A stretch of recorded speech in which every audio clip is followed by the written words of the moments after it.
Welcome to the Roto Wire Fantasy Football Marathon. Today we'll have 5+ hours of action-packed fantasy football talk. We will have 32 industry experts.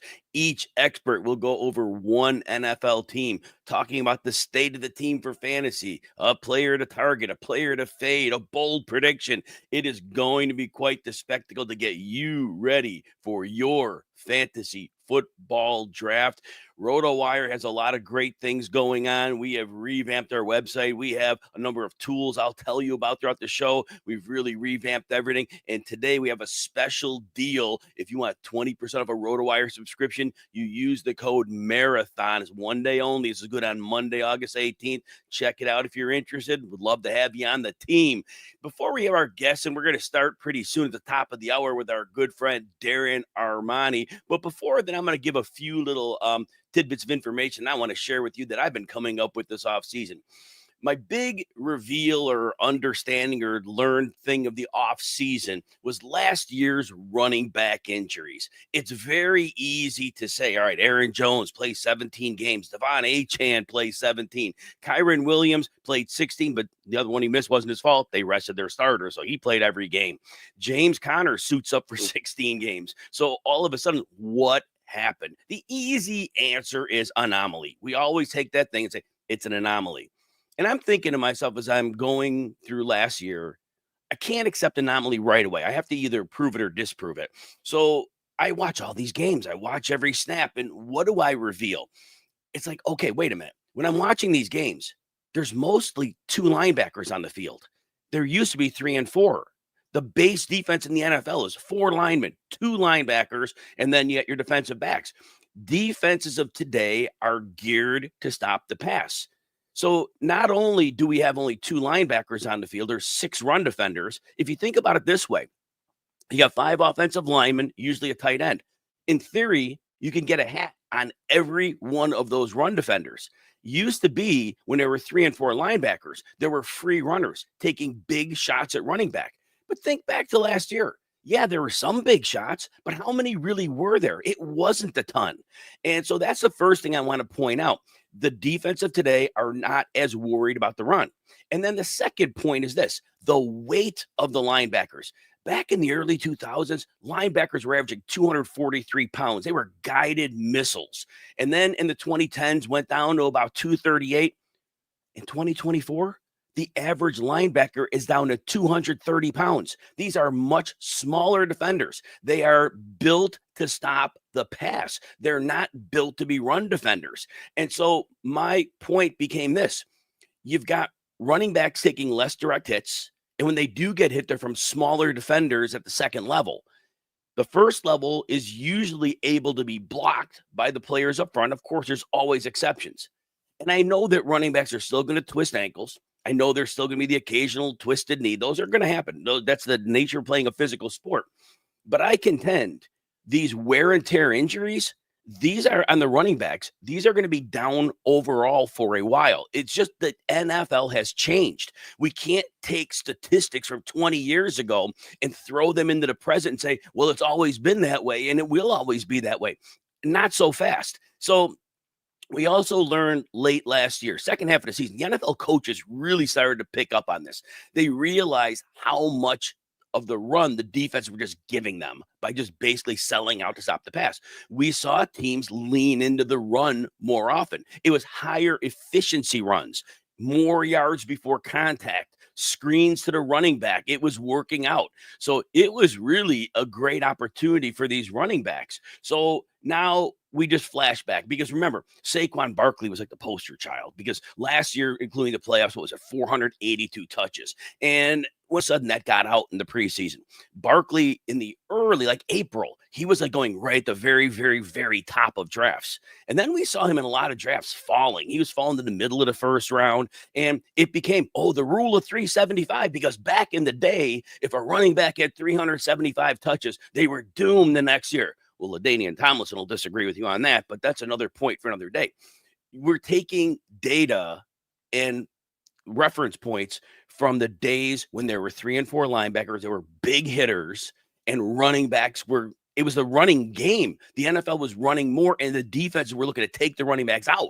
I don't mean like trying to hurt them, but I mean they were just going after them to try to put them in 3rd and long, 2nd and long. It's a different NFL now. And so I think if you go into the paradigm, can I prove this is going to last year over year? No, we can't prove that. But I think if you think through the logic of this, so the overall, what's the takeaway? My takeaway is this. I think last year we were smart. We were going back to drafting receivers early because we felt we saw the advantage of doing that. But we did that because of the running back durability issues, that we were losing running backs, receivers. It's always close. It's a game here and there, but wide receivers seemed more reliable. I think based on the study I did, I think that with the fewer linebackers and the less in weight, I think we definitely can have a takeaway. Draft your running backs. Yes, some players will get hurt, but I don't want you to overthink it. I want you to consider going after running backs in drafts.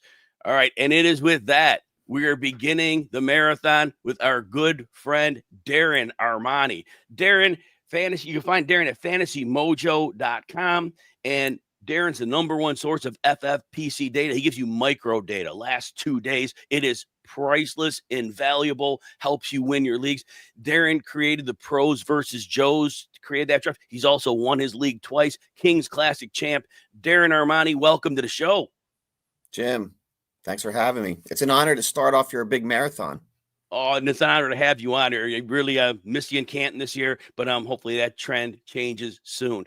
Darren, we're going to talk some Indianapolis Colts today, and it is a great team to talk about for fantasy because there's a lot of questions that the people out there have. So first of all, kind of what's your state of the Colts in terms of their overall fantasy outlook for offense? We'll get into specific players, but what are you looking at overall from this team?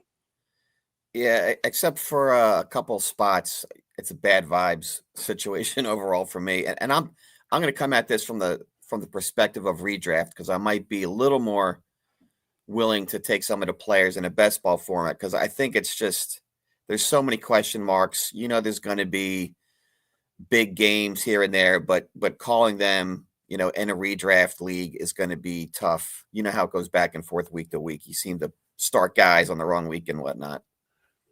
So when we talk about the Colts, we also have to mention that they lost 2 interior linemen, center Ryan Kelley gone in free agency, right guard Will Fry's gone. And this line was very good with run blocking last year. Jonathan Taylor went off down the stretch. And we also know now they have Freeland, one of their linemen. He's hurt right now. So as we dive into this team, we're going to have concerns that if this line's a problem, it's going to be further problems. So in terms of this offense as a whole, is there a player out of all of them that you're looking to target right now? So if there's one player that I would target, it's probably going to be Tyler Warren. So I followed Warren a lot. I saw a lot of his work last year. I mean, I'm a Penn State graduate, so I watched all the Penn State games. So I watched this guy operate all season long.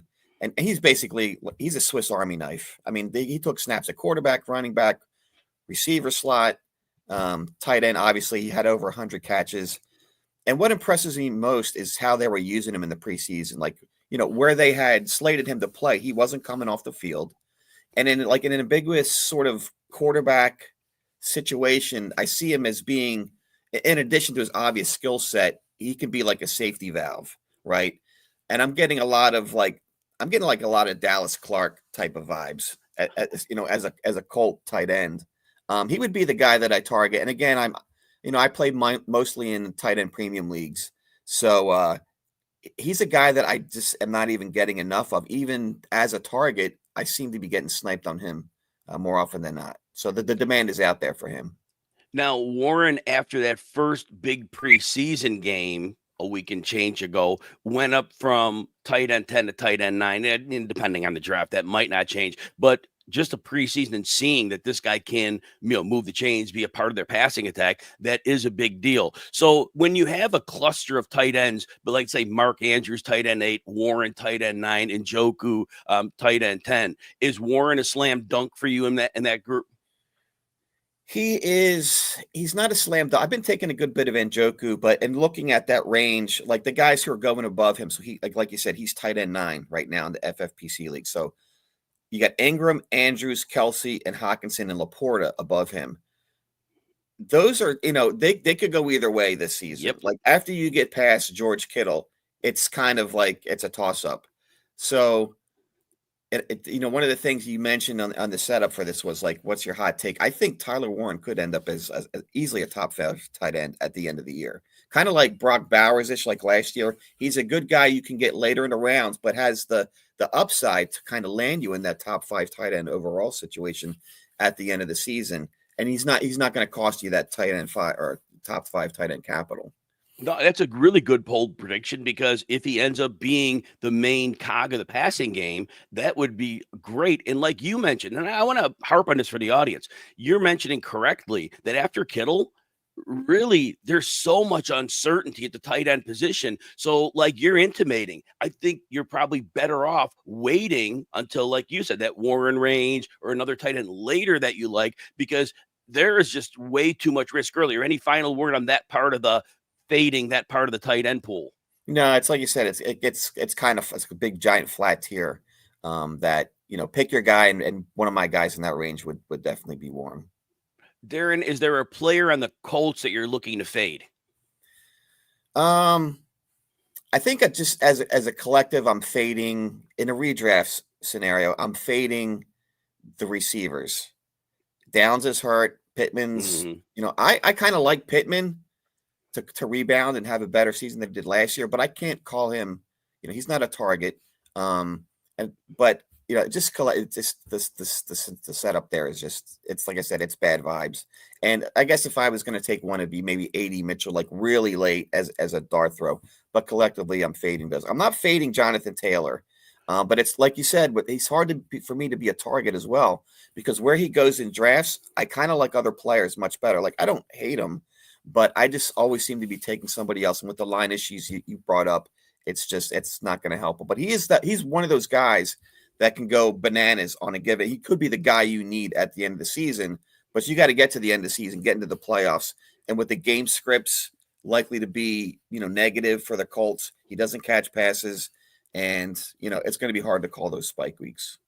You mentioned Jonathan Taylor, and Taylor is going around running back 10. And like you, I find myself leaning to someone else.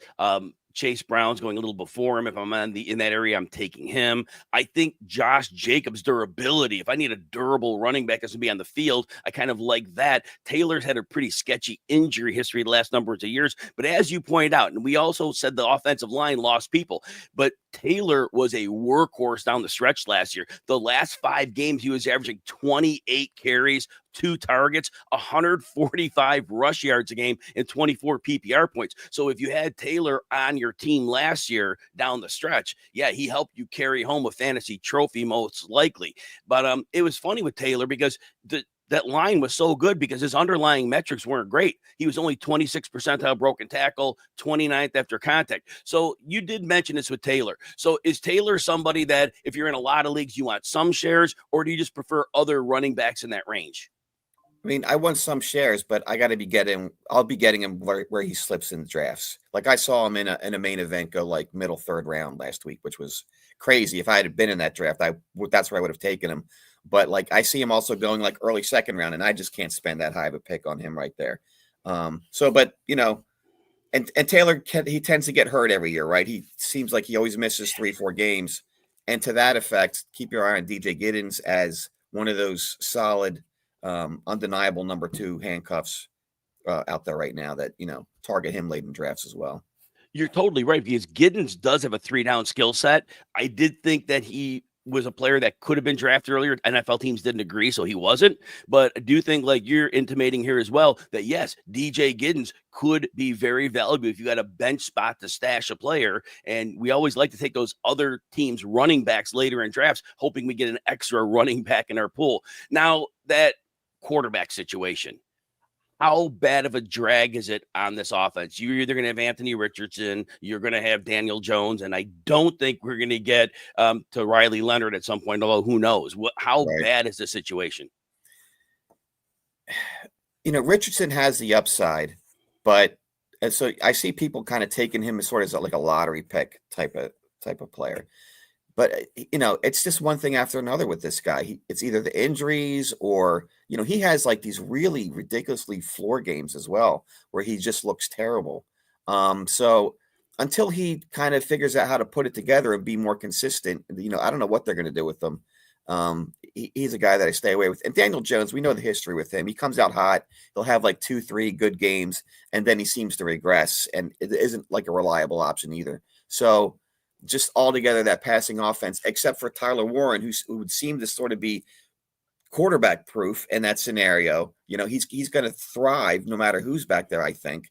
Either of those guys are just sort of, I'm hands off with them for the most part. And the best ball situation, and even in that case, I see people like taking both of those guys. It's funny because there's not a lot of confidence in either one of them by themselves. So Darren, to recap, just the one-word answer of the player's name. Your player to target. Tyler Warren. Your player to fade. I guess that would have to be Josh Downs. Josh Downs. Yeah, that hamstring injury is troubling. And then your bold call again, because I love this one. Tyler Warren, top 5 tight end overall by the end of the year. You follow Darren Armani at Fantasy Mojo, best ADP data in the industry. Darren Armani, always great to have you on. Good luck in the rest of your drafts. All right, Jim. See you, man. Thank you. Bye. All right, everybody. RotoWire has partnered with Splash Sports to launch the official 2025 RotoWire NFL Survivor Contest, and it's completely free to enter. The last entry standing takes home $5,000 cash and a custom championship ring, courtesy of Trophy Smack. Plus, we've teamed up with the Gronk Nation Youth Foundation. For every entry, $1 will be donated to support youth sports up to $5,000. You head to the link in the X bio at RotoWire to sign up. And with that, we bring in my friend Andy Behrens. Andy Behrens, we are going to talk some San Francisco 49ers today. But before that, you follow Andy at Andy Behrens. You were able to get that one without the underscore and all that good stuff. Andy is now working at the deepshot.com, and you want to subscribe over there. It's like $5 a month, if I remember correctly. Andy, Dalton, Dolan, they're going to give you some high-end fantasy analysis that you've known and loved from these guys over the years. Definitely give them an opportunity. Andy, welcome into the show. Oh, thank you, Jim. Really appreciate the intro too. Man, you're a pro. I do want to say, for the record, Dave Kluge beat me into the planning document, and he took the Bears. San Francisco is full of players that I really like, so it's a good fallback team for me. Also, like, I just hat tip to Kluge because it is very difficult to beat me into a planning document, but he did it. He got him. So good. So 49ers. This is a team that arguably has the easiest schedule in the league. That's always a wonderful thing, especially for a team coming off a tough season. So when we start about the 49ers, what's the general state of the offense before we get into specific players for your overall expectations of how they'll function? Yeah, it's a wild moment for this team because I think it can be accurately said that like the two healthiest players in Niners camp right now are Christian McCaffrey and George Kittle, right? Like the two guys that you would normally worry about the most. But he's not any kind of sleeper or anything. He's not really. I don't even like how much talking are we really going to devote to Christian McCaffrey? But sometimes the best thing that we can have in an off season is it's just really quiet. There's not much to report on Christian McCaffrey. He's healthy. He was healthy early in the summer. He's been healthy throughout the summer.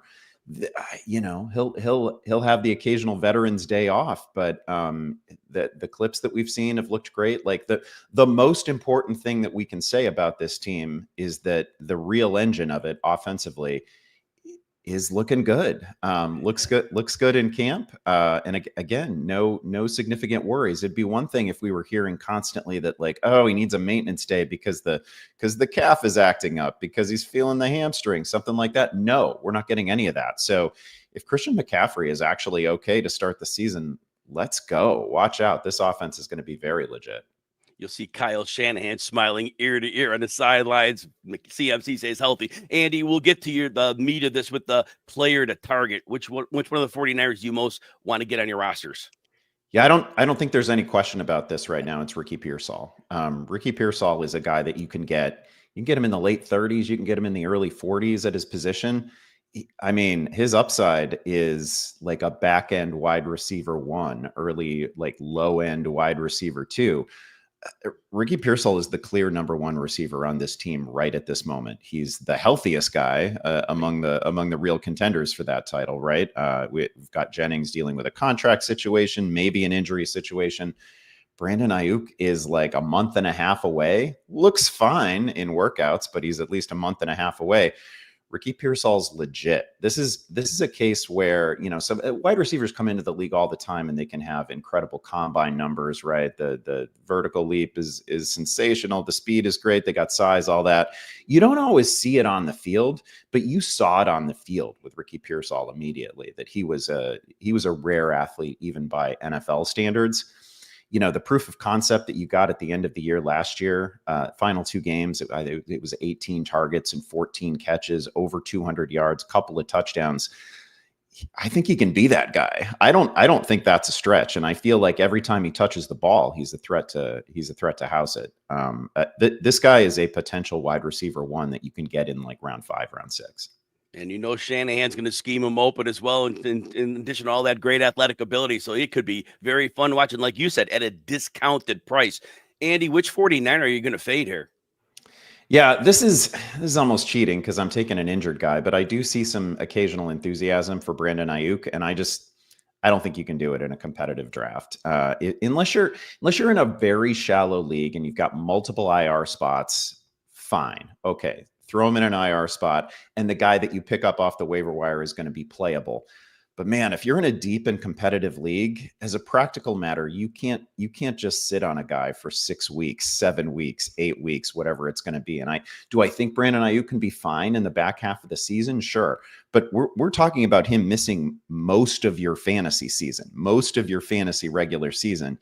And, as my friend Scott Pianowski always says, injuries are going to find your roster. You don't need to draft your way into this problem. So when we're talking about a guy who's going to be gone for over a month, I just can't do it.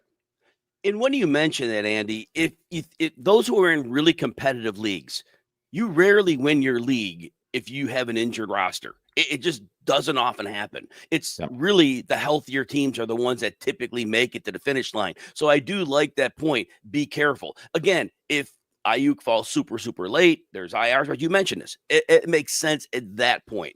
Do you have a bold prediction for the 49ers this year? Well, I mean, this is a team that is talented enough to get to the NFC title game, to get to the Super Bowl. This is a defense that has plenty of pieces. So I don't even know that you can get particularly bold. Obviously, they were snake bit last year. They had a bunch of injury concerns last year. Is it bold to say that George Kittle is going to be the tight end 1 this year? I think that's definitely in play. That's my guy. He's a player you can count on for double-digit touchdowns. He just needs good health. And he is very competitive with Trey McBride and Brock Bowers. Now, Andy, on the George Kittle thing, I've been thinking this one through. And we know that Bowers had 140-ish targets, and that was right around where McBride was. Kittle gets about 84 to 94 targets. That's like 4 years running. But I'm noticing Ayuk's out, and you mentioned earlier, we're not sure where Jennings' status is this a year? Earlier in his career, he had it. Could we see the year where Kittle gets 120 targets? Yeah, I think it's in play. It's probably going to require, we're already getting part of it. We're talking about Brandon Ayuk missing perhaps a month and a half, maybe more of the season. So that's a piece. The Jennings situation is uncertain. And also, Kittle is just great. He's great downfield. He's great at every level of the field. He can do everything. Part of the problem for Kittle for fantasy purposes is that he's a little bit too good at everything, right? Like he's too good at being an all-around tight end. He's too good a blocker. He can be your left tackle at a pinch. He's that good. He's so functional in so many ways that it has probably suppressed his target total over the years, but they are absolutely going to need him now. And he also gets high yield targets. He gets downfield targets, and he's just a yards after catch monster. So he's not someone who needs 120, 130 targets in order to finish as the tight end 1, because again, the offense itself is so fruitful and he is so good. If he but if he can reach 10, 12 touchdowns, which is completely in play for George Kittle over the years, those are tight end 1 numbers. And I agree. That bold call to me isn't that bold with the setup. I do think he can beat the other two. So he is a player. If you want to take a tight end high, but don't want to go with the most high pick, that's kind of the way to go. One last thing I'll ask you about Kittle, and this is a thing I get fired up about all the time. If Kittle had been on Patrick Mahomes' team instead of Travis Kelce, what would he have significantly number better than Kelce? The same numbers as Kelce or worse? Because I think it's through the roof, significantly better. Yeah, all due respect to Travis Kelce too, right? Like a great player, an inner circle all-time Hall of Fame player. I think George Kittle, by the time it's all said and done, if he strings together a couple more healthy seasons, we're going to be talking about him and Gronk as maybe the two best to ever do it in terms of just all-around quality of play. So sure, I mean, we saw George Kittle in a dismal environment put up crazy receiving totals. And I think if you paired him with peak of his powers, Patrick Mahomes, could he have had a 1,400, 1,500 yard season? Absolutely. So Andy, you had the player to target, Ricky Pearsall, the player to fade, Brandon Ayuk, due to obviously the injury, and the bold prediction was George Kittle, number one tight end. Love them all. You follow Andy at thedeepshot.com. Subscribe over there. Him and Dalton just got this rolling. You want to subscribe, get that high-level analysis. Andy, appreciate you greatly. Thanks for hanging out with me. Oh, really appreciate you, Jim. Thanks so much. Thanks. Bye.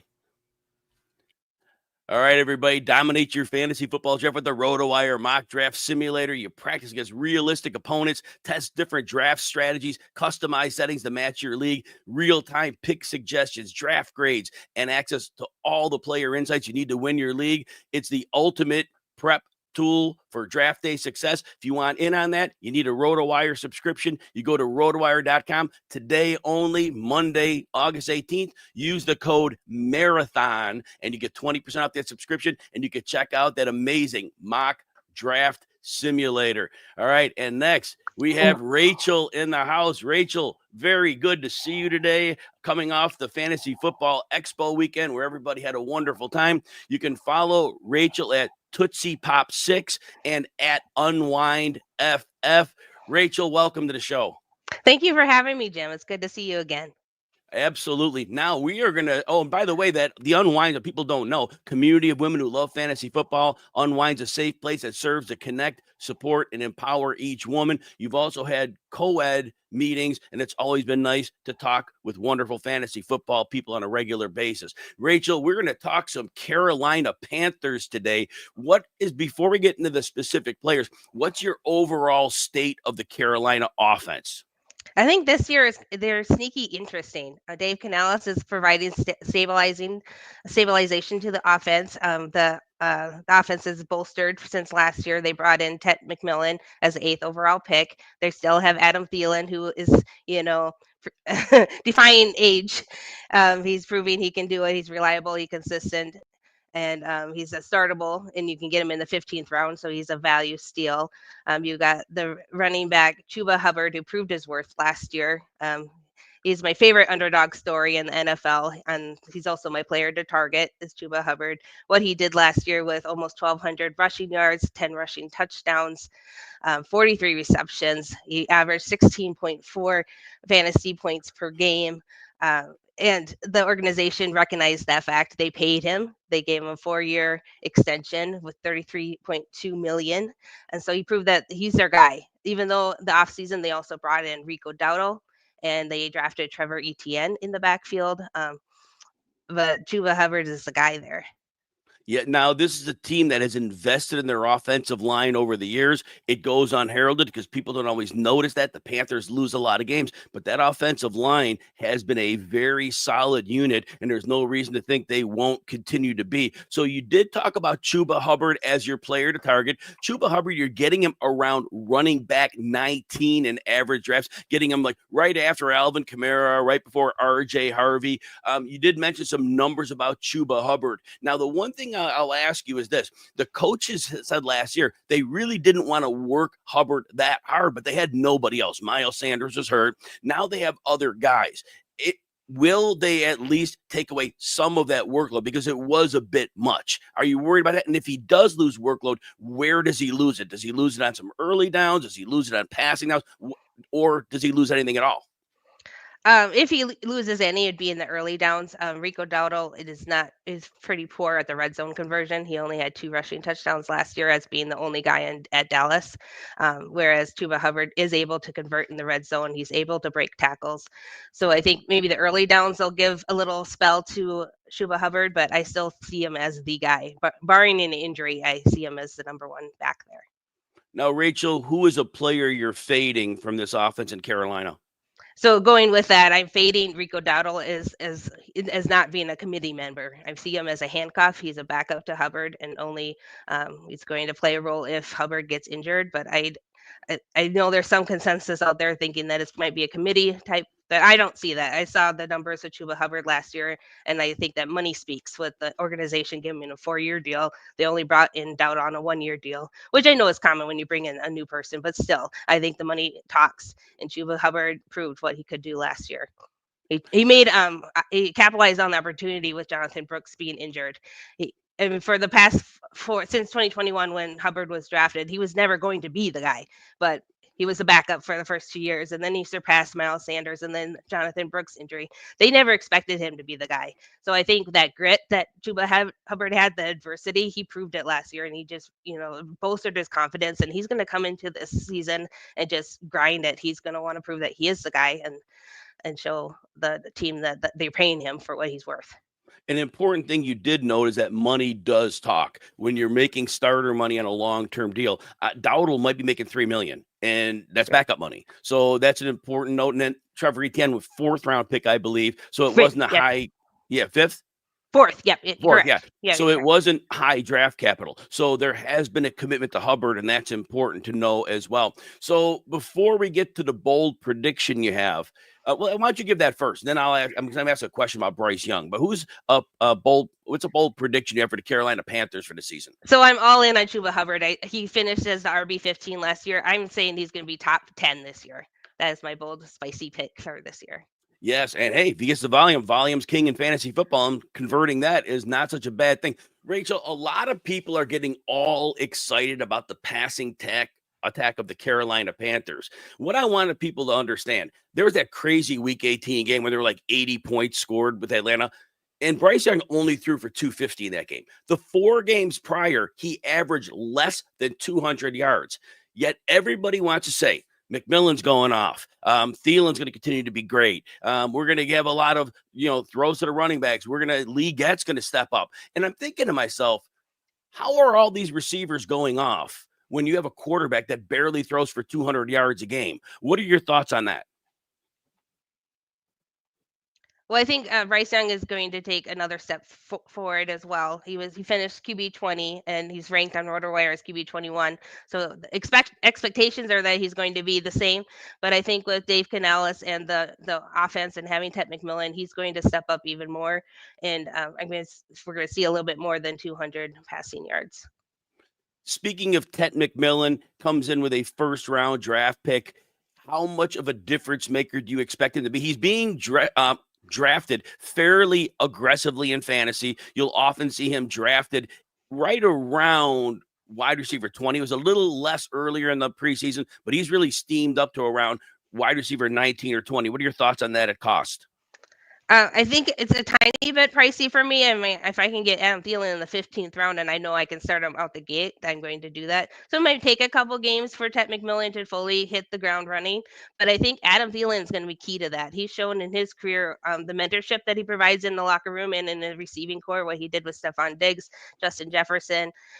He makes his fellow receivers shine and bring out the best in them. So I think having Adam Thielen there modeling to Ted McMillan how to do it in the NFL is going to be key for Ted McMillan. I think it's just going to take a couple games and then he's going to be full go.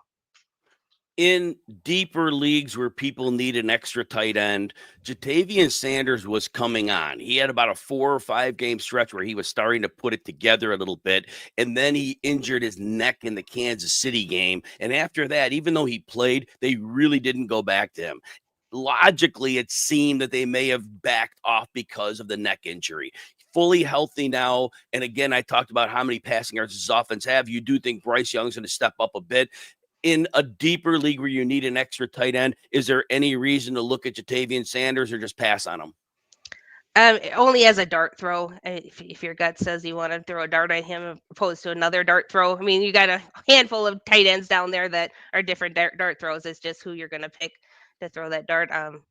I don't think I'm personally doing it, but yeah, it's definitely a dart throw option that you can have because because Chuba receives, Dowdle does a little bit in receiving. You got Ted McMillan, you got Leggett, you got Thielen. There's just only so many mouths to feed there, so I don't think that it's going to be a big factor for this offense. But if you need a dart throw, you have a deep bench, then why not?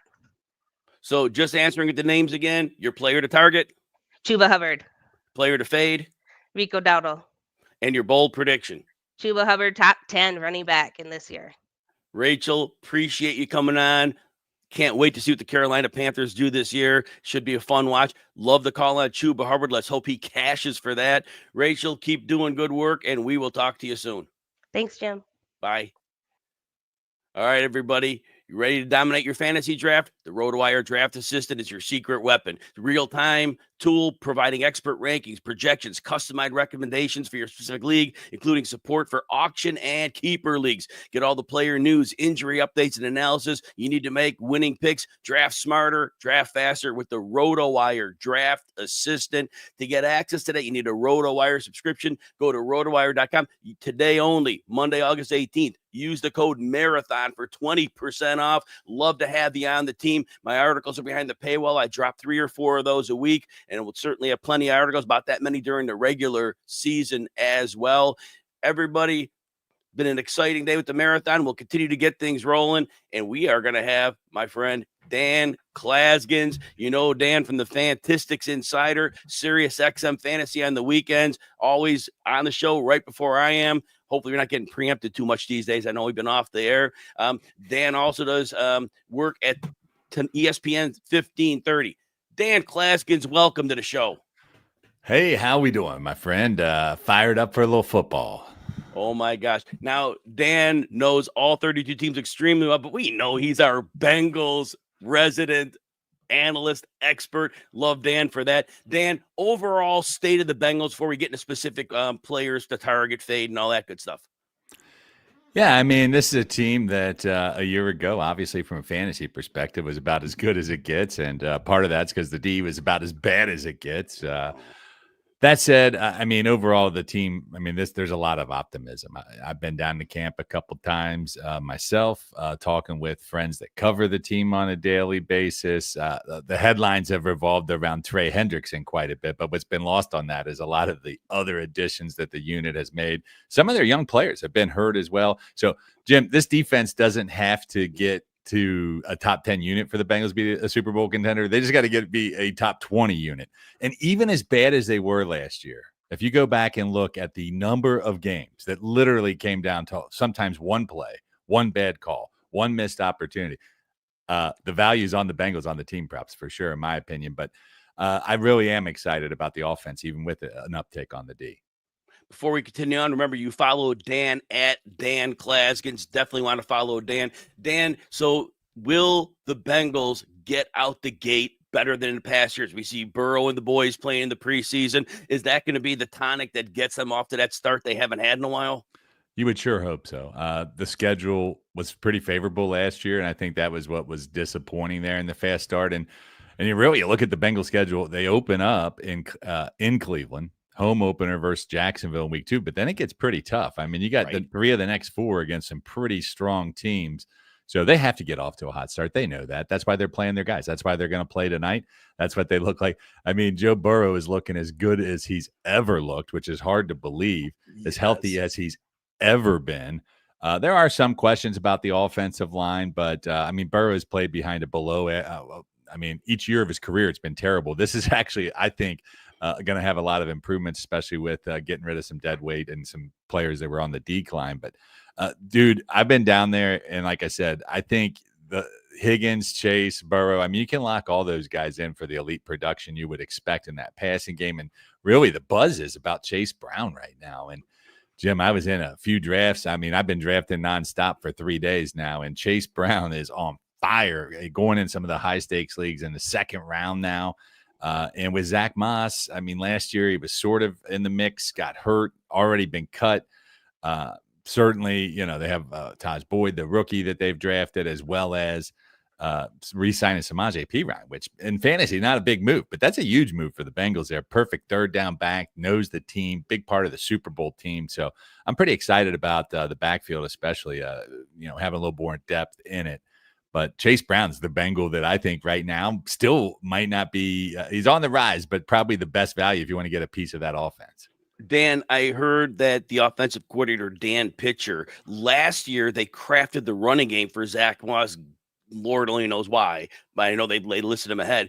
This year they said they realized it's going to be crafted around Brown, which means more outside zone run. And why that's important is defenses are always going to play that shell deep because they got to worry about Chase, Higgins, Burrow throwing. So Chase Brown may even be deadlier. And last thing before we get to your players, Dan normally covers the Kings Classic Draft live, didn't make it this year. I was at the 14-15 turn, and I did take Chase Brown there. I know you would have been proud of me. You would have called me onto your show, and we would have talked that up. But all that said, Dan, I was looking at your boards, dude. I always loved the Jim Coventry guy. Like a couple years ago, you talked me into James Conner. So, it's always good nuggets, Jim. Iron sharpens iron. We're all great at this stuff. Dan, who's your player you're targeting? Even if you already mentioned it, we want to talk about it anyway. Yeah, I mean, right now, a guy that I'm really, beyond just the Bengals, the player that I really am high on is Emeka Okabuka. And this is a guy that, I'm pulling the trigger a little early. I got him as my wide receiver 3 in our 14-team Sirius XM host league on Friday. I was pretty happy about that. But I am concerned about Godwin. I think Evans is aging. I'm in on the Bucs still. I know Baker Mayfield is getting some critics, but this is a guy that I watched a lot here at Ohio State. And Jim, I think the sky's the limit. I think out of the gate, he could be top 25 receiver if he hits his ceiling. I love that call. Now, on the Bengals, are there any specific players that you want more than not? Like somebody on the Bengals, maybe you're like, definitely got to get this guy. Well, I think everybody's going where they are. So Chase, if you got to have the number 1 pick, T. Higgins, he's a little rich for people's blood. Burrow, obviously, still in that tier. So if I was looking beyond that as a Bengal dart, a Bengal that I like as my deep sleeper, it is Andre Yoshivas still. I think the addition of Noah Fant, while in fantasy not a big mover, it's going to really open things up there at tight end. But Yoshivas, we were excited about him last year. He scored 6 touchdowns. He's going as wide receiver outside the top 70. And if the Bengals passing game is good as we are, he could be the number 3 guy targets within it. I'll take a chance on him as my last receiver off the board. Yeah, and it still exists the possibility that he is still developing because he's a player that might have needed some time, and we did see little signs of that. So, yeah, pretty exciting there. Dan, who's somebody you're fading? Well, definitely if we're talking about the Bengals and somebody I mentioned, Gesicki was a guy that in best ball I was getting high on as my, I draft 2-3 tight ends in most of those leagues. So he was a consistent player there. But the addition of Fant, it's going to make it a little too sporadic. So really outside of best ball formats, I like the Bengals tight end room as much as I've liked it here in a few years, but I'm fading the entire tight end room in redraft. I think that's smart. And you obviously from seeing them, they like to involve a lot of tight ends. You'll get Tanner Hudson out there. Unfortunately, Eric All had another surgery on his knee, and we're not going to see him this year. That's sad because that young man was really coming on. But all that said, is there a bold prediction you have for me?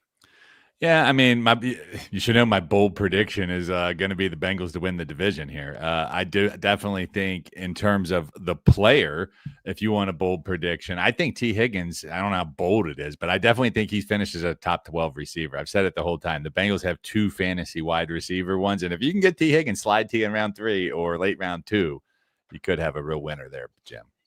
Dan, earlier in draft season, T. Higgins was the wide receiver 12. That draft cost has gotten a little cheaper. It's like wide receiver 14. No, it's because the running backs, everybody's getting a little running back heavy, right? Or, it's not necessarily receivers jumping him as much as just, I think a shift in position is allowing him to fall down. I don't know. Every draft's different. I'm not studying ADP specifically on him, but no doubt about it. He's sliding a little bit here in August. Yeah, and now with Higgins, we've had 2 straight years with 5 games missed. The year prior, he had those 2 healthy games where he didn't play, 10 snaps total. What's the concern level with injury in Higgins? Have they been flukish? Or is this something that's part of his DNA? What are your thoughts, if it's your opinion on it? Well, you look back to his college career and not a big injury history there. So this isn't a guy that's been battling. You got to remember 2 of the last seasons, he, was facing a potential free agency. playoff, teams that, were balling the bubble for the playoffs. I mean, he certainly had some injuries and soft tissues, but he's been training well. I follow him on Instagram, dude. He's been ripping it up. He hasn't missed a single day of training camp other than scheduled days off. And now that he's locked up long term and not having to worry about his livelihood as much, maybe he plays through that injury, especially if the Bengals are in the thick of the AFC hunt like I expect them to be. So, Dan, I keep saying this with the Bengals. I don't think the bookmakers are going to be able to set the totals high enough for them. Are you thinking this could be a team that could flirt with some of the all-time best teams ever scoring, or do you think I'm a little overboard there? Well, I don't know. Honestly, I'm hoping that's not the case because I'm hoping for an improved defense. I'm hoping for a little more Chase Brown. But all that said, I mean, Burrow, if he stays healthy, I mean, he's going to throw 40-plus touchdowns. These guys are going to score. Chase is going to deliver. I will say this, like I said earlier, to me, the value right now is on the team props. The Bengals plus 280 to win the division, I think I saw last when I got it a couple weeks ago. The over-unders on wins is 9.5, maybe up to 10 now in some spots. But I've already made those investments, Jim. I got it on them early, and I'm still jumping in on maybe I could pay for that Super Bowl trip, just taking the plus 1,200 to win the AFC for about $5, and just go out there on the books, my friend. You follow him at Dan Clasgens. You hear him on Sirius XM Fantasy on the weekends. Dan Clasgens, always appreciate hanging out with me. Good luck in the rest of your drafts. Thank you. You as well. Hope to see you in a draft room soon. Yes, sir. Thank you. Hey, it's a challenge that every commissioner has to deal with every year, figuring out the best date for the league to hold its draft. So how do you get 12 players living in different time zones with families, summer plans to agree on a date? You check out our free scheduling tool at rotowire.com/scheduler. Just select a few dates and times and have your league mates select yes, no, or maybe to find the optimal date. Also, rotowire.com, we've completely revamped our site. Our tools are better than ever. My articles are behind the paywall. You could catch those by getting a RotoWire subscription. We get 20% off today only, Monday, August 18th. You use the code MARATHON, and you get all set up with that. And with that, we bring in Theo Gremminger. You find him at the OG Fantasy. Theo is now with Fantasy Points, the lead fantasy analyst. Theo does great podcasts, does great work, one of the best minds in the industry. Theo Gremminger, welcome to the show. Jim, happy to be here, man. I appreciate the Jim Coventry hype, and the intro was a strong one. So, big shout out to you for doing these. A lot of podcasting for you today, for sure, but really happy to be a part of it. Yeah, I get to let everybody else do the heavy lifting. So this is kind of good. I get to kind of ride shotgun, and sometimes it's not a bad thing to do. Theo, we're going to talk some Miami Dolphins this year. And first of all, before we get to the individual players, what's the overall state of the offense in your mind as we begin to frame them out for fantasy? Yeah, so Miami's an interesting one because Devon Achane, we were starting to see slip just a little bit. The soft tissue injuries, those are a little bit problematic because of the chance of re-aggravation. But by all accounts, it sounds like he'll be there for week one. A ton of enthusiasm for Achane, where he's going in drafts because of his pass catching ability. Jalen Waddle has sort of settled in, and I think the enthusiasm is there for him as sort of a post-type sleeper. So much production out of him his first 3 seasons in the league that we really feel like he's going to bounce back. He's got 3,000-yard seasons under his belt. We've seen a kind of him produce in fantasy in multiple ways. He had the 100-catch season early on in his career, and then year 2, where the yards per reception just exploded, and him and Tyreek both played very well. Tyreek Hill is sort of the big question mark. Where do people want to invest in him inside of the 3rd round? Sometimes he goes off the board as a very early 3rd round pick. You're weighing not only the opportunity cost, but is Tyreek going to be fully back? Is he going to get along with Mike McDaniel? I think he's giving drafters a lot of pause. The player that's been really falling recently is Jalen Wright, where Jalen Wright looked like he could have been a premium handcuff. Now that's looking more and more like it's going to be 6th round rookie Ollie Gordon. Gordon's starting to creep up a little bit, starting to be drafted after being undrafted in a lot of earlier drafts in June and July. Gordon's going off the board pretty much every single deep league draft in August. And then Tua Tagovailoa, not a whole lot of enthusiasm there in single QB leagues. In Superflex leagues, he's viable because he's well priced right now to sort of beat his ADP. So Miami, it's funny, Jim, because 2 seasons ago, a year ago, everybody wanted to draft every single Dolphin. This year, guys are sort of affordable. Very, very interesting to see where they'll end up at the very end of the month. Now, Theo, I am very concerned with that offensive line. Teron Armstead, he did miss time, but he's retired. That line looks bad. They have Patrick Paul left tackle. I think I'd rather have Logan Paul there, to be honest with you. It might be better for them. The line's going to be potentially a major issue, so we'll see how that shakes out. But as we continue to go on with our Dolphins talk, who is a player that you're looking to target here? Yeah, so for me, it's especially when he's slipping, it's Devon Achane. Anybody who's listened to any of my podcasts has heard me talking very enthusiastically about him. Now we're able to get him just at a little bit cheaper price. It's not every draft. There's certain drafters who are just completely ignoring it. They're willing to take him at the 1-2 turn, but you're seeing the occasional one-off draft where he's falling to like pick 19, pick 18, somewhere in that second half of the second round range. And that's where I think he could really, really, really pay off. I'm comfortable taking him towards the beginning of the second round. I think Achane, like Jim, you bring up the offensive line. That can almost be looked at as a good thing in PPR leagues for Devon Achane because it's sort of a get the ball out of Tua's hands quickly, get Devon Achane 90 catches this year, which is totally in the wheelhouse. He led all running backs in catches last year. It was a big leap forward for him there. I think that Achane is certainly the one I'm targeting. I've been drafting a lot of Jalen Waddle this overall offseason, but I start my drafts a lot earlier than some drafters. Now it's sort of it's still an opportunity cost decision for drafters when it comes to Waddle. He keeps creeping up a little bit more and more, but he's still not going anywhere close to where he was in seasons past. You're able to get Jalen Waddle as the wide receiver 31 right now in FFPC, NFFC. Right, he's right there in underdog as well. So you're weighing Jalen Waddle against guys like Zay Flowers, against guys like Rashee Rice, even with the suspension looming, and then taking behind guys like Cortland Sutton, Jamison Williams, Calvin Ridley, where he was going rounds and rounds ahead of those guys last season. So I think when you can get Jalen Waddle as like a 6th round pick, you should feel very good about that value. And I think will remain about where he's at for the rest of the month unless something crazy happens. So for me, it's Achane, target heavily. Waddle, I'm taking when the value presents itself to me. And with Tyreek, if you're a high volume drafter, get yourself some Tyreek Hill in case he turns into 2023 Keenan Allen, that veteran wide receiver who can give you 20 points per game. I just wouldn't want to be overweight on Tyreek Hill this season because I think the variables that could happen either way, and the fact that you bring up maybe they're going to have to get back to what they were doing last year, which is get the ball out of Tua Tagovailoa's hands very quickly because they can't support protecting him from strong pass rushes, which they're going to see a couple of those in the division for sure, and they will be tested on the offensive line early and often. So Achane just seems like the safest bet and also has a ton of upside, I think, in this offense. And Theo, when we think about it, Jonnu Smith leaves behind 111 targets.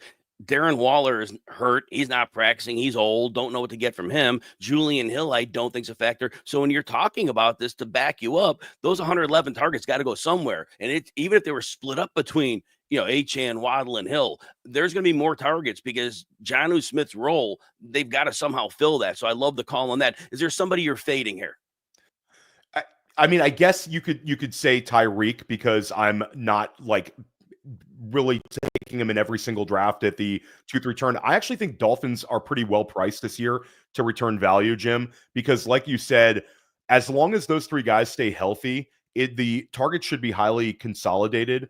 And again, Tyreek is not a full fade for me. So really I don't think there's necessarily a Dolphin to fade. The full fade at this point should be Jalen Wright. If somebody in your league says the name Jalen Wright, that's guy that seems like he's going to be cut. And that's definitely going to be league specific when it comes to Wright. But if your league is following the news, I think he'll fall. If your league is a little less active, then he still has value. If you're a dynasty manager, he still has value in certain leagues. He's the running back 54. He's going alongside guys like Austin Eckler, ahead of guys like Keaton Mitchell, who I think is a direct handcuff. Rico Dowdle's a direct handcuff. He's going ahead of Taj Brooks, ahead of DJ Giddens. All of these guys seem like direct handcuffs whereas Jalen Wright, I think, is going to be relegated into an RB3 role. And Ollie Gordon should be a consideration for you in the last round in every single draft, because if the soft tissue injuries sort of linger with Devon Achane, Gordon could be in a higher volume than anticipated role at some point this season. And if we go back to 2023, and the shout out to the Devi people in the chat here, Ollie Gordon's been like sort of a Teflon prospect for many years.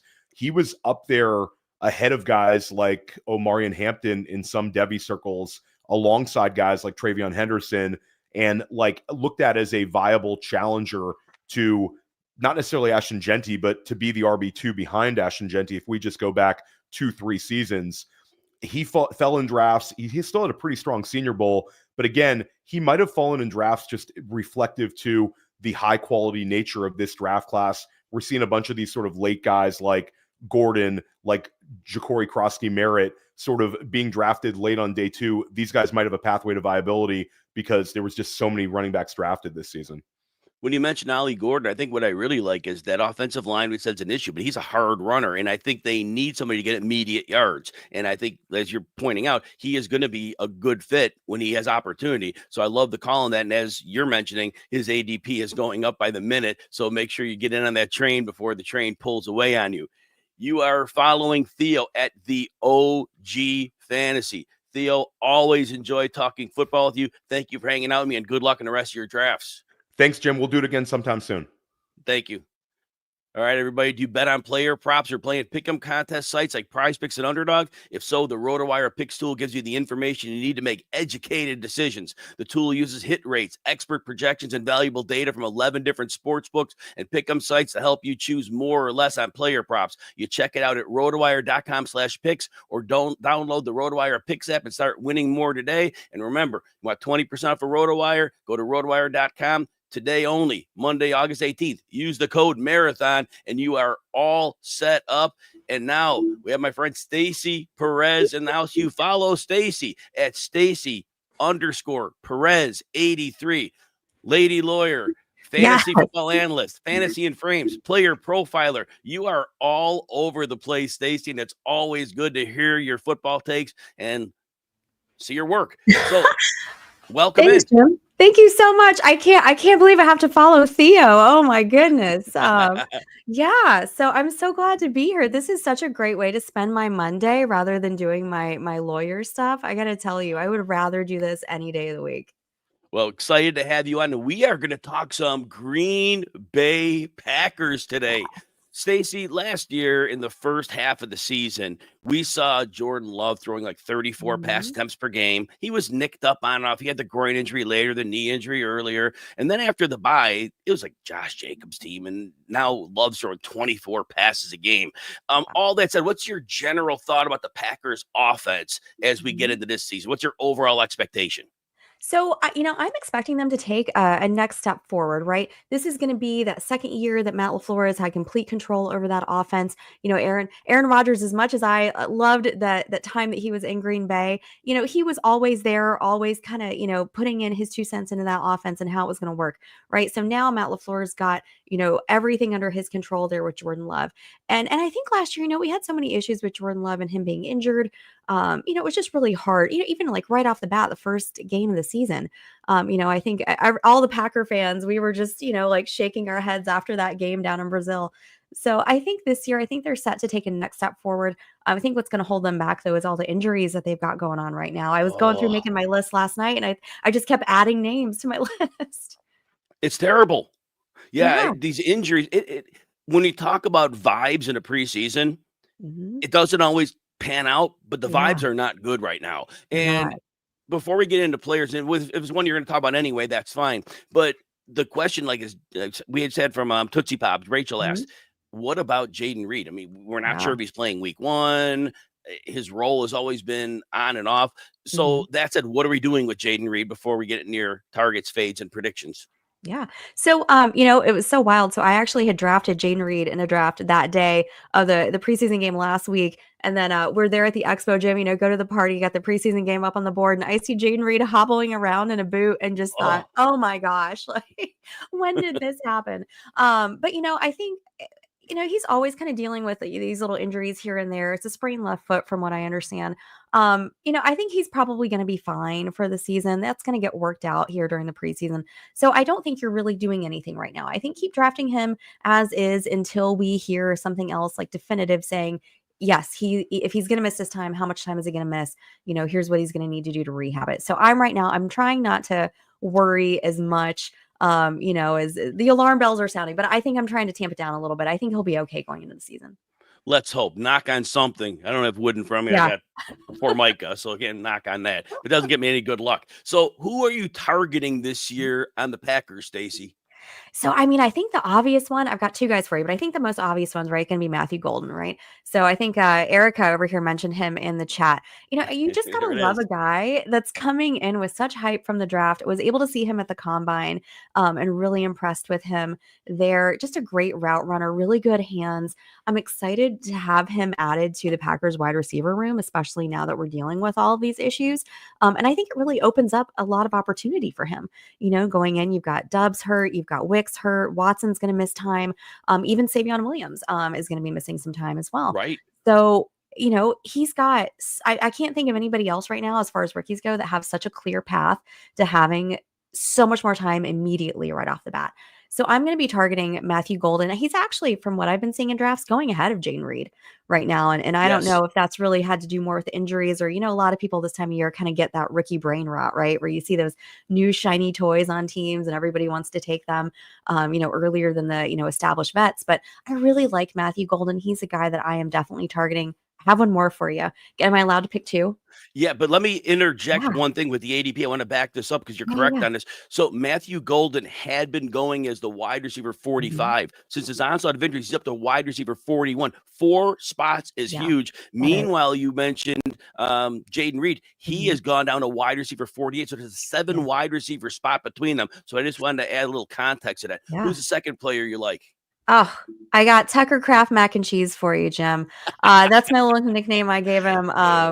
So look, if you're going to pass on those elite tight ends, right, your Bowers, your Kittle, McBride, he had 7 touchdowns last year. Tucker Kraft had 7 touchdowns last year. Currently, I think he's going as tight end 11 off your boards. He had 9.6 fantasy PPR points a game last year. And you're thinking 9.6, that's why do I want a guy like that?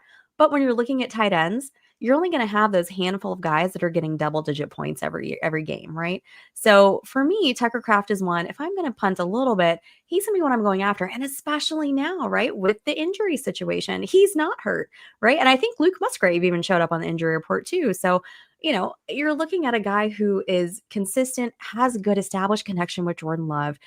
They can trust in Tucker Kraft. And I do have a fun Tucker Kraft stat for you.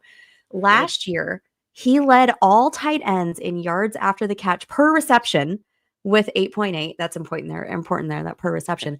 Just a little fun fact there about Tucker Kraft. He's one that kind of gets overlooked a little bit, but he's definitely one that I am going after if I passed on those elite guys right up front.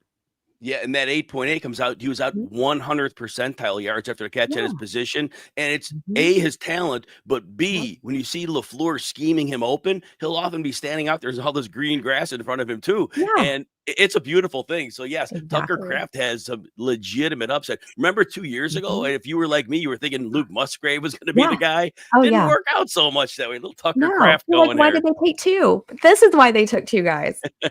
Oh my goodness. So let's go. Who are you fading from Green Bay? This is going to just kill my soul a little bit here. Somebody that I was so excited about 2 years ago now coming out of the draft was Marshawn Lloyd. Was very, very excited about him as a prospect. Very happy that he landed in Green Bay, but he has had the worst luck.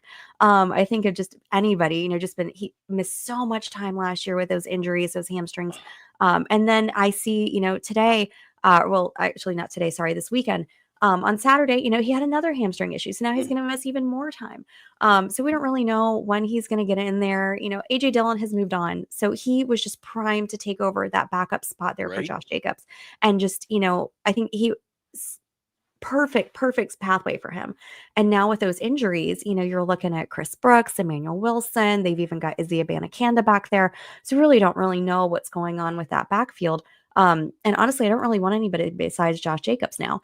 So I got to fade Marshawn Lloyd. He was somebody that I was really kind of like snagging with my last couple picks there, just for some high upside, options. But now with that injury, I just don't know that I just can't buy the dip anymore. I think I got to pump the brakes, Jim.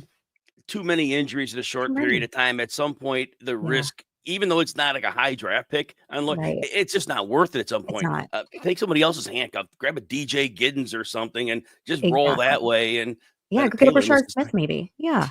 Right. Exactly. So out on Lloyd as well. Bold prediction. Oh man. So this is probably going to sound ridiculous now that I've just talked all this sad injury news about my Packers, but here we go. I'm going to say bold prediction. They are going to win the North. And look, it's a bold prediction for a reason, right? I think there's a path, albeit a really tough one with Detroit there. If they can get their injury issues sorted out, I think they're definitely capable of taking over and winning the North.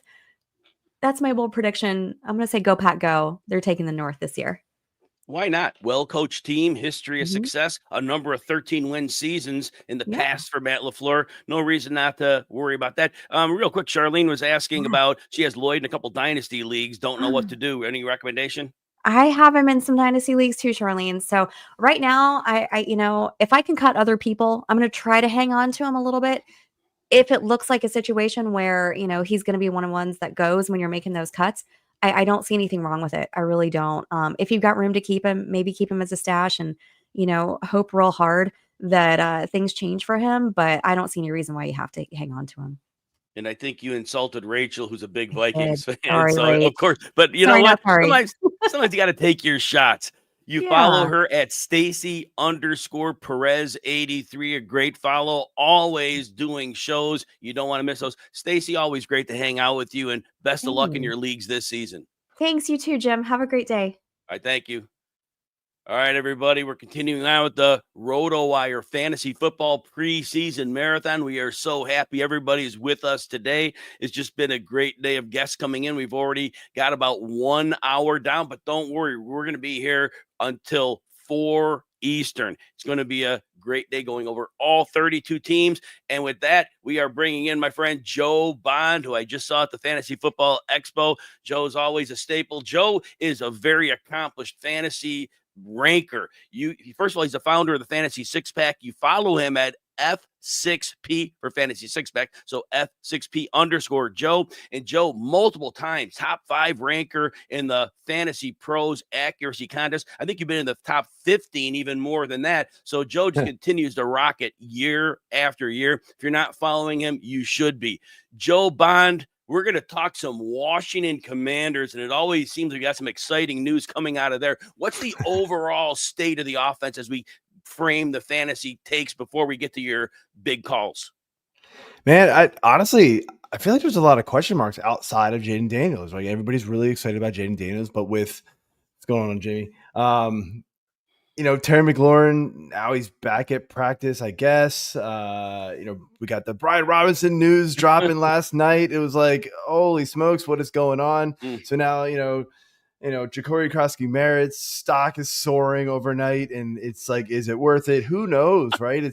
There's a lot of question marks, but there's still a lot of excitement around the offense because of Jaden Daniels. And I'm still with it. I'm still, I think he's a difference maker, kind of like a Lamar type difference maker in an NFL offense. And so he'll make it work. There's no doubt about it. And that when you have that guy, like you said, everything else kind of falls into place. And I really like that Washington made the attempt to fix up their offensive line. They still have some injuries and all, but still, for the most part, they bring in first round. Now, I don't know why the name evades me. The tackle they drafted, should know this, but it evades me. And then they, but they've made investments in that line. So this is the right way to go about it. So Joe, as we go through the individual players, who are you targeting on this offense? The obvious one is Jaden Daniels. I'm not a huge early quarterback guy, but he is one of the ones I would target if you are an early quarterback guy. I'm more of a weight guy. I'm kind of fading a little bit on McLaurin. We see this every year where, receivers kind of hold out, go late, and they struggle. Maybe they figure it out halfway through the season. They're kind of back into shape, back into timing. things like that. Or even worse, they get like an early season injury or a late camp injury, right? We see it every single year. Yep. So I'm kind of still fading McLaurin a little bit, unless his price drops. And I think now that he's back at practice, it's not going to. I guess because of last night's news, Krosky Merritt was a target of mine super late. Like he was a last round dart throw from me in almost every single draft. I know at King's Classic at the Expo, his price was way higher in auction than I thought it would be, and clearly for good reason now. So he was a big target of mine. And then I love Zach Ertz still. I think if you're going to wait on tight end, and, I see no reason why, if, you don't get one of the top 3-4-ish, Zach Ertz is a guy who's going to be involved in this offense still. I do these interviews over with beat writers. They're on my YouTube channel. The guy who talked up the Commanders said he is still a huge red zone presence. He is still going, he's going to catch 65 balls, nothing crazy, 600 yards, nothing crazy. You can still see near 8-9, touchdowns for him. And that's massive for a tight end that you waited to get in round 14. So why not? Right. Yeah. You get the second tight end. Absolutely. Now, last year, the blueprint that defenses started settling on later in the season when they were defending the Commanders is they really overemphasized the depth of the shell. So they're pushing people way back, and they were giving Washington everything they wanted underneath. Obviously, Zach Ertz caught a ton of balls in that scenario. Even Austin Eckler, when he was healthy, was getting dump offs. Leads me to Deebo Samuel. Samuel, different offense, of course, hasn't been the player since 4 years ago, that 1,770-yard guy. He's more like a 929 scrimmage yard guy. But if teams approach Washington the same way they did last year, there is going to be a lot of green grass underneath and in the middle of the field. How does that benefit, if at all, Deebo Samuel? Oh, I think it benefits him tremendously. And he hasn't been a big target of mine. I just don't know if the price is right for him. There is still the injury risk with him. But when he's on the field, he can be a difference maker. And if you're going to give him space, yeah, you're in trouble. That's not a good idea. We know what happens when he gets into space, and he's going to make you pay for it. So, from what I understand, they're not really designing a lot of handoffs for him to try to keep him healthy. They're going to keep that with the backfield as much as possible.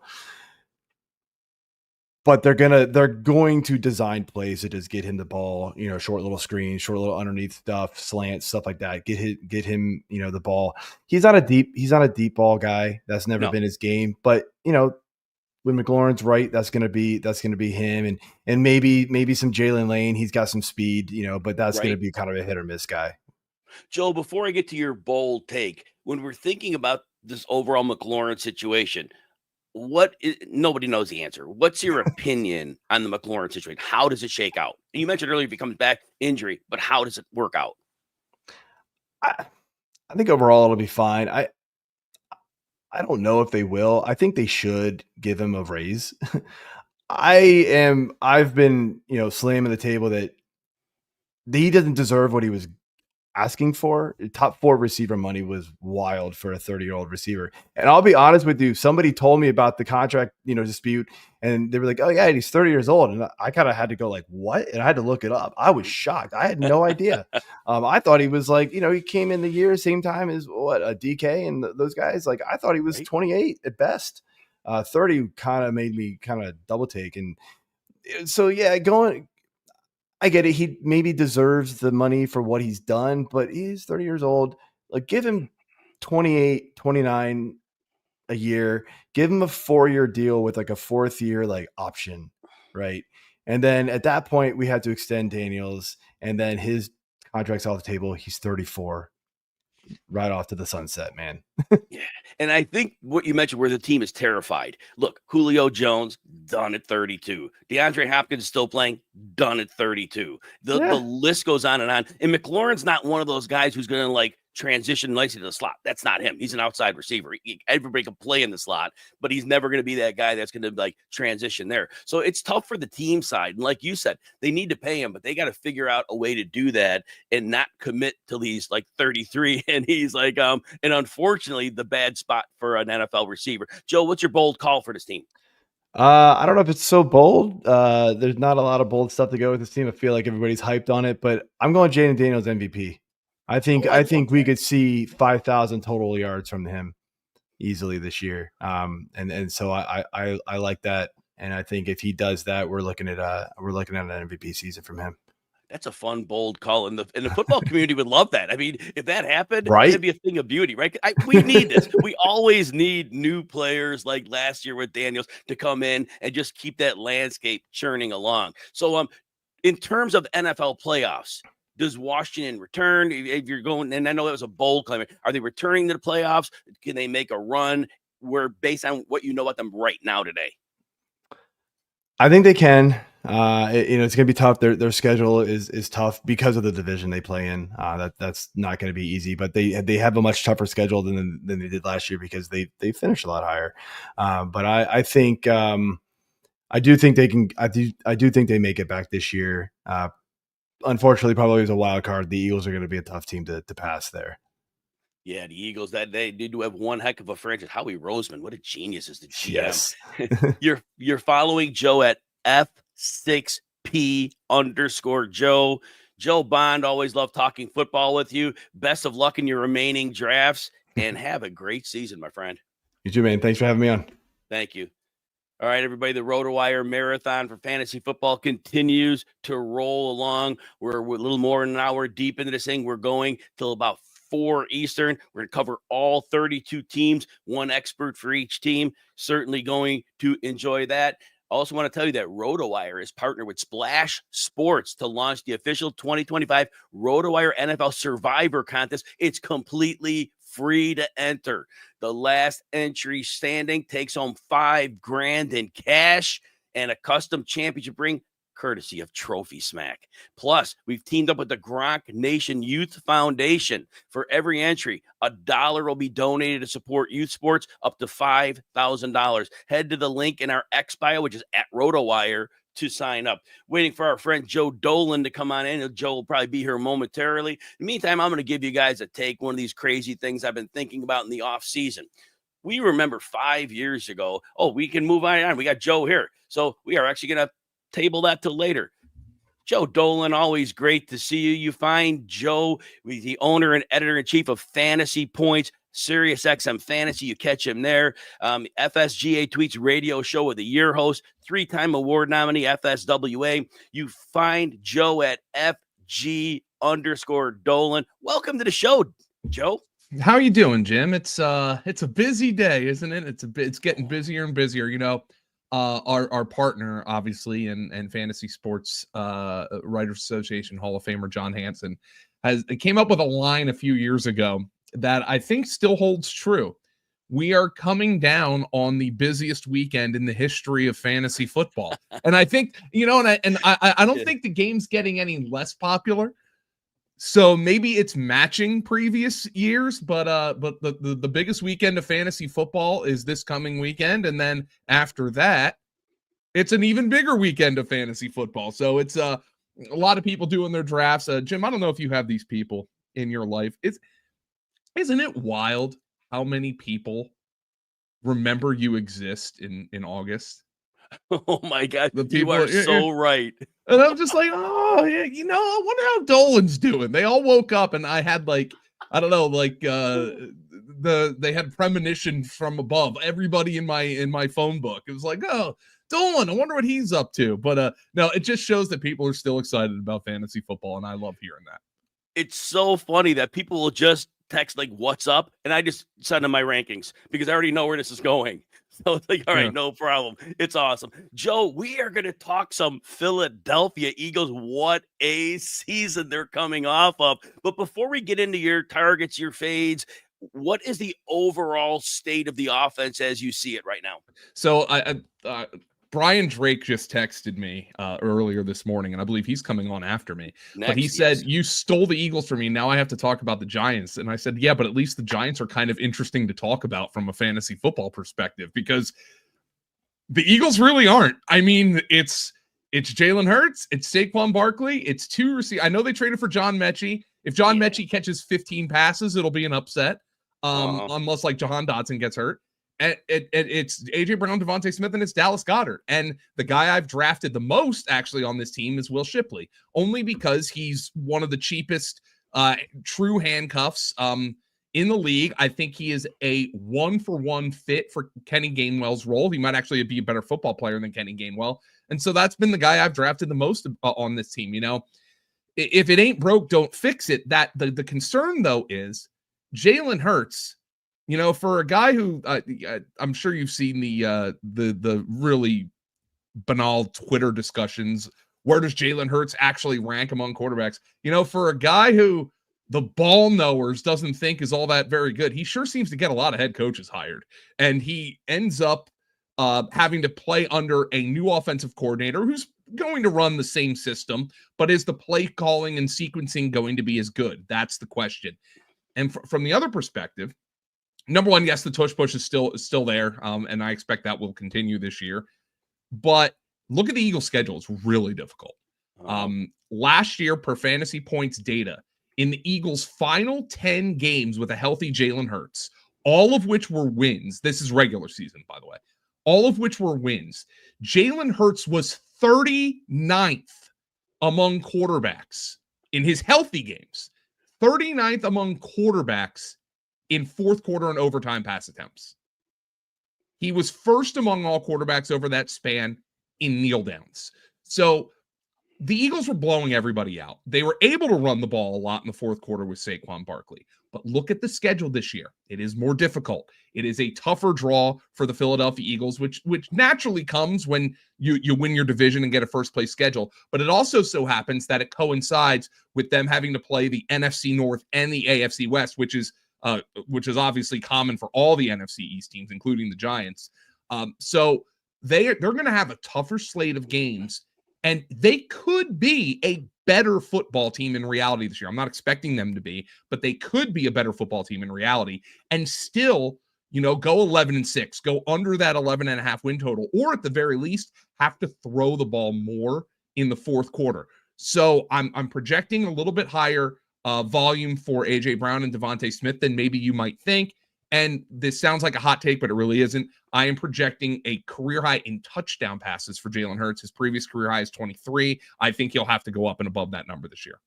Joe, if this intersects with your target or fades, it's fine, but I want to ask you this question.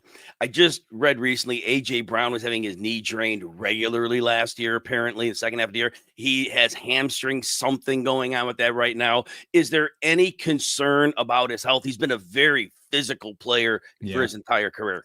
Maybe a little bit, and maybe that has you pivot to Devontae Smith, but all the Eagles beat reporters, even after they traded for John Mechie, was more like they're being cautious with AJ Brown. Like, what do you need to see from him? Like, yes, Kevin Patullo is the new offensive coordinator, but he's been in that building. He's been the passing game coordinator, so the terminology is all the same. AJ Brown has a relationship with Jalen Hurts dating back to high school, so it's not something where he really needs to get those reps. He's a tough guy, but look, if AJ Brown slips a little bit, Devontae Smith's going to be able to take over some target volume. So I'm not freaking out about AJ Brown right now. I think he's done a fantastic job to get his body ready and his body right, and the Eagles have done a good job managing him as well. Joe, what's your player to target on Philadelphia? Well, I think Will Shipley is the easiest one to say just because he's so cheap, but I actually think it's Devontae Smith, based on his cost, the fact that I think they have to throw the ball a little bit more this year than they did last year by nature. Again, they could be a better football team in general and still not have the success that they've had with the fourth quarter last year when all these games were laughers, right? Jalen Hurts oftentimes was getting pulled out for Kenny Pickett last year, including in the Super Bowl. So it's just not something that I think is repeatable. Devontae Smith isn't dealing with the dings and dents and the slings and arrows that AJ Brown is dealing with right now. So I think Devontae Smith is probably my favorite player to target here. And Devontae Smith's ADP is going wide receiver 28, 29. He missed a few games last year. His numbers were right on par with what they were the prior year. People are sleeping on that, so I'm glad you brought that up. Is there a player to fade on this team? Yeah, this is more just a strategic thing because I'm not going to knock a team that has Jalen Hurts on it. but it's just more of the quarterback position in general this year. I just think it's a great year to wait. It's a really deep slate. So I haven't had a whole lot of time this year focused on drafting in the Lamar Jackson, Josh Allen, Jalen Hurts tier. That's not to say you can't build a winner doing that, but I actually think that it is a good opportunity right now to pass on those elite quarterbacks and get somebody who's going in that third, fourth round range who can help you at another position. Yeah, I'm totally with you on that as well. I don't even like my roster construction. I'm taking a quarterback early, and there are some options late that have already done it. In most years, you're taking like these wild shots at late quarterbacks. I don't think they're wild shots. Do you have a bold prediction for the Eagles, Joe? So my bold prediction, actually, I already gave it out, is that Jalen Hurts is going to set a career high in touchdown passes. Maybe this is another bold prediction. I don't think Saquon Barkley misses significant time this year. Agreed. Everybody seems to be acting like he will, and he's kind of fallen to like generally like even mid to late first round in some drafts that I've seen, because people are like, I got to get Jamar Chase, and then of course Bijan and Gibbs. I think Saquon takes care of his body. Maybe he gets a number of fewer touches, which I think will happen. Again, tying all back to the Eagles' difficult schedule, but I think he's able to take a little bit of a breather and not have to carry the team nearly as much. Joe, without going over the whole thing, I have a premise this year that the league's base defense is 4-2-5. There's 2 linebackers on the field. Used to be 3, there used to be 4. Linebackers used to weigh 235, 240. They weigh 230 now. There's so few run defenders on the field, most plays, like 6 of them, that you can get a hat on every one of them. These running backs aren't taking kill shots. You watched last year, they're not getting buried by hits. Yeah, you'll sprain an ankle, you'll twist a knee. But we saw running back health unprecedented last year. And I think Barkley, like you're saying, there's no reason to think other than a freak injury. I expect him to keep rolling along. So I'm glad you said that. You follow Joe at FG_Dolan. Joe, always love talking football with you. Thanks for hanging out with me today. It was wonderful, Jim. Just hit me up if you need me again. Anytime. You know you're on the top of the list. Thanks, Joe. Bye-bye, Jim. All right, everybody. Hopefully you're enjoying the RotoWire Fantasy Football Marathon. Anybody wants to get in the RotoWire subscription site, I have 4 articles a week that drop there. We have massively upgraded tools. Definitely get you a 20% discount today only. Go to rotowire.com, use the code marathon. And now the Drake is in the house. He was sniped by Joe Dolan for the Eagles. And so what's the bonus prize for Brian Drake? He's going to get the New York Giants. But before we get that, you follow Brian at Drake Fantasy.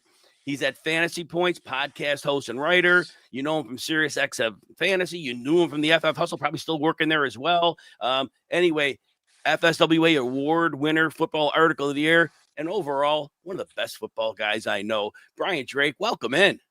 Thank you so much. I'm so glad to be here. I texted Joe right before this. I'm like, you bastard, you took the Eagles on me. He filled in the spreadsheet before I could get there. But hey, the Giants are an interesting team because really outside of one player, everybody's affordable and you can get them on your team and it's not going to cost you that much. And you kind of just can see where it plays out. If the Giants are a little better than last year, maybe some of these guys, that we're going to talk about can help you win some fantasy games this year.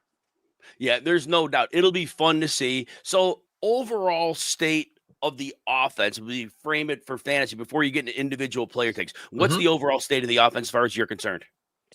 Well, listen, it's going to have markedly better quarterback play. It has to than last year. I mean, it doesn't matter if it's Russ, if it's Jameis or Jackson Dart, who looked fantastic over the weekend in the preseason playing. They're going to run a functional offense here. They've got a good play caller in Brian Daboll.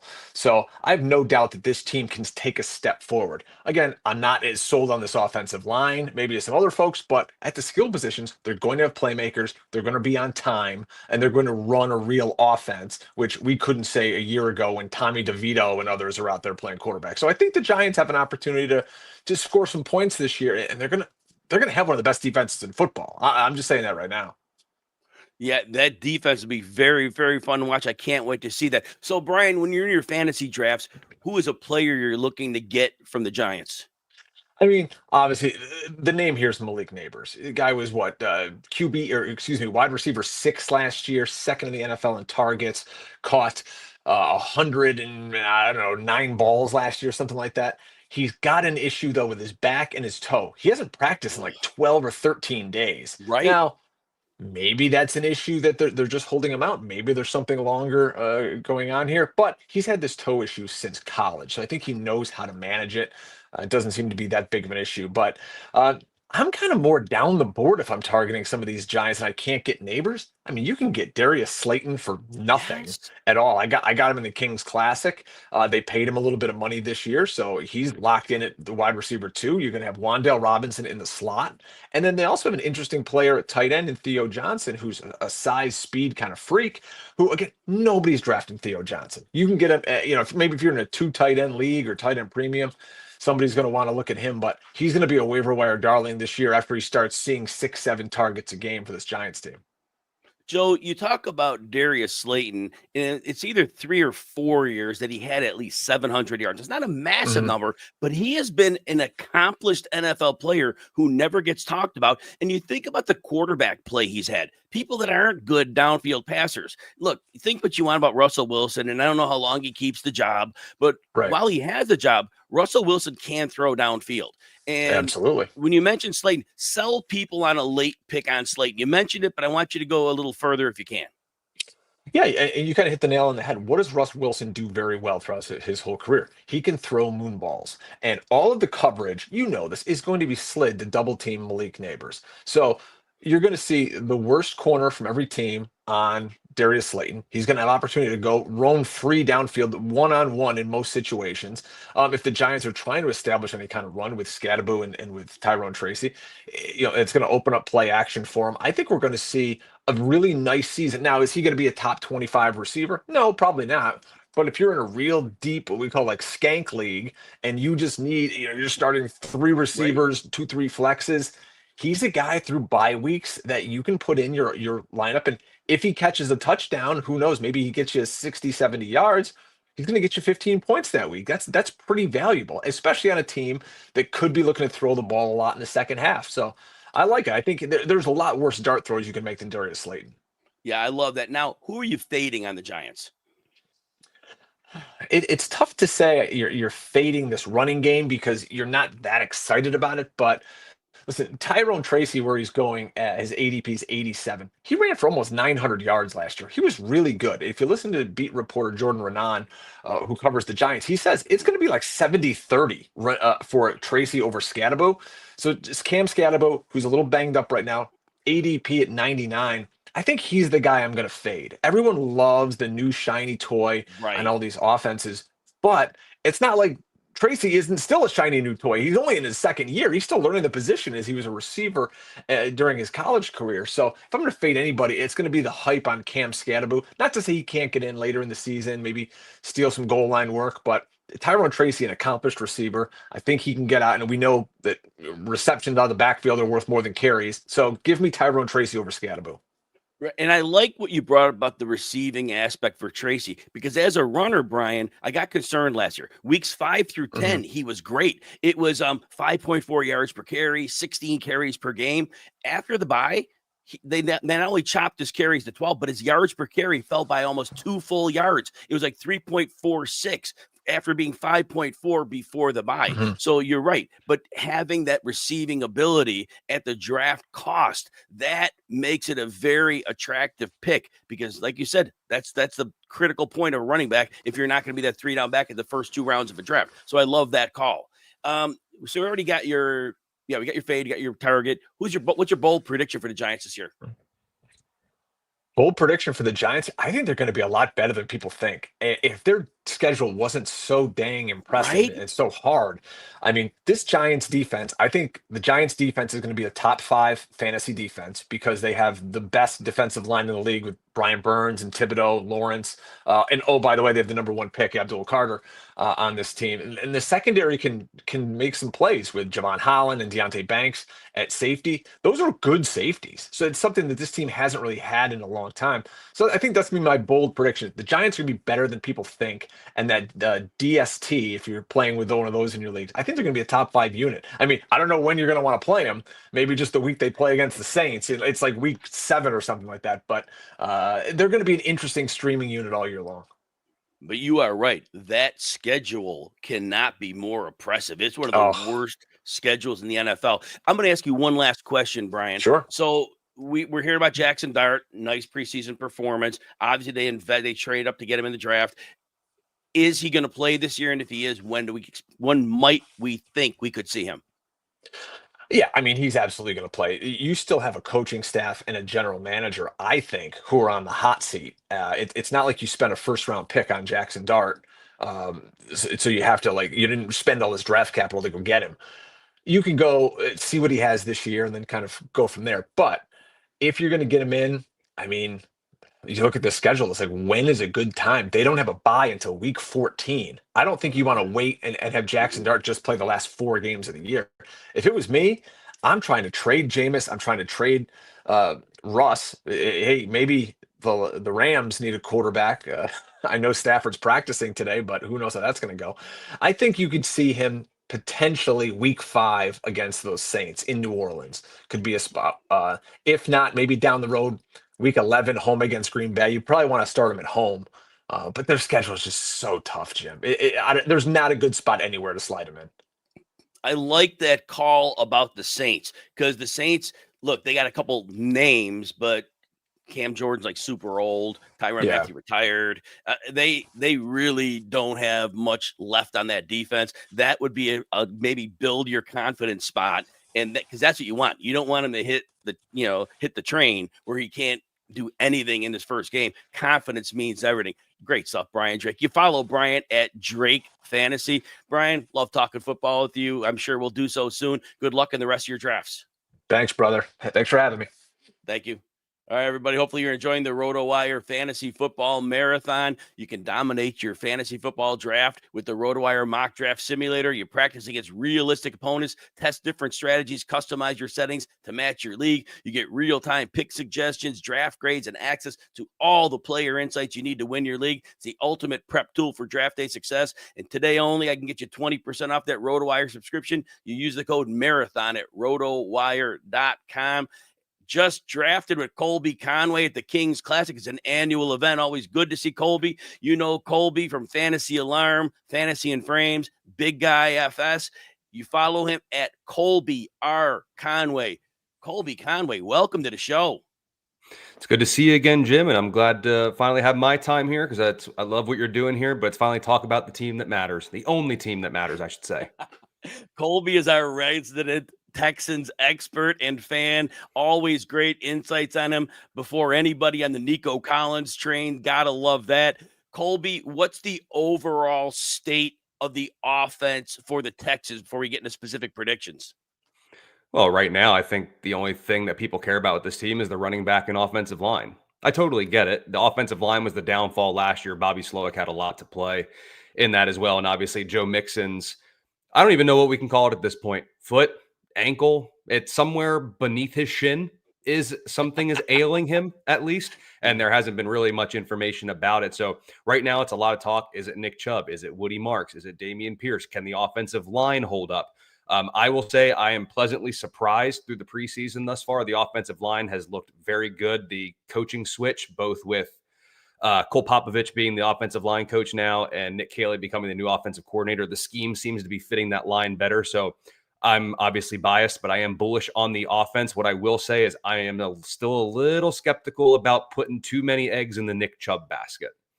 He had 5 yards per carry on Saturday there against Carolina, and it was against their starters, but it seemed like I think he took 5 carries for 25 yards. It seemed like on those 5 carries, he should have got 25 yards. It seems like he got exactly what was given to him, not much more. There's not much burst. I am still a believer if Dameon Pierce can get healthy, I still think he's the running back that's set to kind of pop in this scheme, and Chubb is just kind of the reliable veteran that they can trust. Well, you're right about the camp talk on Dameon Pierce. They've really been talking him up, saying that he looks like a different player. So we'll see how that develops. But it is something to keep your eye on late in fantasy drafts. Look, I love Nick Chubb from here to the moon, man, and I hope it works out. But I understand the reality of it, and maybe he doesn't really get it back, and it'd be sad. But sometimes we got to be very, very objective when we're talking fantasy sports. Colby, who are you targeting on the Houston Texans this year? I mean, there's a lot of good targets. And I think if you're looking, especially in redraft, Christian Kirk is by far the most mispriced receiver on this team. When you look at where Kelley has come from with New England and the Rams, slot receiver success is synonymous with those two teams in the schemes. He comes from, he's had the experience with McDaniels. He's had it with McVay. Slot receivers pop off there. He wants to be quick. As much as they can believe in this offensive line, I do think they know that they can't hold up forever. So it's going to be a lot of quick game. You saw that on Saturday with the ones on those 2 series that they had against Carolina. It was quick passes to Christian Kirk. But in camp, they've talked about a lot how the slot position has actually gotten downfield a good bit, and Christian Kirk is known to do that. Basically, all that's hurt Kirk the past couple years is injuries. That's what's hurt him. But in the seasons when he hasn't really been injured, or at least played the majority of the games, he's going to be a top 40 wide receiver. He is being drafted at his floor right now, and he is the most, I will say, consistent option behind Nico Collins in this passing attack.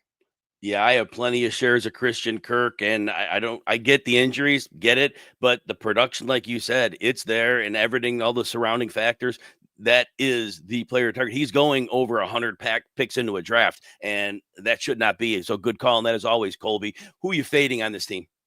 Yeah, I'm going to add one quick other one too for best ball. Please do. Particularly CJ Stroud. He is going to run more this year. If you look from pictures from last year, his lower half is bulked up. He understands the offensive line, and he saw just how much him taking what's available in the playoffs last season can help the offense. So CJ Stroud is way too cheap in best ball as well. But player I'm fading, this is low-hanging fruit. It's Dalton Schultz. He was so good the first year with Bobby Slowick in that scheme. And then last year, I do believe he played banged up, so I don't want to hold too much against him there, but probably did play hurt last year. You see camp reports and you'll see like Texans team 1, and he gets a couple of targets. He just doesn't have any explosiveness anymore. The biggest plus that I can find for Schultz this year is that he's not going to be a Texan next year, so he's playing for his next contract. And maybe that's the narrative. But then Cade Stover's getting more press. They just traded Mechie for Harrison Bryant. That's another tight end. They have not been quiet around the tight end market. They're preparing for life after Dalton Schultz, which will be 2026. I think Cade Stover is going to have the most fantasy points of these tight ends, especially with Brevin Jordan going down. Circling back to CJ Stroud, when you mentioned the running in the playoffs, 42 yards in each game. And as you said, he pointed out, he began to realize, with teams playing 2 high safeties, they're giving me that. So he figured it out. And like you said, he bulked up his lower half to be able to handle that. So that's a great call because that rushing value hadn't been there the first 2 years. It will be there this year. Another thing I want to mention about Stroud was I had Stroud busting last year, and here's why. As a rookie, he benefited from having the fullbacks on the field. Teams couldn't play an extra safety up, so he was just killing over the top. Last year, they took away his fullbacks, and all of a sudden, teams dropped their safeties, and it was like his rookie year because it was looks he hadn't seen. But my belief is CJ Stroud is a great quarterback. He makes his adjustment to the league this year, and I think that's understated. Where do you stand on that? Yeah, I mean, obviously, he was phenomenal his rookie season. The league adjusted a little bit. I do also think while the league adjusted to Stroud and the Texans, Bobby Slowick's inability to adjust to the league played a big part in that, because you could see by mid-season, especially once Diggs and Tank were done, and it was basically Nico and you and I, Jim, at that point. We were probably close enough to being out there. It just looked dysfunctional. They were out of rhythm. There was no sort of identity. CJ was frustrated. His body language was atrocious last year. And I mean, for good reason, probably. He's running for his life, getting killed nearly every time he drops back for more than 2.5 seconds. So this season, I'd be very excited. It seems like the scheme is very friendly. There's a little bit more flexibility on the route so that he just has to get on the same page with his receivers in terms of what he's seeing and what they are seeing. But he's set up for a very good season. The only other thing that I could say that maybe might cap Stroud's ceiling a little bit is if this Houston defense is as elite as it says they're going to be, or at least that paper says. It's not going to be like the Bengals playing 45, 41 games every single week. Like Houston does not want to do that. DeMeco Ryans would love nothing more than to win every single week, 21-13. He would love that. Just run the ball and defense. That's what he would love. But I still think there's enough that they'll allow a big play here and there because they're going to be a very opportunistic defense. But Stroud is set up for a really good season. He's simply just too cheap. He's a great QB2 target. Now, give me a bold prediction for the Texans for this year. I'll keep it right there. I think Stroud gets his first 30 touchdown season. I think that's what's going to come to. this season. And the receivers are there, the scheme is there. And especially if Joe Mixon's going to, even if he goes on PUP for the first couple of weeks, I understand that Kelley's scheme is predicated on running the ball and they have to do it. But instead of handing the ball to Nick Chubb and Woody Marks, why would you not put the ball in CJ's hand with Jaden Higgins, Jalen Knoll, the tight ends, Christian Kirk, and some guy named Nico Collins? I would take that every day of the week versus handing it off to Chubb or Mark. So give me Stroud for his first 30 passing touchdown season in the NFL. How does the season end for this team? Well, I mean, according to my bet slips, they win the Super Bowl, obviously. That's how it ends. But I would think, I'll say it this way. I think a successful season for Houston would be to make it to the AFC Championship game. I think that's a realistic success of a season because that's where they've been stuck the past couple of years, is that divisional round. They can't get past it. Jim, they're already shooting for the Saturday 4:30 game. That's a guarantee. We already know it. Pencil it in. Pen it in. No. You can Sharpie it. Yeah, you can. Yes. Put it to the masses. They already have the Saturday 4:30 game. You already know it. But I mean, my bet slips say they win the Super Bowl, but a successful season would be reaching the AFC Championship game. Hey, the only good news with that Saturday 4:30 game is that it won't be Andy Dalton playing against him, because I remember one or two of those, and that was not fun. This year. Hopefully it's even better. So hopefully the Texans go on and they can do some great things. But hey, I'm buying in, and I know you're excited about them. Colby, always enjoy talking football with you. You follow Colby at Colby R. Conway. Best of luck in the Kings Classic, your other leagues, and I look forward to talking to you soon. Likewise, my friend. We'll talk soon. All right. Thanks, Colby. All right, everybody. Hopefully you're enjoying the RotoWire Fantasy Football Marathon. It's always a great day to talk football, and we have 32 fantasy experts getting you ready for the season. We're going to cover every team, give you busts, give you players to avoid, and give you some bold calls. In the meantime, this is just going to continue on for another few hours, so keep hanging with us. But if you're ready to dominate your fantasy draft, the RotoWire Draft Assistant, your secret weapon, real-time tool providing expert rankings, projections, customized recommendations for your specific league, including support for auction and keeper leagues. You get all the player news, injury updates, and analysis you need to make winning picks. Draft smarter, draft faster with the RotoWire Draft Assistant. If you want access to that, you need a RotoWire subscription. I can get you 20% off of that today only, Monday, August 18th. You go to rotowire.com. You use the code MARATHON to get set up for that. And now, we have a doctor in the house. Dr. Roto is here. Dr. Roto, you follow him at Dr. Roto. Love it. Perfect. Works with the name. Beautiful there. You know him from drroto.com, Sirius XM Fantasy Sports Radio. Dr. Roto, welcome to the show. My man, this is like the Jerry Lewis telethon. You're just on all day, maybe raising money for the kids. I love it. Oh, that's fabulous. Dr. Roto, we are going to talk some Kansas City Chiefs. This is a team, their norm, getting to the Super Bowl. Offense, we've seen different offenses since Tyreek Hill left a few years ago. What's the overall state of the offense as you see it for the Chiefs? Yeah, it's a good question. I think a lot of people are thinking this should be a rebound year for Patrick Mahomes. A lot of people are expecting big things, but the Rashee Rice situation has just put a shroud over the Chiefs. When he's on the field, different team. I think right now we all know he's going to play the first 4 weeks.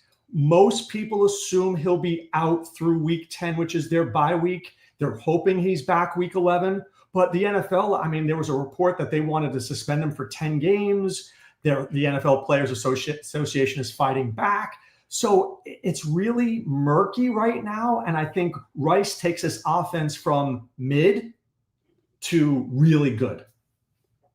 And that's the key point. So now let's dive into some individual players. Dr. Roto, who is a player you're targeting on this Kansas City offense? Yeah, I think I'm actually looking really late in drafts here.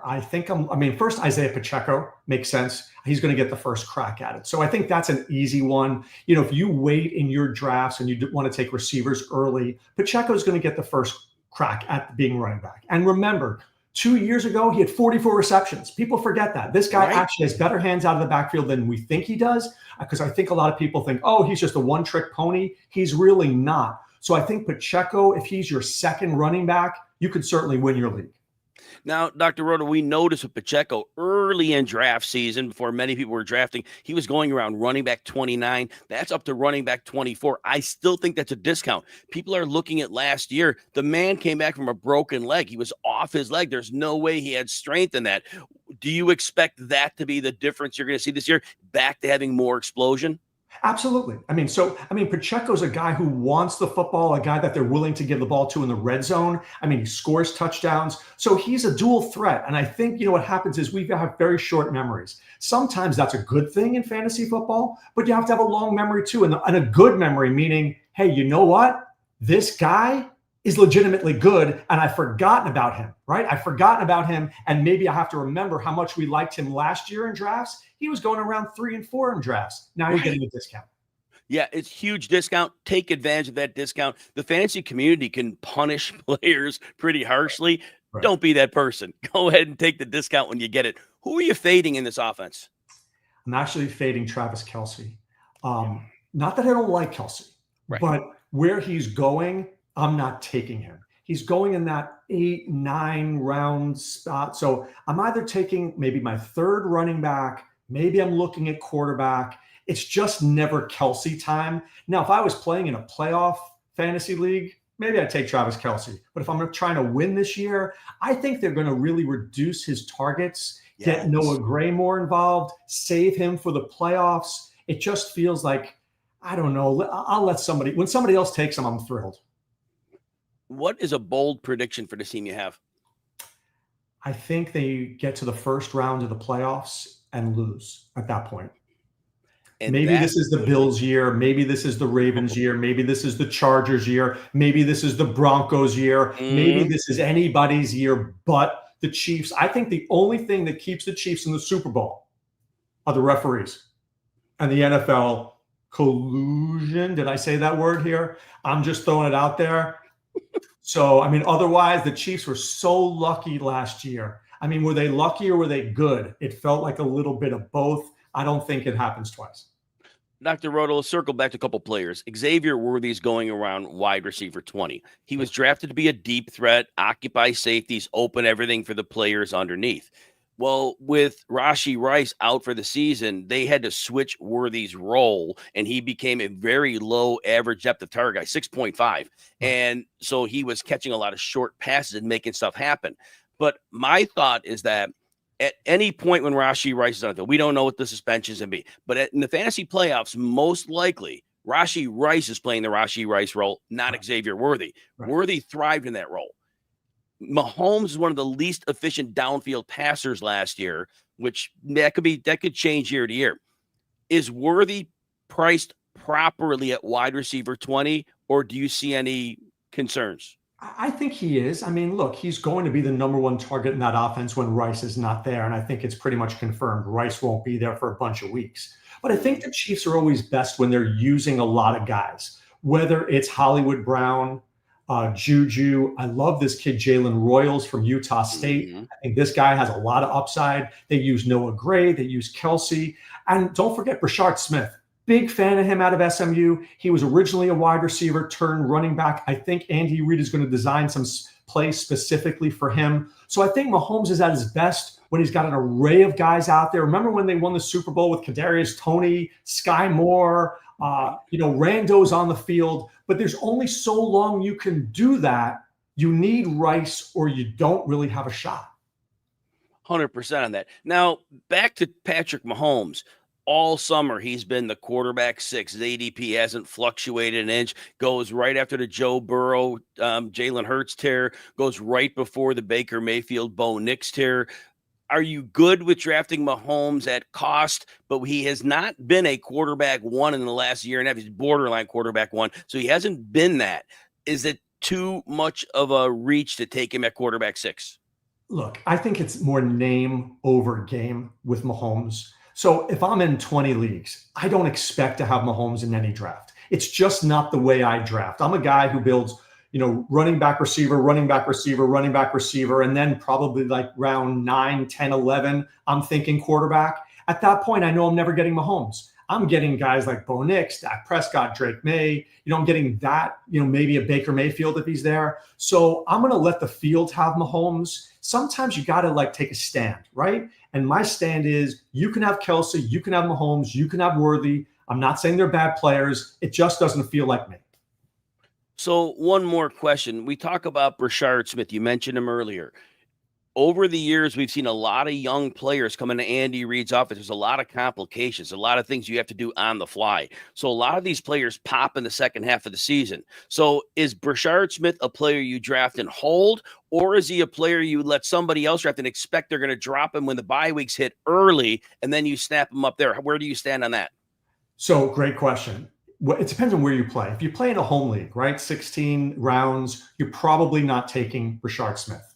I play mostly high stakes leagues. Last night I took him around 15. Why? Too many sharks circling in the ocean there. If I don't take him, somebody else will, and somebody else may get the benefit and win, 250K. If you're going to win 250K, I want to be my own rich friend. You know what I'm saying? So I will take a guy like him late, and I call those players stash and cash guys. Yeah, I like that call. So overall, how you already mentioned this as your bold call earlier. It was a bold call, but do you actually think, if you say it was a normal call, would you still say the Chiefs are getting bounced early this year? I think they're bounced early. I think they make the playoffs because there's no way the NFL doesn't want them in the playoffs, right? Right. But at that point, could they be bounced? I think so. With the right matchup, whether it's the Chargers, whether it's the Broncos, Bills, Ravens, any of those teams, he was loving the Texans. I don't know if I love the Texans as much. I've seen that offensive line. But, look, anything can happen, but I think it's possible this year. You follow him at Dr. Roto. Always appreciate seeing you and talking football and having you on the show. Good luck in the rest of your leagues and drafts, and we'll talk soon. You too, my friend. Take care. Thank you. All right, everybody. It's a challenge that every commissioner has to deal with each year, figuring out the best date for the league to hold its draft. So how do you get 12 players living in different time zones with families, summer plans to agree on a date? You check out our free scheduling tool at rotowire.com/scheduler. Again, rotowire.com/scheduler. You select a few dates and times, and you have your league mates select yes, no, or maybe, and then you'll find the optimal draft date.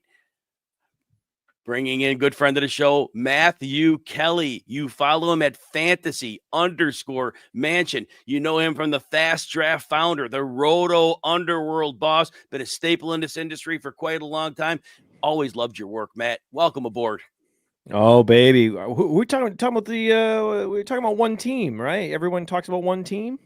Yeah, we're going to talk one team each, but yeah, if you drift off a little bit, you drift off. You got a couple comments you want to make because I know you always have great takes to share with us, but we are going to start out with a little New York Jets talk. What's your overall state of the offense for this as we frame it for fantasy? Love the Jets this year. Jets, Jets, Jets, Jets. I haven't wanted any Jets. I don't like players on bad teams typically, so a lot of players get drafted. I'm like, okay, you can have that guy. That's fine. The Jets aren't bad though. I think the Jets are going to be good this year. I think we saw one possession in preseason. Justin Fields just drives right down the field, scores a touchdown on a scramble. You'll love to see it, and you love how consolidated this offense is. Love how you just have Lazard and Josh Reynolds and Malachi Corley behind Garrett Wilson. Garrett Wilson coming off 3 straight 150 target seasons. I mean, only a handful of wide receivers have ever done that. Right. And if I go back just a couple of years to what did DJ Moore do with Justin Fields? DJ Moore had 400 more yards in 2023 than it did in 2024.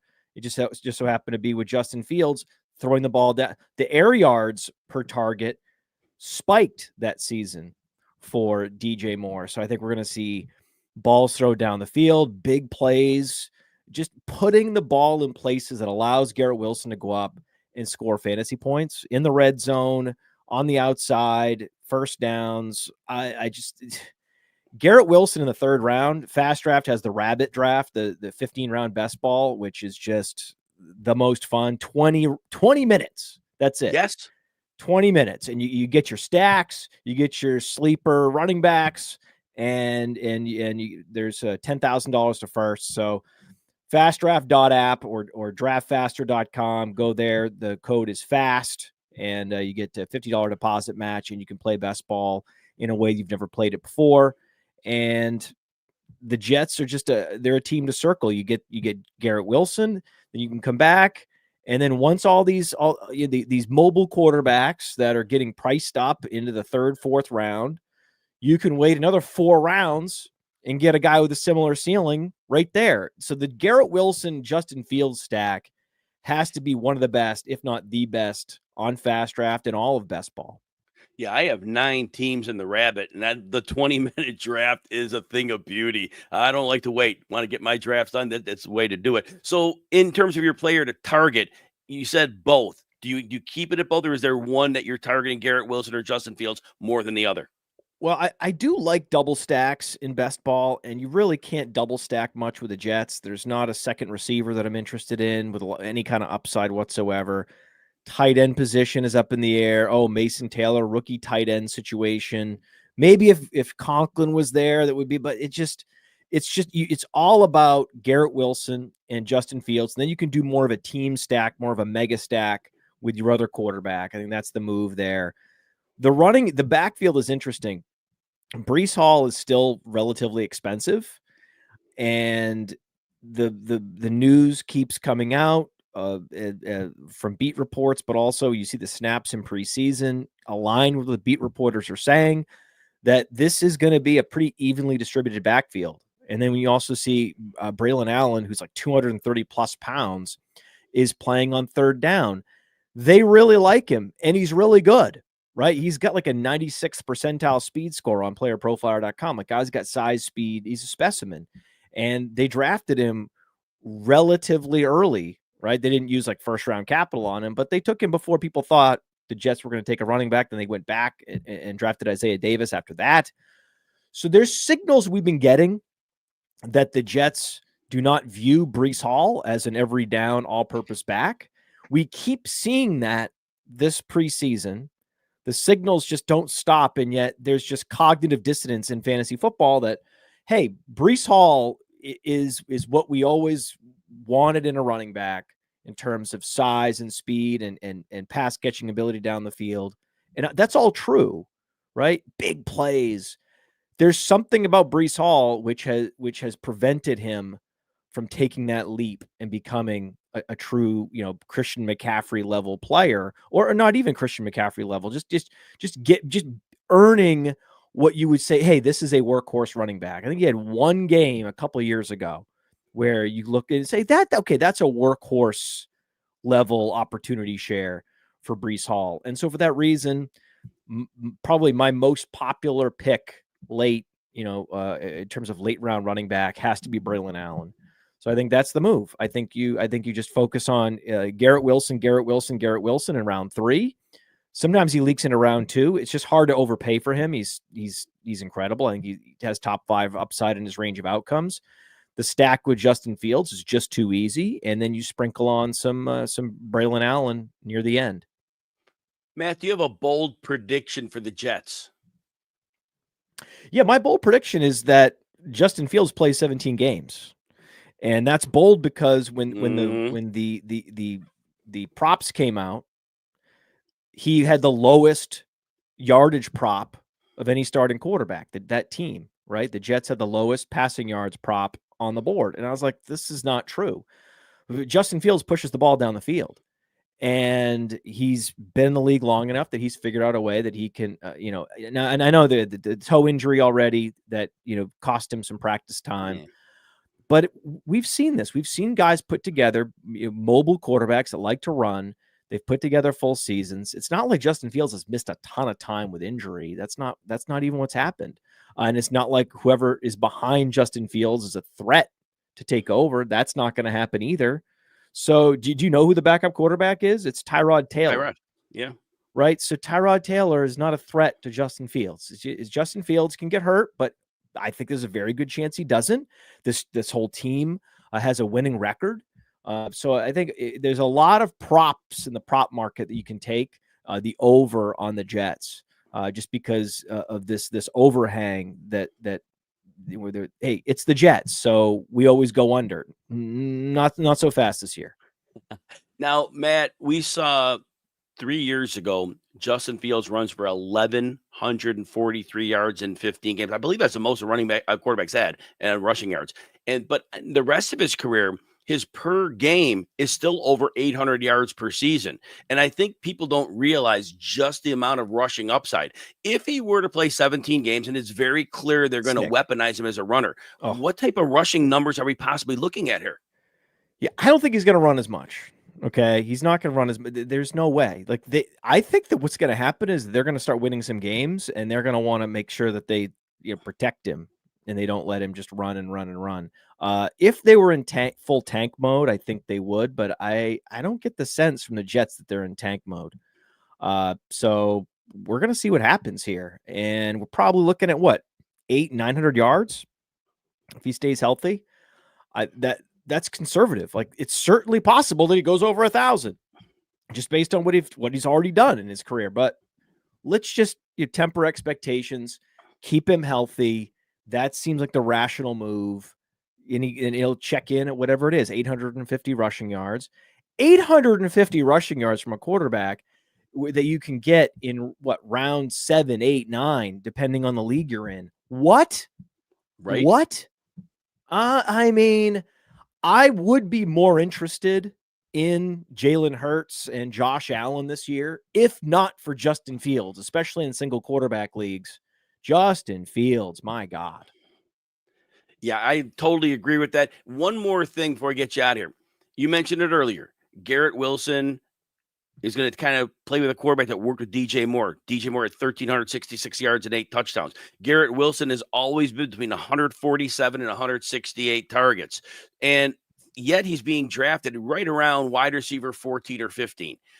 At his spot, is he perfect, or do you think he should be even a little higher than that? That's because of the Vegas came out and said that the Jets are going to be last in the league in passing yards. And everyone plugged that into their projection model, and it nerfed Garrett Wilson. I'm saying that's not going to happen. I'm saying they're not going to finish last in passing yards, and that Justin Fields is not this, incompetent quarterback, which is what that means, right? Think about all the quarterbacks around the league. So just thinking that Justin Fields is better than he's perceived as a thrower, and that he's not as injury prone as he's perceived, just those two little things, if those come true, Garrett Wilson pops off. And of course he's going to have 150 plus targets. Who else are they going to throw to? Right? Even if they do refuse to throw the ball, Garrett Wilson's still going to get 150 targets as a minimum. If they happen to open the offense up, then we're talking 175 targets. So love that. This is why this guy's a must draft. He's a must draft because once McConkey, AJ Brown are off the board, he's really it. He's really it. The fact that he's even in the same tier, being in the same ADP tier as guys like Jackson Smith and Jigba, Devontae Adams, players that are in bad situations, bad passing situations. Like, that's a really bad passing situation in Seattle with huge target competition like Puka Nacua and Devontae Adams. Mike Evans, who clearly is on the decline. You have Tyreek Hill, clearly on the decline. You have all these players in the same ADP tier. And to me, it's like, I just got to make sure I watch my exposure and I don't have my whole fantasy season tied up in Garrett Wilson at this point. You follow him at fantasy_mansion. Make sure you're playing Fast Draft, the Rabbit. Wonderful draft to be in. Matt Kelley, thanks for hanging out with me, and good luck in the rest of the preseason. See you, Jim. Thanks. Bringing in Lindsay Rhodes. No commercial read here. I got to get Lindsay on the show. Always love talking football with Lindsay. You follow her at Lindsay, LINDSAY_Rhodes. You know her from Sumer Sports, former NFL Network, DirecTV, Sirius XM, and always a friend of the show. Lindsay Rhodes, welcome aboard. Hey, I'm happy to be here. I can't believe you're staying this organized. I'm impressed with all of the guests. You've got all the info ready to go for everyone. It was 33 years of teaching. I had to be organized, and I'm able to carry that over here. Lindsay, we're going to talk some Tampa Bay Buccaneers coming off an amazing offensive season. What's your overall state of the offense before we kind of get into specific players and fantasy? So in general, I keep hearing the phrase regression thrown around where the Bucs are concerned. And I understand mathematical regression, but I'm just like, okay, let's zoom out for a second And let's look at the pieces here. And let's think about offenses in the league that have pieces like this, right? Like, I just think that the Bucs offense is set up to succeed. I am in on the Bucs offense. I feel like Baker, we now know, is an above average quarterback in the league with the ability to perform at a level that is maybe above where we assess his talent level to be. The wide receivers, I mean, it's insane. Like what they did in the draft, drafting Emeka Egbuka, who I loved in the draft, but didn't necessarily love that he went there. I was like, how is this going to fit? There's so many mouths to feed in that regard. And then they've got Bucky Irving, who's like my favorite, and I'm not alone in this department, young running back.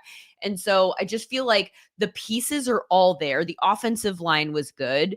I mean, I understand the offensive coordinator leaving and there are question marks attached to that, but guess what happened the year before? The offensive coordinator left and there were questions attached to that and they got better. So I just feel like my overarching thought about the Bucs is like, I get mathematically expecting a few things to come back to norms, but I just think they make up for it in different ways. I think the offense is going to be good. That's what we're looking for in fantasy. I want these pieces. Now, Lindsay, I want to backtrack to something instead of going forward. I love that you called out that Baker Mayfield is a good quarterback because I think the fantasy community, and you know what? Honestly, after 2021, the NFL community, because they weren't looking at him, have him penciled as a bad quarterback. And I see 4 seasons on his resume that are very good. And I see legitimate explanations behind the seasons that were bad. One was 2 torn shoulders. The other one was second year of Freddie Kitchens. So can you talk a little more about why Baker Mayfield is a good quarterback and not this, cast off that everybody seems to think he is? Yeah, I mean, I think, look, for every quarterback that is not perhaps a Patrick Mahomes, Lamar Jackson tier quarterback, the environment does matter. So you're going to see a lot of volatility in terms of production and play and what it looks like from a numbers standpoint, just based on environment. And I think that Baker is probably not an elite tier, like I can carry the entire offense with me. I will make things happen out of thin air. I don't know that he's necessarily that type of quarterback, but I think he's a good quarterback. And I think that the fact that he has been in environments more recently that have been good are allowing that talent to come to the surface.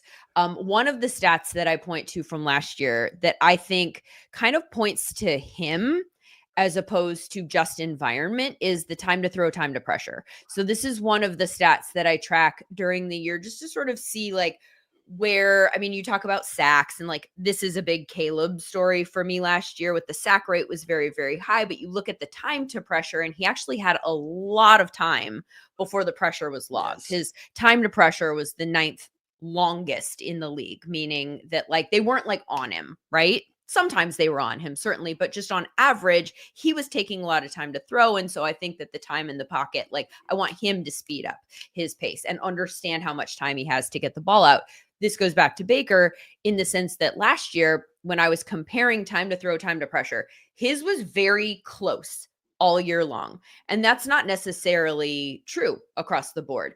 And so I feel like there's something in him that points to he can get it. He has a good sense for when the pressure is about to get there and can get the ball out. And I think that that's a skill as a quarterback. Like his, let me see. I think his time to pressure on the year. Why do we not have this right in front of me? I know I wrote it down. Okay, here we go. So the second lowest pressure rate in the league, meaning that he didn't see a lot of pressure compared to other people in the league, but his time to pressure was 2.64. That's the 13th fastest time to pressure, meaning that there were a lot of quarterbacks who had less time, right? Or more time, sorry. Fastest meaning it's coming quick. Sure. So, and then his time to throw is 2.7. So those are really close numbers. And I think what it means is that he's getting the ball out before the pressure arrives, not that the pressure isn't coming, so that they're not logging it as a pressure. Does that make sense in terms of the time versus the rate of pressure? Kind of getting into the weeds here, but my overarching thought is I think that tells us a story about him as a quarterback, having a feel for his environment. And certainly the environment is good. So all of that I think points to him having a good season. this is an important explanation because, again, there are people just convinced it was all Liam Cohen who was the magic man, and it helped, but it wasn't the whole story. So I'm glad you explained that because I think the audience needs to understand there's a good quarterback. So who is a player you're targeting on the Tampa Bay Buccaneers this year? I mean, Bucky's one of my favorite players in the league this year. And I have actually had some conversations with people that are saying that they are specifically not drafting Bucky at ADP. So I think that it's an interesting disparity that I'm so high on him and that other people are like, this is too high. And I think that it's a regression conversation to a degree. I think he is the perfect mix of a pass catching running back and also a very efficient rusher. Like, you can't find a stat in which he did not have a very, very successful season last year, right? Like, I mean, if you're breaking it down, just looking at efficiency metrics, we're 5th in yards per carry, we're 1st in rushing yards over expected per attempt, we're tied for 3rd in EPA per rush. That's an environmental stat I want to point out, but the environment, again, as I already said, I think is good and will continue to be good. So I think that that's something we can trust to be somewhat similar moving forward. And then in terms of the receiving skills, 4th in yards after the catch, yards after the catch over expected, 1st, 4th in catch rate over expected, 2nd in catch rate. Like, he's a talented running back. And so I know that Rachaad White is still there and he was still popping and they were using him in some ways. I think that the skill sets overlap to a degree. I think that Bucky is good at the things that they also used Rachaad White. And so I think that we're going to continue to see Bucky get the ball. I think he'll continue. It's not like Rachaad White's usage nerfs Bucky White in any way. And if the passing stats do regress and they're not throwing the ball as much, or they're not throwing the ball as effectively, or whatever that is, then if the pass rate comes down, then that points to Bucky. Like, either way, Bucky is very, very involved in this offense. And I'm a big believer, as I already said, that this is going to be a good offense. And so I think that the environment is good. He's going in the middle of the 2nd round. And I think that he is one of 6 running backs in my mind that could finish as RB1, that have the skill set to potentially, that's in the cards as a potential outcome this year. And so if I can get a potential like RB1 overall in the middle of the 2nd round, then I'm grabbing that every time. And I am. Lindsay, who are you fading from this offense? I'm probably fading Emeka Egbuka, and it has nothing to do with Emeka Egbuka. I think he's great. And I think that the fact that Chris Godwin is hurt to start the season is a very good thing for Emeka actually having the opportunity that maybe wouldn't have existed otherwise. But I'm a little bit worried about the fact that, look, Chris Godwin is somebody that we know is good. We know what his role in the offense looks like. They just paid him at a rate where I think that he has to be a priority when he is healthy enough to come back. And I think that Emeka Egbuka is a talented guy that I like very much, but I just am not sure that when Chris Godwin's on the field with Evans and Godwin, how he gets the ball at the rate that maxes out where he's going in fantasy drafts. If it was a little bit lower, but he's like rising because of Godwin's injury and the way that he's looked during training camp and all of the buzz, to a degree that I feel maybe a little bit less comfortable with where he's going. If it was a little bit later in the draft, then 100% throw that dart at the wall. But I don't know that the volume is going to be there for Mecca this year to pay that one off. Yeah, I totally see that as well. Can you give me a quick bold take before we get out the door? I'm going to go, I'm not going to go Bucky Irving all the way up to RB1, although I do think it's possible. I think I'm going to go top 3. I think he cements himself in that mix of like the guys that we're consistently looking at the top of drafts, and enters himself into the RB1 or the player 1 overall conversation this year. So I'm going to go top 3 RB. Lindsay, always love talking football with you. Appreciate taking time out of your busy schedule. You follow her at Lindsay, LINDSAY_Rhodes. Lindsay, have a great rest of your preseason, and I know we'll talk soon. Thank you, Jim. Thanks. You got Iggy Gilbert coming in now. You follow Iggy at IDP_Iggy, founder of FF7s, co-founder of the Sports Affiliate. Great podcast work over there. Iggy, welcome to the show. Hey, Jim, you've had a pretty great lineup coming in here. I've been watching it, so thank you for having me be a part of it. I always appreciate it. And it's only getting better now. We got you in the house. And we are going to talk some Denver Broncos here today. And I see you got a Sterling Sharp shirt on there. You got the Roto hat. Thank you for that. Yeah, I got the Roto beanie. Yeah. Yes, love that. And Sterling Sharp, you got to think Shannon Sharp, and that's going to get us to the Denver Broncos. What an exciting offseason in my mind for them. Good season last year. First, give your state of the offense before we talk specific fantasy. My goodness. I mean, Sean Payton's done it again, right? I mean, what else can I say? I'm getting goosebumps over here. Chicken skin talking about it. Yeah, I mean, let me read off these names real quick. Bo Nix, Sutton, Evan Ingram, Dobbins, Harvey, Mims, Bryant. Where's the wink link in that, Jim? You know, where's the wink link in that offense? So I think there's a change of the guard over in the AFC West. I think it's about time things settle out over there and make a change. And the Denver Broncos are going to be the team to do it. Very excited about it. And that offensive line, they got one heck of a line, and that's going to be really fun to watch. So let's get into your fantasy target. Who are you looking to draft more than any other Denver Bronco player? Well, and I went back and looked at some numbers, man. And at my best ball, I have a 50% share of Bo Nix. So over at DraftKings. So I've got a lot of player exposure over there, but I also have a 46% share of Cortland Sutton. So if there's one part, you know, it's such a deep year in quarterback, Jim. You know, Bo Nix is going right around Patrick Mahomes at 7-8 after that kind of elite first tier. He's kind of leading that one. But give me Cortland Sutton. I mean, he's such a big guy down there. Obviously has rhythm with Bo Nix already. He said he went back and looked at not Michael Thomas. I can't remember Sean Payton. All of a sudden blanking on it. He went back and looked at old Saints films and looked at their wide receiver spot and see what he can help. Yeah, exactly. There he is. And he's going to try to mimic some more of what they're doing because apparently Payton's still kind of incorporating his offense into the Broncos. So, I mean, just to think that Sutton can improve. You got Ingram over there in the middle, so they're not going to be able to shade a safety, I don't think. Or if they do, they're going to pay the price with Ingram down there in the red zone. So I think Sutton could have another, 1,200, 1,300 year receiving yards plus 10 plus touchdowns again. So I'm all over Sutton. I think he's the guy you have to have from this offense. I mean, when you frame it that way, if Payton has his way, this could be a very exciting, explosive offense across the board. And there could be enough for many players to eat. So I do like the overall call there. Is there anybody in this offense that you're fading, Iggy? It was one of the questions, so I got to answer it, man. And it might surprise some people, especially after watching this last preseason game and him just scamping into the end zone, basically untouched behind that offensive line. But I'm looking at rookie RJ Harvey. I'm not from Missouri, Jim, but sometimes you got to show me. And rookies have to show me that they deserve to be highly ranked because I got the numbers right here. RB's going as RB22, 62 overall. And I'm not arguing with that. If you love him, I get it. Maybe that's some dynasty influx coming in on these numbers, Jim. But you can also get J.K. Dobbins, RB34.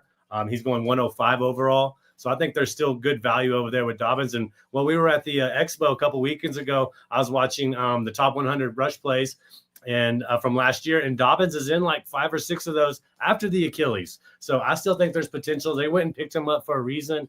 We'll see how that share works out. But if I have to pick an offensive player to fade, I'm not going to give you Pat Bryant over there, the rookie coming in. I'll take the other rookie, Harvey, who's going pretty high.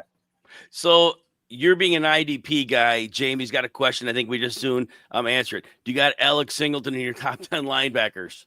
Oh, of course. Yeah. I mean, he broke his finger. He's coming off a major injury, but that guy just commands so much. He's honestly not the best coverage linebacker, in my opinion. So he gets targeted quite a bit there. That's a good thing for IDP, Jim. We want those passes defended. We want those coverage tackles. But, you got Benito, you got Cooper, you got Singleton, you got Zach Allen, you got Patrick Surtain. So there's not a weak link over there with the Broncos defense either. And then you got the altitude helping them on the home game. So he's going to be a top 10 linebacker guaranteed. Yes. And then Jamie also about Nick Benito. Is he in your top 20 defensive ends? Oh, man. Yeah, he's a target of mine every year. I think his tackle count goes up. I think he's still able to get to double-digit sacks with Cooper working the other side. Allen in the middle. Like I said, it's an offensive coordinator's nightmare going against this defense over there with the Broncos, in my opinion. Vance Joseph still doing a great job. So talking about the defense as a whole now, because I really think that we know they were really good last year, but they can get bullied a little bit last year. Well, they bring in Dre Greenlaw. They bring in Talanoa Hufanga. To me, in my mind, they're tone setters, and that's exactly what this defense needed. And then they drafted Jagger May to give them another corner, first-round draft pick, I believe the 20th pick, when we all thought they were going to take a running back, and they threw us a curveball. Iggy, how good could this defense be if it all works out? Well, it all started with stopping Patrick Mahomes. Okay, now you got to stop Justin Herbert. Nick, you talked about that led him susceptible to the run game. Well, you got Ashon Genty over there. They just picked up Najee Harris, Hampton. So they're not, they're playing chess while the other teams are playing chess. I think they're going to look to enforce and stop that run game, force teams to try to throw against them with the positive game script. Let Patrick Surtain do his thing. Let the rookie do his thing. Let's see if Hufanga can stay healthy, be back there in this coverage as well. There's just not a weak link in that defense over there, Jim. So I think they're a complete all-around team, good special teams as well. Iggy, give me a bold call for the Broncos this year. Man, I got a couple of them. Look at these odds. Plus 275 to win the West. I think this is Kansas City's fall.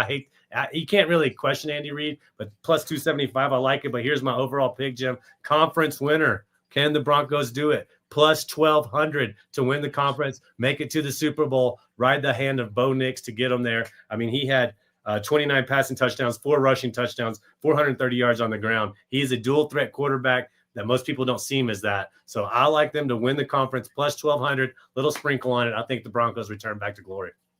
I don't see how that's a crazy bet. It's a good bold call, but I don't see it being crazy. They have the defense. They potentially have the offense. They have the coach for sure. And so, yeah, there might be other great teams in the AFC, but at this stage, why not Denver?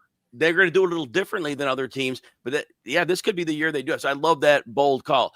You remember, you follow him at IDP_Iggy. Iggy, always great to talk football with you. Enjoy the rest of the preseason. Good luck in your drafts, and I know we'll talk soon. All right, Jim. Take care. Thank you. All right, everybody, do you bet on player props or play in pick'em contests on such sites like Prize Picks and Underdog? If so, the RotoWire Picks tool gives you information you need to make educated decisions. The tool uses hit rates, expert projections, valuable data from 11 different sportsbooks, and pick'em sites to help you choose more and less on player props. Check it out at rotowire.com/picks or don't download the RotoWire Picks app and start winning more today.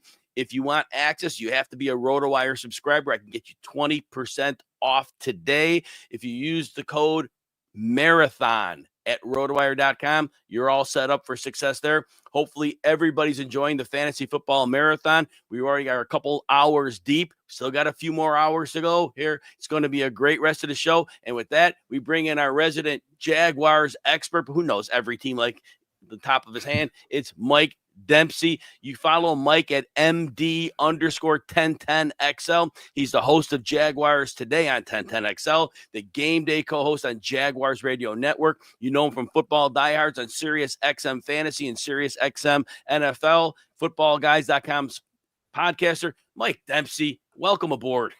Hey, Jim. Good to have a little FaceTime with you. I appreciate you having me on, buddy. Always love to have you here. And with that, Jacksonville Jaguars, there is a lot of excitement from football fans, fantasy fans. Can you give us a general state of the offense as we get ready to talk fantasy?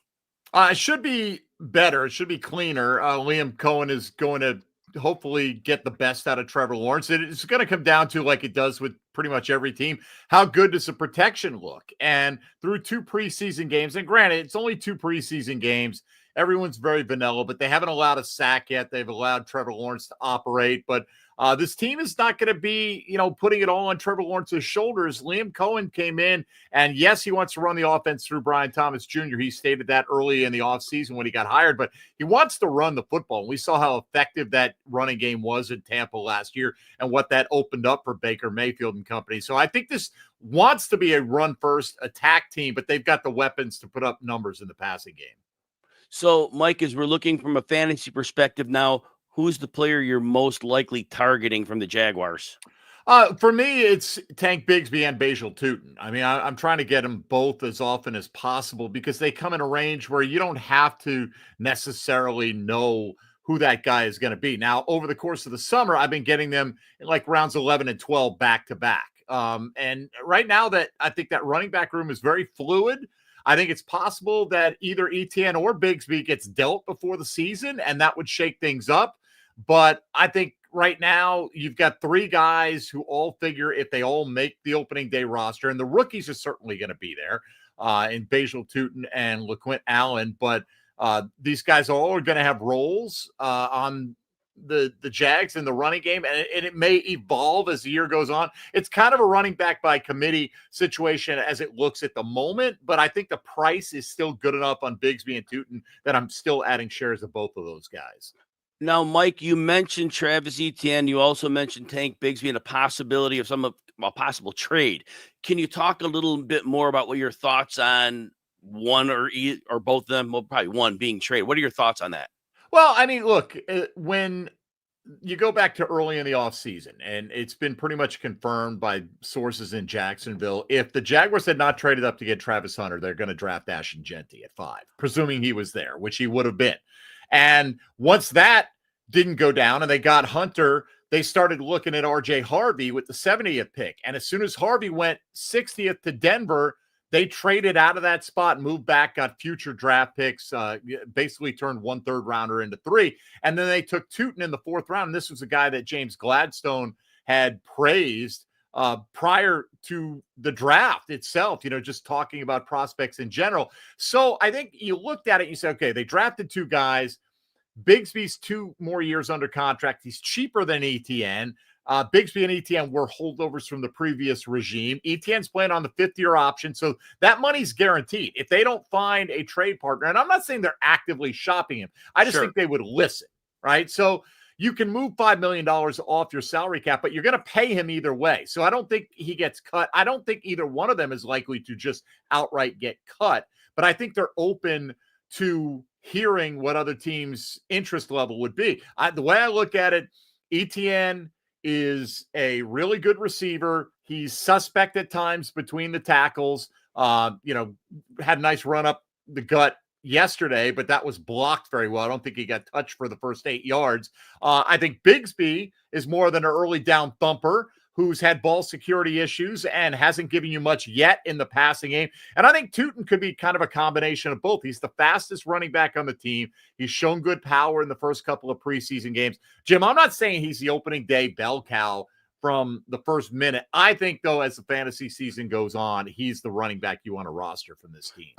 I think that's great. That's great analysis. Now, one more question before I get to your fade. If Etienne were to stick, what do you see his role to be? I think he starts, right? But it's not going to be like a 70% of the snaps kind of situation. Right. I do think that they utilize him heavily in the passing game. So if Bigsby and Etienne both make the roster, even if Tank is technically the starter, I think he's going to be more of an early down thumper, but he could also have the goal line role. That's the thing. They might split up these roles in a lot of different ways. I think Tootin is the one guy that has a chance. He's got power. He's got long speed. He's shown consistently in practice that he can make guys miss in a small area. So I think he's got a few of the things that Etienne brings to the table, a few of the things that Tank brings to the table that they don't have in each other. So I do think Etienne would be more valuable in PPR leagues, presumably, if both Etienne and Bigsby are on the opening day roster, but you're also paying for it, right? You're paying like 3 more rounds of investment to get Etienne, and I haven't been willing to do that most of the offseason. Mike, who is a player you're fading from the Jaguars? This will sound crazy to some people, but I'm not paying wide receiver 3 prices on Travis Hunter, not this year. Now, it's a different story if you're in an IDP league and you get points for everything combined. Look, the one guy that I think is really worth it in the wide receiver core, Brian Thomas, is going in the top 15 picks. He is going to be crazy heavily targeted on a weekly basis. But they bring in De'Ami Brown. Parker Washington has had a terrific training camp, and you got to fit Hunter into the mix. Meanwhile, he's trying to play full-time on the other side as well. And I do think that they're going to let him try to be as close to a full-time player as we've seen in a long time in the National Football League. But just the reality is there are going to be times he gets nicked up because he's going both ways. He's taking a little bit more pounding. And I see him like at Fantasy Pros, the expert consensus rankings have him kind of middle of the pack, wide receiver 3. I think that's just a little too rich for my blood. Where I've drafted him has been more as a wide receiver 4. Again, with the exception, if you play in a league that gives you IDP scoring, then you're going to elevate him significantly. Mike, I've been watching my film on Hunter. He moves like a corner still. He's going to eventually move like a wide receiver when he gets more reps. Do you think his time practicing with defense is keeping his development as a polished route runner from happening quicker? No, I don't, because look, I don't think they're going to turn him into a super polished route runner overnight. I think they want to get the ball in his hands quickly and just let him use his athleticism and make people miss. But most of the offseason, Jim, he practiced almost exclusively as a wide receiver. So he's been getting plenty of reps there. Good. And yeah, I mean, look, and you rotate guys in and out anyway. So there's plenty of opportunity. Look, let's not forget, he did win the Bolitnikoff Award as the best wide receiver in America. He didn't win the Thorpe Award as the best corner. I agree with you. I think he's more naturally a corner. But they pot committed to this process when they decided to make this move. They're going to give him the opportunity. People are like, oh, he's going to be this and maybe sprinkle it on the other side. That's not the way they see it. Now, whether they're right and whether it fails long-term is to be determined, but he is going to play significantly on both sides this year. Mike, give me a bold call for the Jacksonville Jaguars. Sorry about that. I feel like it's really related to Tootin again. I'm not going to put a number on it, but I think that the third running back being selected is going to turn out to be the most valuable fantasy asset here. I will say the Jaguar that I had the most shares of in any format is De'Ami Brown, because he's basically free. And I'm not going to be surprised at all if he ends up putting up the second best wide receiver numbers on this team. That's not a guarantee. I'm just saying he's in the mix to do that. You could get him in the 15th, 16th round in best ball. I drafted him a lot this offseason as like a 7th wide receiver. I wouldn't want to have to play him on a weekly basis, so I'm into Brown, but I'm much more into Tootin. I think he's the guy that by midseason is going to make people forget to some degree about ETN and Bigsby. Mike, great stuff. Appreciate you. Always love talking football with you. You follow Mike at MD_1010XL, and you catch him over at Sirius XM Fantasy Sports Radio. Mike, good luck in the rest of your preseason and in the regular season as well. Hey, thanks, Jim. Thanks for having me, buddy. Thank you. All right. My teammate from RotoWire, Joe Bartley. You follow him at JB Fantasy Sports. And Joe is not only going to talk Chargers, but he's also my teammate who's giving me a restroom break. So, Joe, you could begin to talk about a little state of the union for the Chargers, and maybe before you want to talk about a little bit what's going on at RotoWire, and I'll be back momentarily, and I'll be able to hear you, so I'll catch back up with you in a moment, all right? Yeah, perfect. Well, I appreciate you having me on, Jim. It's been awesome watching the marathon. You can go ahead. That's all right. I got you covered here. But, yeah, I mean, I think the Chargers specifically, I had looked at the over-under win total odds, and I think initially I was going with this expectation. Maybe Jim will ask me the question, maybe not, but the idea that the Chargers are one of the candidates, I think, sneakily to not make the playoffs this year. The Rashawn Slater injury, which I feel it got buried in the training camp stuff, out for the season. Their stud left tackle, who, at least thankfully for Rashawn Slater and his family, signed a massive contract extension only days earlier. It just continues the trend of major injuries the Chargers seem to suffer either at the beginning of the season or during training camp 3 or 4 years now in a row. And we think back to the Derwin James injuries from past years now, Rashawn Slater setting the tone. And people are like, oh, well, just slide Joe Alt over to left tackle and that will solve everything. But doesn't we could still have Joe Alt be as a starting left tackle on that side, and then you still have the right tackle issue, which was Trey Pipkins. And the whole reason the Chargers signed not one but 2 offensive linemen this offseason in Andre James from the Raiders, who's typically a center, but also more importantly Bradley Bozeman as well, who I think will end up being a center for them, although their first-round pick from a couple of years ago, the guard Xavier as well, is going to be looking at as like a left guard center combo.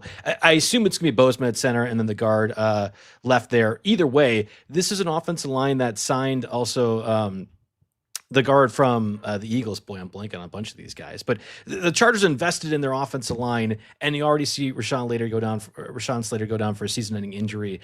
To me, this is a concern, but I think the Chargers' schedule is at least easy enough where they should end up winning, maybe not the division, but making at least to the playoffs. So I'm of the belief that while this Rashawn Slater injury is pretty significant, it is going to be a hindrance to the Super Bowl aspirations. And while I wouldn't bet the Chargers to miss the playoffs, I do think that people are expecting that offense to do a little bit better than I think they will this year. Joe, in terms of fantasy, who is a player on the Chargers that you're targeting this year? I think everyone's going to mention Amari Hampton, and rightfully so. And Lab McConkey is technically the highest drafted of these players, which is totally fine for me. I go about this a different way, where when I'm doing these marathons, I'm trying to give people a player that we haven't thought about or haven't discussed a whole lot, and theoretically can get for free, right? If you're taking Lad McConkey, like you'd either have to reach for him at a certain point or just have it luckily fall to. And I think Amari Hampton's the same way. So let's talk about Oronde Gadsden, their 3rd round selection at tight end. I know that there's Will Dissly there. They signed Tyler Conklin. Tyler Conklin is incredibly awful. I'm not quite sure why he ended up getting a job in the NFL. But with Gadsden, there's an opportunity, especially with the way the offense the Chargers run, to be involved heavily, even if he's not the starting tight end. And I would make the argument that Gadsden, given the draft capital invested, could be and should be. We've had some positive things from training camp. The way that tight end position historically works for these rookies, especially ones that are not first-round picks, it takes a little bit of time. You think about Elijah Arroyo, who should be primed to be the starter for the Seahawks, isn't quite there yet. We're seeing AJ Barner stuff. I think Gadsden's going to be used similarly. But if we're talking about waiver wire pickups or even in best ball formats, like if you have your 18th round selection in DraftKings or Underdog, I think Gadsden's kind of interesting name that literally nobody's talking about. I don't think Tyler Conklin matters at all, and I really don't think that you're going to see Will Dissly be a significant factor the whole year. So why not go with the guy that was a really good pass catcher for Syracuse? The coaching staff loves him. They love everybody, though. It's just a Jim Harbaugh thing. So I think Gadsden's one that we should talk about and have on the radar right now. Yeah, definitely think that's a great call on Gadsden. Now, who's a player you're fading on this offense? Yeah, I want to be a little hot takey, so I'll kind of combine it into two. I know that's like one of the things we're doing here, Jim, but I will draft Amari Hampton in plenty of places. I already actually took him in my Dynasty League number 3 overall yesterday, like a friends and family when we did. Right now, over the past 18 days in the NFFC since the beginning of August, Hampton is running back 13 at the moment. So you're seeing Hampton go ahead of Breece Hall. You're seeing him go ahead of James Cook at the moment. Sometimes he goes ahead of Kyron Williams. That's pick 32 or 33 overall. With this Najee Harris superficial eye injury, okay, like I understand that. Maybe Najee Harris doesn't play again or just wears a pirate mask the whole time. I don't know. But like I get where people are going with this. We are going far too high on the Amari Hampton hype. So I'm going to combine into, I'll draft Hampton at certain spots. I would like to have some shares among my 15 or 16 redraft leagues. But in reality, I don't think Amari Hampton will be a top 15 running back this year.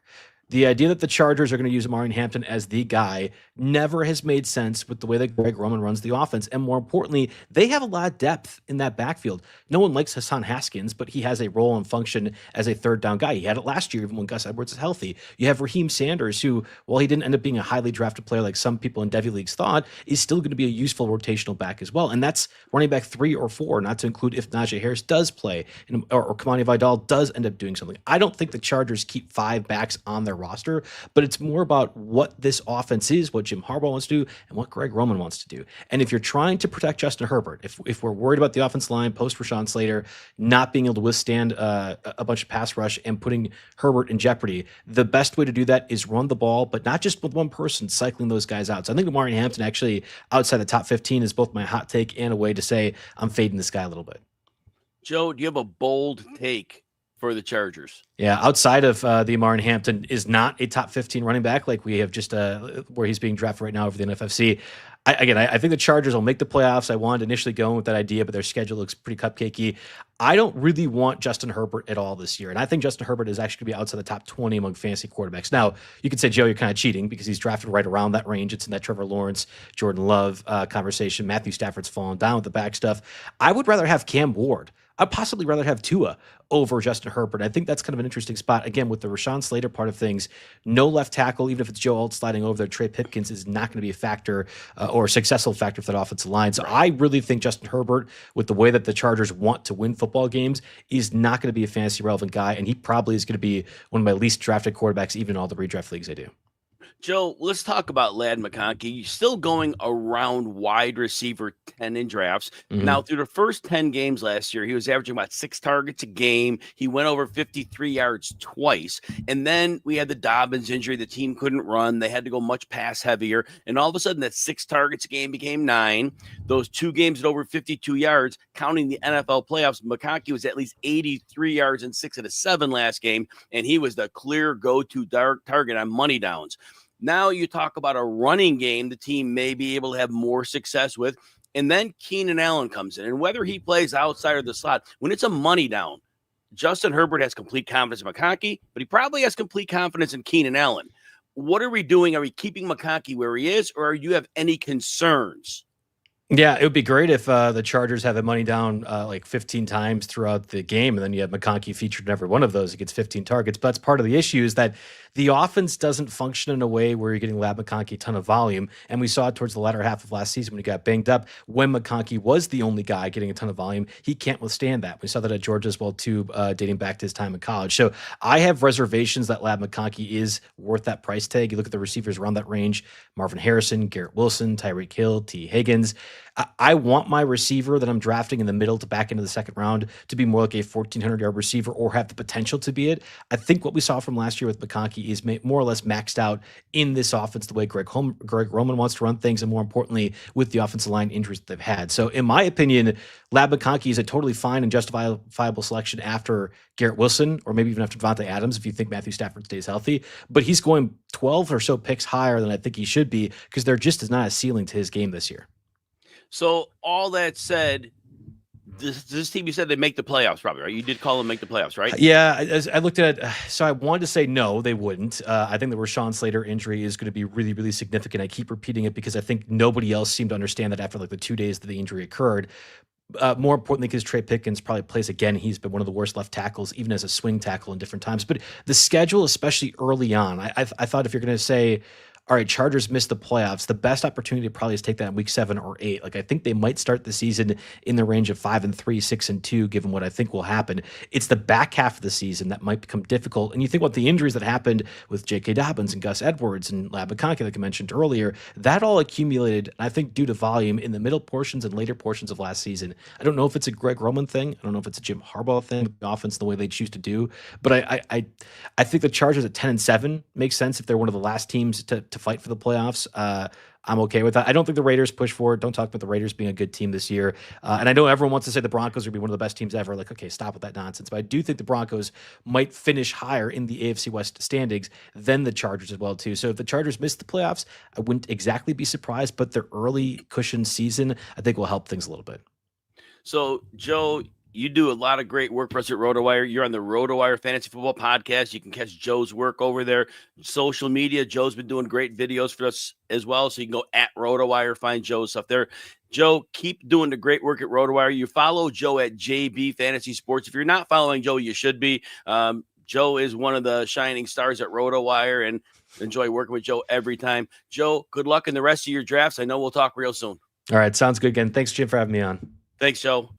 All right, everybody. RotoWire is partnered with Splash Sports to launch the official 2025 RotoWire NFL Survivor Contest, and it's completely free to enter. The last entry standing takes home $5,000 cash and a custom championship ring courtesy of Trophy Smack. Plus, we've teamed up with the Gronk Nation Youth Foundation. For every entry, $1 will be donated to support youth sports, up to $5,000. Head to the link on our X bio, which is at RotoWire, to sign up. And remember, RotoWire has a special today on subscriptions, 20% off. Go to rotowire.com. You can use the code MARATHON. My articles are behind the paywall. It's a way to see them for about 4 articles a week. Got many great writers. We got great tools. Definitely excited if you consider joining the RotoWire team. My friend LaDarius Brown is now in the house. LaDarius, we are going to talk some Cleveland Browns. Let me introduce you in first. You find LaDarius at LaDarius_Brown. He's a writer with Beyond W Sports. And LaDarius, just welcome to the show. Thank you, Jim. A little bit nervous, glad, to finally be able to connect like this. And, I chose, the Browns, they're my last name. So why not? Why not? Exactly. And somebody needed to take the Browns. We needed a courageous person to step up and take the Browns. So I definitely like that. So, all right. When we talk about the Browns, what's the overall state of the offense for fantasy before we talk specific players? Look, when you look at there's some bright spots on here. There's a couple of veteran players, but like a couple of rookies I kind of like as well. It's not completely dim, given the state of the team. The quarterback position stability, I guess, is the best word I could use for the time being. But like the overall vibe is that like there's some bright spots. It's just a matter of how it goes. And like I say, the fantasy will change per how the season goes, because they're not expected to to do much. So expectations will kind of temper based on game expectations. So LaDarius with the Browns, they picked up Deshaun Watson a few years ago, and Kevin Stefanski had to trash his offense. Basically, they would run heavy personnel. They would do play action. They'd get a running game going, and it was really nice. But with Watson, he wasn't comfortable with that. So they had to go to a shotgun-based spread offense. The offensive linemen, who most of them they had brought in before that, they were really good at blocking in the old Stefanski way. But now we have it where Watson's out of the picture. And it looks like they draft Harold Fan in tight end. They bring a fullback, Troy Harrison, in. It looks to me like they're going to go back to the old school Stefanski way, which is really successful. And it's also going to be where we're going to have maybe the quarterback have a little time. What are your thoughts on the offense maybe going back to its roots? Listen, to me, it makes more sense given because to your point, it never really did feel that Deshaun Watson was comfortable in Stefanski's offense. It never really felt that way. And going back, I love when we, the old school fullback. I love it. And he's going back to that way. We're going to see run the ball, and it's going to benefit a lot from the fantasy standpoint, but it's also going to benefit this offense given the personnel that's around. I think it can only do benefits given, and their draft kind of reflected the direction they were going to go, especially, the second and third round picks. It definitely showed, okay, like they're going to go down, buckle down, latch in. They just named, Joe Flacco the starter. So it's like, what? It's like, okay, we know what's going to go on here, So I personally like it from a fantasy standpoint. It could really be touch and go, but if, there's a couple, there's, like I said, there's options on here, but I like the way of going back given the personnel that they have at the moment. So, all right. Let me get to your sleepers, and then we'll see what we can do at the end. Because this is actually an interesting thing to talk about. Although most people are like Browns, it's very interesting. But who is a player you're targeting in your fantasy drafts from the Browns?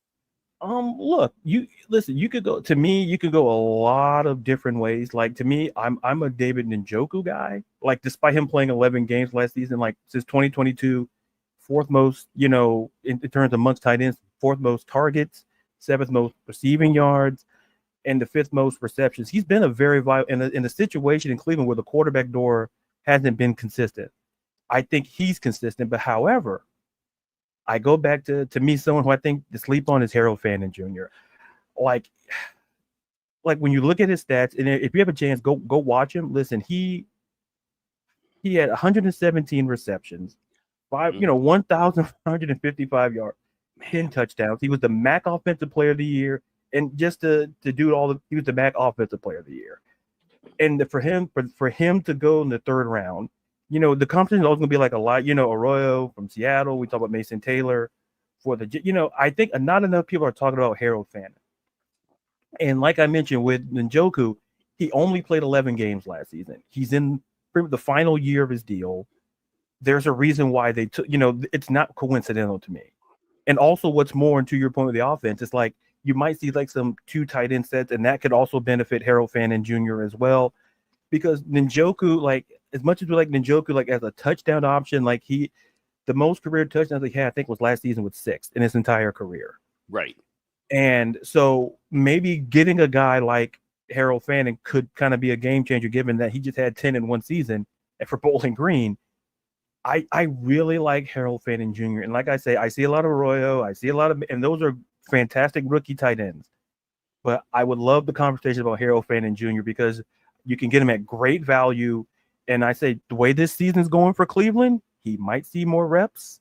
He might see some more stuff. So take him at the value. LaDarius, who's somebody you're fading from the Browns?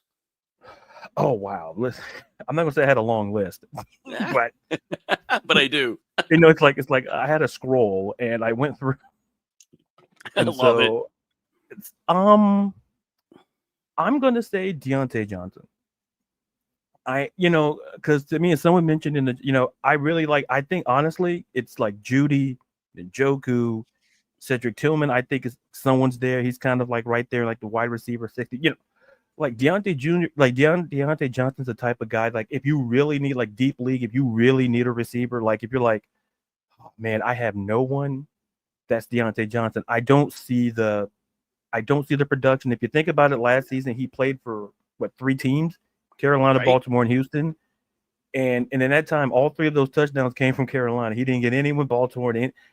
to me, there's no fantasy value in him unless, seasons change. But even with the direction of the team and where it's going, I just don't see how Deontay Johnson touching. And like I say, it's super hard. Like a lot of there's a lot of you can make cases for some, but I can't make one for Deontay Johnson because the offense that's being run, I don't think they're going to super throw it as much as is. And who takes up the front of the targets? Judy, Njoku, and potentially you throw in Fannin, and then you still got Cedric Tillman.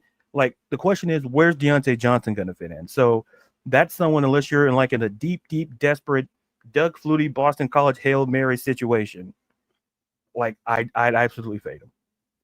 LaDarius, what is a bold prediction that you have for the Browns? Ooh, so many. The one, I don't know if it's bold, but as much as I like Joe Flacco, Joe Flacco's not ending the season as a starter. Specifically, I think we're going to see at least 2 other quarterbacks start games this season. And I also believe, depending on the state of Shedeur Sanders' health, I think Shedeur Sanders will probably end up starting slightly more games than what more people think, because I'm noticing on draft boards, I'm like, people are taking him late, super late as a deep, a stash kind of quarterback. And I think, like I say, as much as I like Joe Flacco, I think my bold prediction is that Shedeur Sanders somehow ends the season as the Browns starting quarterback. Oh, I love that. That's a nice bold take there. One more minute, maybe about half a minute to a minute. Just tell me what your thoughts on what we're doing at Quinshon Judkins in drafts. That's a great question because, as we know, he potentially could face suspension. He wasn't charged in the situation he was in.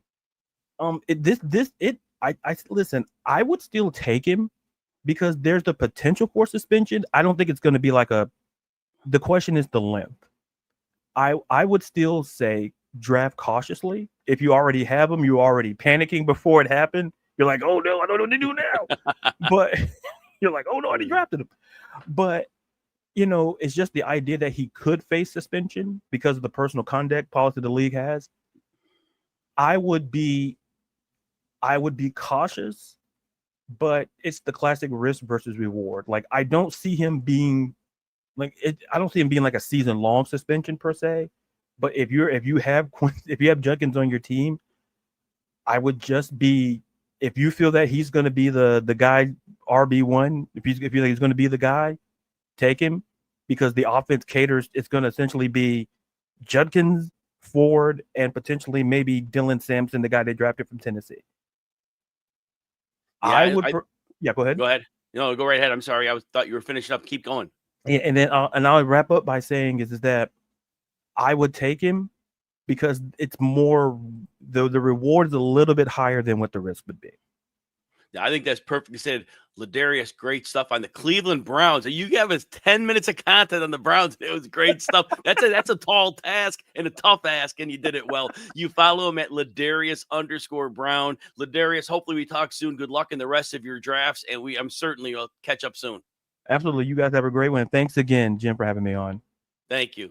Everybody dominate your fantasy football draft with the Roto Wire mock draft simulator. You practice against realistic opponents, test different draft strategies, customize settings to match your league, real-time pick suggestions, draft grades, and access to all the player insights you need to win your league. It's the ultimate prep tool for fantasy draft day success.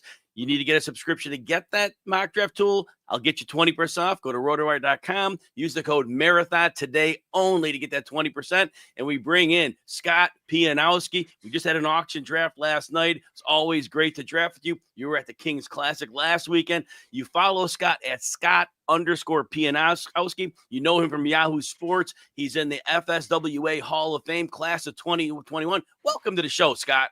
Thanks for having me, Jim. Excited to talk some Patriots with you. Yes, sir. Patriots are going to be a fun topic. So what's the general state of the offense before we dig into the fantasy part? Yeah, so last year it was all about figuring out, is Drake May your future quarterback, and is this a coaching staff that we can feel good about? Well, the check mark on May and a big red X on Jonathan Mayo, Gerard Mayo. Look, I would hire Mayo to do a lot of things. He's not meant to be a head coach. So they finally get back to the person they should have hired. I realized that Bob Kraft made a promise to Mayo. That's why Mayo was hired in the first place. But Mike Vrabel, who had teams that constantly overachieved with Tennessee, he gets brought in as the head guy. And here's the thing I'm really excited about. I'm buying everything that Vrabel is selling, right? But they did one of my favorite cheat codes in the NFL. You take a coordinator who fails as a head coach and you hire him back as a coordinator, right? We saw the Washington football team, I guess they're the Commanders now, do that with Cliff Kingsbury last year. He has a bang-up season with Jaden Daniels, right? The Patriots rehire Josh McDaniels, who never sold his New England house. Now he's in charge of Drake May, who kept his head above water with nothing really going right around him. Offensive line was terrible. They drafted offensive lineman in the first round. He's going to start for them right away, left tackle. They've improved everything. The skill position guys are better. And Jim, I don't remember this ever happening before. They had a 4-win season last year. What's their win total this year? Like 8.5 or something? Yeah. There's so much helium here. And I like to say I'm allergic to buzz, but I can't help it. You know, I had no problem picking out guys I want to draft here. It's hard to call any of them sleepers because people are so excited about so many of their players, but I'm excited about this team. I think they're going to be a contender. I think they might make the playoffs, and there's a lot of Patriots I want to draft this season. So speaking of players you want to draft, who's the one you most want to target in your drafts? Well, the best value is Pop Douglas, right? His global ADP is wide receiver 72, somewhere around pick 180 or so.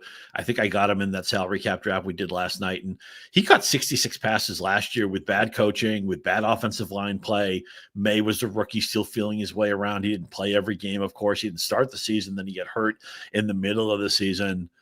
I'm going to steal from my bold prediction. I think Pop Douglas could catch 85 passes. He's PPR gold. I know maybe the touchdown equity isn't there with some of the other guys here, but he's going to be on the field an awful lot, get a lot of slot reps. He's already got a rapport. He's got an advantage that some of these other guys don't because he's already been with Drake May for a season. So, look, I know your late round picks were all trying to hit home runs, and maybe Pop Douglas can only be a single or a double, but I play in a lot of formats. That format we did last night in the Flex Vegas League, you find 80 or 85 catches. I also have Wan'Dale Robinson in that league. I'm just looking for a guy who's playable. We play multiple flexes in that league. So are you going to set your league on fire with Pop Douglas? Maybe not. Is he set up to smash his ADP and maybe be a top 40, top 45 receiver? I think that's definitely in play. And anytime somebody can beat his ADP that much, I'm sure interested.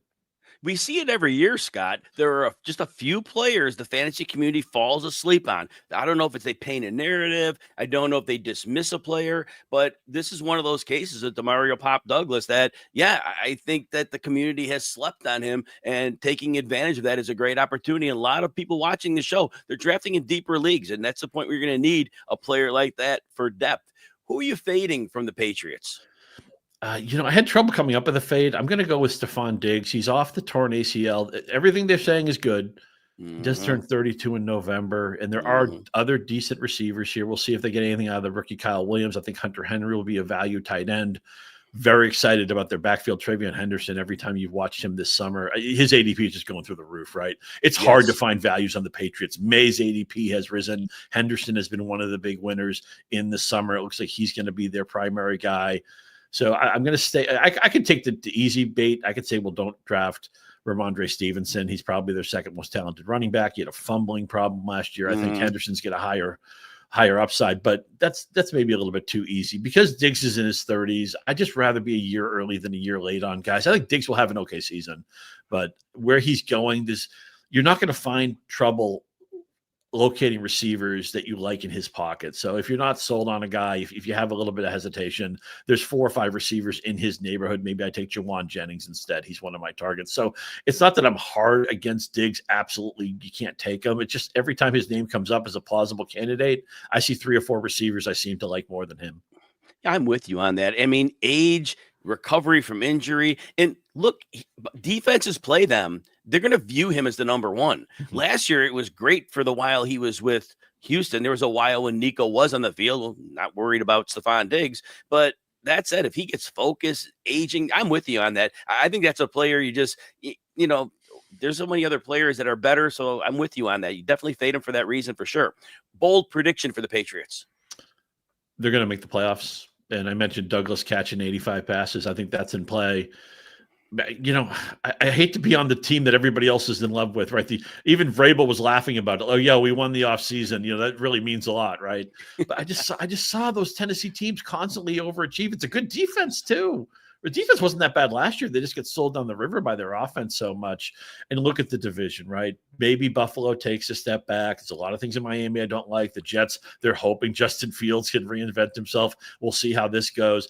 I think they're the second best team in the division. And I grew up in New England, and look, if anything, I try to guard against being a homer. They had the whole Brady Belichick run. They could have been bad for the rest of my life, and I would have been over it. I didn't think I could fall in love with the Patriots team again, but I've done it. I think they're going to be competitive, and I think they're going to be in the playoff hunt in the last couple of weeks. And I'm right now, I have them in. Here's the thing. I'll give you a really clean comp. They're this year's Broncos. Oh, I love that. And the schedule could not be more favorable. Sure. I mean, I was doing an article on win totals, and I was looking through that schedule. I'm like, oh my goodness, this 8.5, and I think they're okay. I think they're favored. I think, Jim, I think they're favored in 11 games. 11. They are. I know They it's silly to have spreads on every game, right? Because obviously the NFL's a snow globe league. There's going to be teams that we think are good that aren't, teams that we think are bad that are good. So everything kind of reshuffles. There'll be a bunch of uncertainty, and the things just shake the globe and the snow falls where it does. But bottom line is, they're expected to win the majority of their games, right? And the schedule, as you said, lines up really, really well for them. And I think they'll get off to a good start, also build some confidence. And again, it comes down to getting Vrabel and McDaniels in this organization. I think was a big. Bob Kraft has done a lot of things I haven't liked. Needs to get better like chefs and better like family resources on the team. But man, he got the coaching right. He hit a home run in the offseason with those two guys. Scott, give me about a minute on Drake May, who's going as quarterback 13 in drafts. Yeah, well, again, the fact that he kept his head above water last year when the line was terrible, when the skill talent around it wasn't that good, that's a plus for him. The coaching gets an upgrade. And the thing with him is he's sneaky athletic. He may have 600, 650 rushing yards. He may have a handful, 3 to 5, 4 to 6 touchdowns in his range on the ground. We know what a cheat code that is.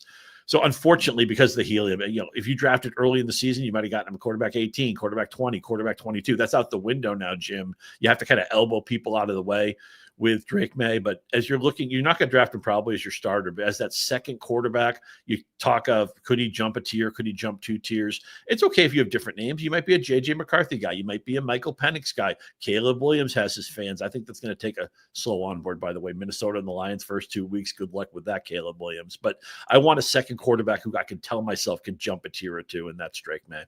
Absolutely, Drake May. You follow him at Scott_Pianowski. Scott, appreciate your time. Thanks for hanging out with me, and good luck in the rest of the preseason. Thanks for having me, Jim. Thank you.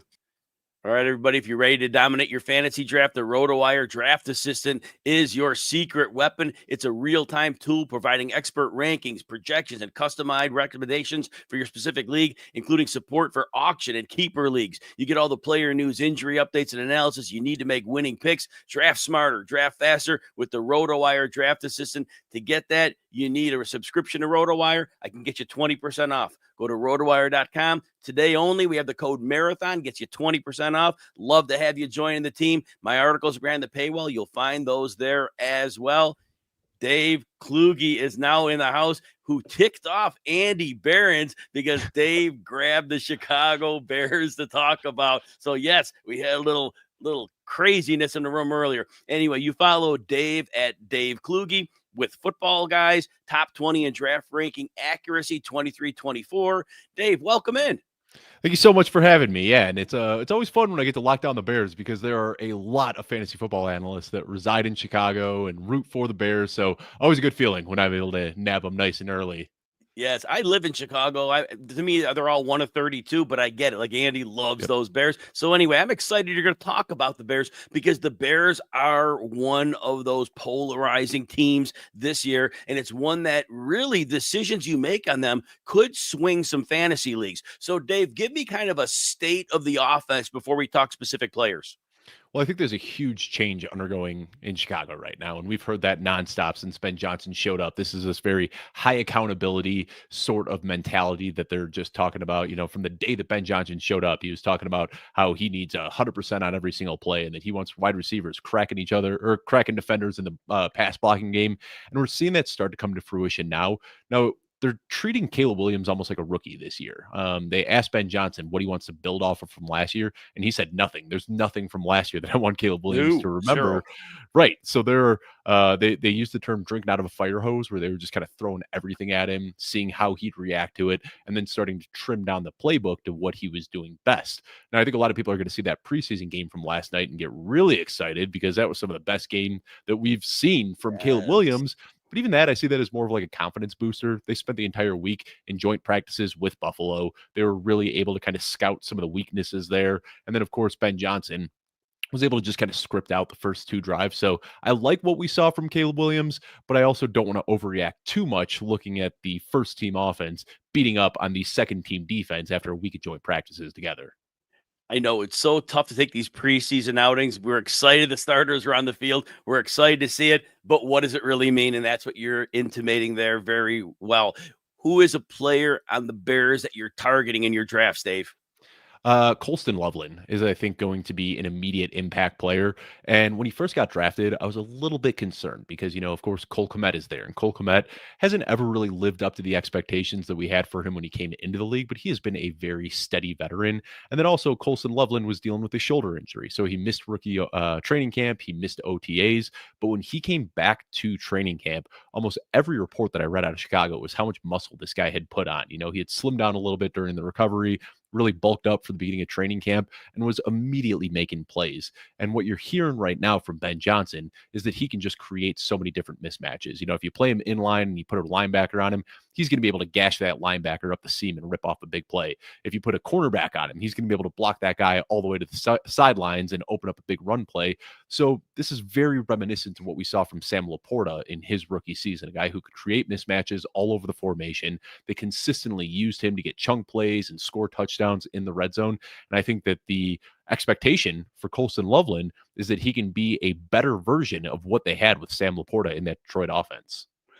Dave, and unlike those Detroit offenses, they could run the football there where they didn't have to pass as much as we might have thought. But now here we go in Chicago. That's not going to be a sustaining running game. So, yeah, it's going to be fun to watch that. And, of course, you got DJ Moore, Romo Dunze. So great call on Colston Loveland, because I do see the same thing. I think there's going to be a great rookie season for him.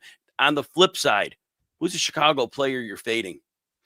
I don't want to paint with too broad of a brush, but I'm really struggling to draft all the wide receivers here. DJ Moore, Roma Dunze, Luther Burden. I think what happens is in drafts, everybody has kind of picked their guy that they think, DJ Moore is going to be the wide receiver one, or Roma Dunze is going to be the wide receiver one, or Luther Burden will be. And what ends up happening because of that is all of these players get pushed up near their ceiling outcomes because one drafter has staked a claim on all of them being the best player. And what we saw yesterday is that all of these guys are going to be involved. And we're also going to see Olamide Zaccheaus involved as that slot receiver, a guy who, a lot of people are going to see that 39-yard touchdown yesterday and think that was just kind of a flash in the pan, but he has been getting a steady drumbeat since the day camp opened. Brad Biggs, a longtime beat writer for the Chicago Bears, said that he's been the most surprising player from camp this year. Ben Johnson listed him on a short list of players that he trusts the most in this offense. So I think in order for any of these guys to live up to their ADP, they're either going to need to separate themselves from the pack, which we haven't heard any of the receivers really doing yet, or Caleb Williams is going to have to throw for 5,000 yards. And I don't think that he's in a position where he can do that yet. So this is one where I think DeAndre Swift is a great value because there's this premonition in the minds of a lot of different fantasy managers that he's just not a good football player, but he's going to get a lot of volume. Colston Loveland is a guy that can create the mismatch, but I think that the ball among the wide receivers is going to get spread around a lot, and it's going to make it hard for any of those guys to live up to their current ADPs. So, bold prediction for the Bears for this year. I think they're going to come up short of expectations. And I saw it has been pushed down a little bit. This isn't necessarily a fantasy take, but there was a point not too long ago where their over-under for wins was at 9.5. It's been pushed down to 8.5 now. I'm taking the alt line below 7.5. They have a murderer's row of a schedule this year, the second hardest schedule in the NFL. Almost all of their road games come against tough opponents. This entire division is so good with talented teams out there. So long term, I'm excited because Ben Johnson, Ryan Poles, and Caleb Williams are all under contract through 2028. And this is the first time I could remember in my life as a Bears fan where there has been this sort of unity, this united front between the front office, the coaching staff, and the quarterback. Nobody's on the hot seat right now, and I think they have this long-term vision, but I think there's going to be more speed bumps along the way than Bears fans anticipate. So I think that we can see Caleb Williams potentially hit 4,000 yards. This offense could look better than we expect, but I still think 5, 6, maybe 7 wins is what I'm expecting as a whole. Dave, I want to circle back and talk the running game. I expect that defenses will look to stop the pass against the Bears. I don't think there's any reason we'll come in looking to stop the run. I think that would kind of be pointless. And DeAndre Swift has been heavily utilized the last 2 seasons. I think 253 and 295 touches the last 2 years. So he's had significant volume. Doesn't have great vision, but volume's king in fantasy football. And he's going off the board as running back 22. What are your thoughts on that? I've got him even higher than that. I've got him at RB 18. And it's so frustrating watching DeAndre Swift because he makes decisions that make you want to pull your hair out. Like that 13-yard loss at the goal line last year. That's something that you see a lot throughout DeAndre Swift's career. But at the end of the day, on a per game basis, he's been a top 24 running back every single year that he's been in the league. If you look at the 1 year that DeAndre Swift was playing in a Ben Johnson offense, he was the RB2 in scoring behind only Nick Chubb before spraining his ankle. So his ability to catch passes out of the backfield, his breakaway run rate, those are things that might not really be all that important in real life football, but they're great in fantasy football. So I think that the consensus opinion on DeAndre Swift's shortcomings have bled into the fantasy analysis. So I think he's a great value in drafts right now. I think the more interesting conversation, though, is the RB2 battle, where Roschon Johnson is still getting drafted ahead of Kyle Monangai. And all we're hearing out of camp is that Monangai is looking great, that he's getting involved as a pass blocker. And it sounds like he has stolen the RB2 job from Roschon Johnson. Well, Roschon Johnson was in the bottom 5th percentile in broken tackle and yards after contact. When you watch the film, you know that's true. Yep. I kept saying that Roschon Johnson is a career special teamer who just happens to have a job. So for me, it's no shakes to pass him. But I'm with you. Monangai, if you're going to go with that backup running back handcuff thing, Monangai is the way to go. So I'm glad you called that out on here. Dave, you follow him at Dave Kluge. Appreciate all the work you continue to do. Thanks for grabbing the Bears and ticking off Andy Behrens. I know he'll love to get you back someday for that. But Dave, good luck in the rest of your drafts. Good luck as the season gets started. Appreciate you coming on. Thanks, Jim. Always a pleasure, man. Thank you. All right, everybody. Hopefully you're enjoying the Roto Wire Marathon Fantasy Football. 32 teams, 32 analysts getting you ready for those fantasy football drafts and also getting you ready for the NFL season. Hey, one more thing. You're scheduling those drafts, right? Challenge that every commissioner has to deal with every year, figuring out the best date for the league to hold its draft. So how do you get 12 players? Maybe different time zones, families, summer plans to agree on a date. You check out the free scheduling tool at rotowire.com/scheduler. Select a few dates and times and have your league mates select yes, no, or maybe to find the optimal draft date. It is a game changer because it is so hard to find those draft dates, but I use that tool and it works very effectively. Eric Balkman is in the house. Always love when Balky comes on the show. Yes, sir. We're ready to get after it here. You know Balky from FFPC Media, the High Stakes Fantasy Football Hour, RotoViz High Stakes Lowdown, Better Network host. He's all over the place. You can't miss him. And you follow him at Eric Balkman. Balky, welcome to the show. Thanks so much, Jim. Always my pleasure to come on every single year. And every single year, you're just crushing it. All these guests, it's been tremendous so far. Hey, it's easy to ride shotgun and let all the talent bring all the heat. So this is the way to do it. Hey, yeah, so appreciate you. Anyway, you're going to talk some New Orleans Saints today. And look, a lot of people might be like, oh, it's the Saints. Hey, there's fantasy opportunity here. Talk about the overall state of the offense before we kind of break down fantasy. Yeah, number one, I wanted to do the Green Bay Packers, but our mutual friend Stacy Perez stole that from me. So I had to pick another team. And when I was thinking about this, Jim, like I was like, who are the sneaky teams in fantasy this year? Who are the teams that not a lot of people have a whole lot of stock in the offense, but that could end up paying dividends for you? And I landed on the Saints, and I landed on the Saints for multiple reasons. The offense, listen, it's Tyler Shook, it's Spencer Rattler. We just don't know. And quite frankly, I don't think it matters all that much between those two guys. What I'm interested in is who they're throwing the ball to. And while I think that the offense, by and large, may not be elite, I don't think I'm going out on a limb by saying that. this year. I will say that there could be some garbage, or there will be garbage time, and there could be some shootouts in this division as well. And it takes two to tangle. New Orleans does have the playmakers to hang in shootouts, offensively speaking, with Kamara, with Shaheed, with Olave, even Juwan Johnson to a certain extent as well. Sir. So I'm of the belief that people, at least FFPC drafters, when I'm looking at the ADP, I think people are still kind of penalizing those four players a little bit too much right now because of the team that they're on, because of the low expectations for the offense, for the team in general, and because of the quarterback play, which granted is probably not going to be good, but I think it's going to be good enough. I'll tell you this. Dave Kluge, who was just on, I don't think he said it when he was talking about the Bears, but he has said this before on his show, or on many of his shows. He is of the belief that good wide receiver play will trump bad quarterback play. In other words, if you're a good enough wide receiver, it doesn't matter who the ball is getting or who's throwing you the ball. It's just going to be a matter of talent coming to the forefront. And I think Chris Olave has that talent. So as long as he stays healthy, which again, I think his concussion stuff is baked into his ADP. You're taking a risk when you draft him there. But Jim, I mean, if he stays healthy for 13, 14 games this year, he's going to do numbers. And I think Rashid Shaheed is another underrated guy. So I think just wide scoping it here to lead things off, I think there's some fantasy goodness underneath the surface. Once you dig away on that nasty New Orleans crust of this offense, once you dig below that, you're going to see like, hey, there's some values that could help me win, $1 million this year in the FFPC or wherever you're playing. Exactly. So which particular Saints player would you like to target in your drafts? Shaheed is my favorite right now. He had the knee injury last year, and nobody's really talking about it anymore because he's looked so good in preseason.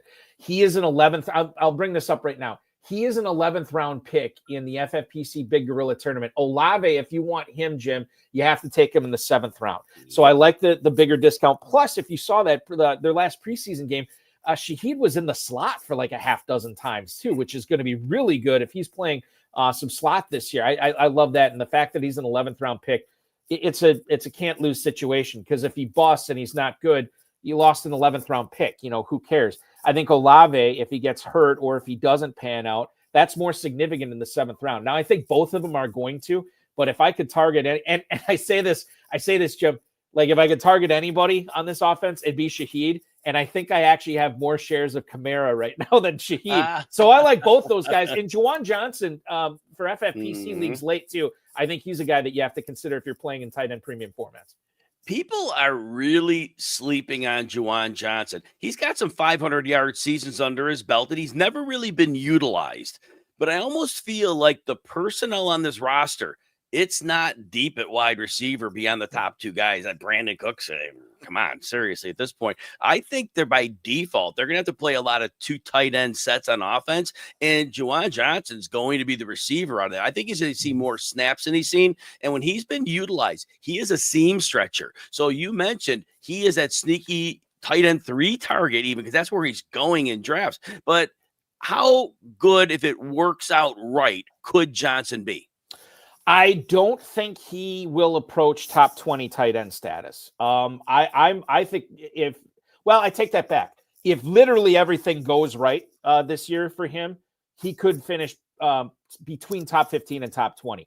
I think he's more likely to finish between top 20, top 25, that range there.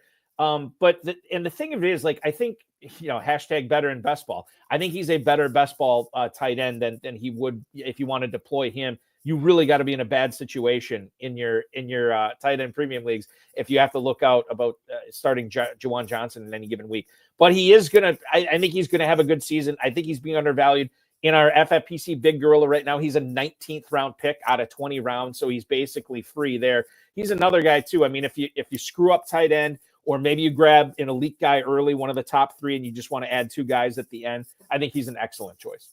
So there aren't a lot of players on this team that we're like targeting, but are you fading anybody on this roster? I think the easiest one for me is, like, you always want to get the guy behind the guy for running backs, right? So I think there's a temptation. There was a temptation to draft Devin Neal behind Alvin Kamara. If you don't like Kamara, you should probably like who's ever playing behind him, right? Neal was a guy that was a big time stat stuffer in college, but he was not an athletic beast. He's not going to wow anybody with his athleticism.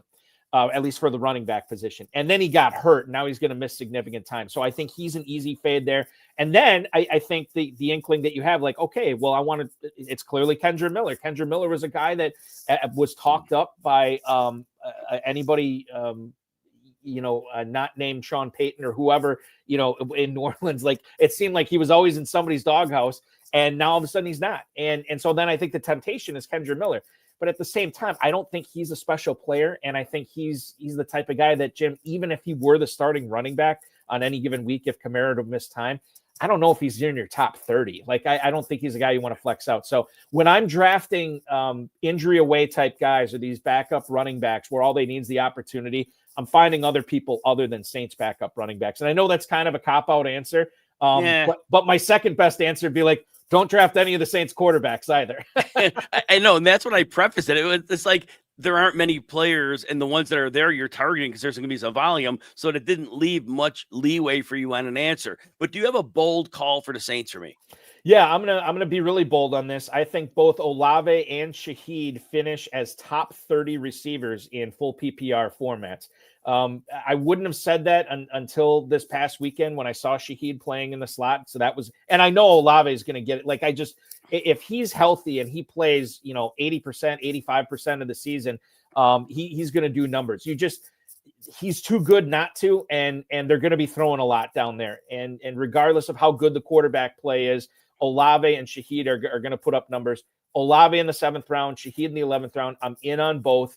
I don't like to draft scared, and I think there's plenty of people that will draft scared in the 7th round, and they'll take maybe a guy with a lower ceiling but a better injury history than Olave. But I think that listen, if you're trying to win $1 million or whatever you're playing for, be bold. Fortune favors the bold, right?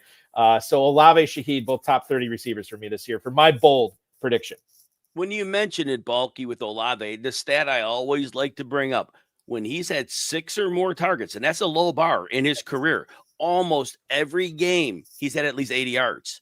He has money when he gets any type of volume. And why not? I mean, like you said, you referenced earlier, quarterback play doesn't always matter. The passes are going to go somewhere. Every team's going to throw for 2,500 yards, and it's got to go around somewhere. So I do like the fact you call both of them, and I like that you pointed out Shaheed because of the 4-round discount over Olave makes better sense for you. But I think that was a great way to summarize this team.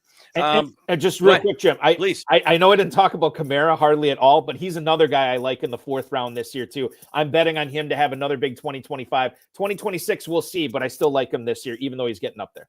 And you'd have to think with Kamara, with the young quarterbacks and decision-making probably being an issue, the safety valve is going to mean a ton. And I know with Kamara, he always catches a lot of passes. But realistically, in this specific scenario, their second read might not be a read they can make at all. And it's going to be like, okay, just get it out.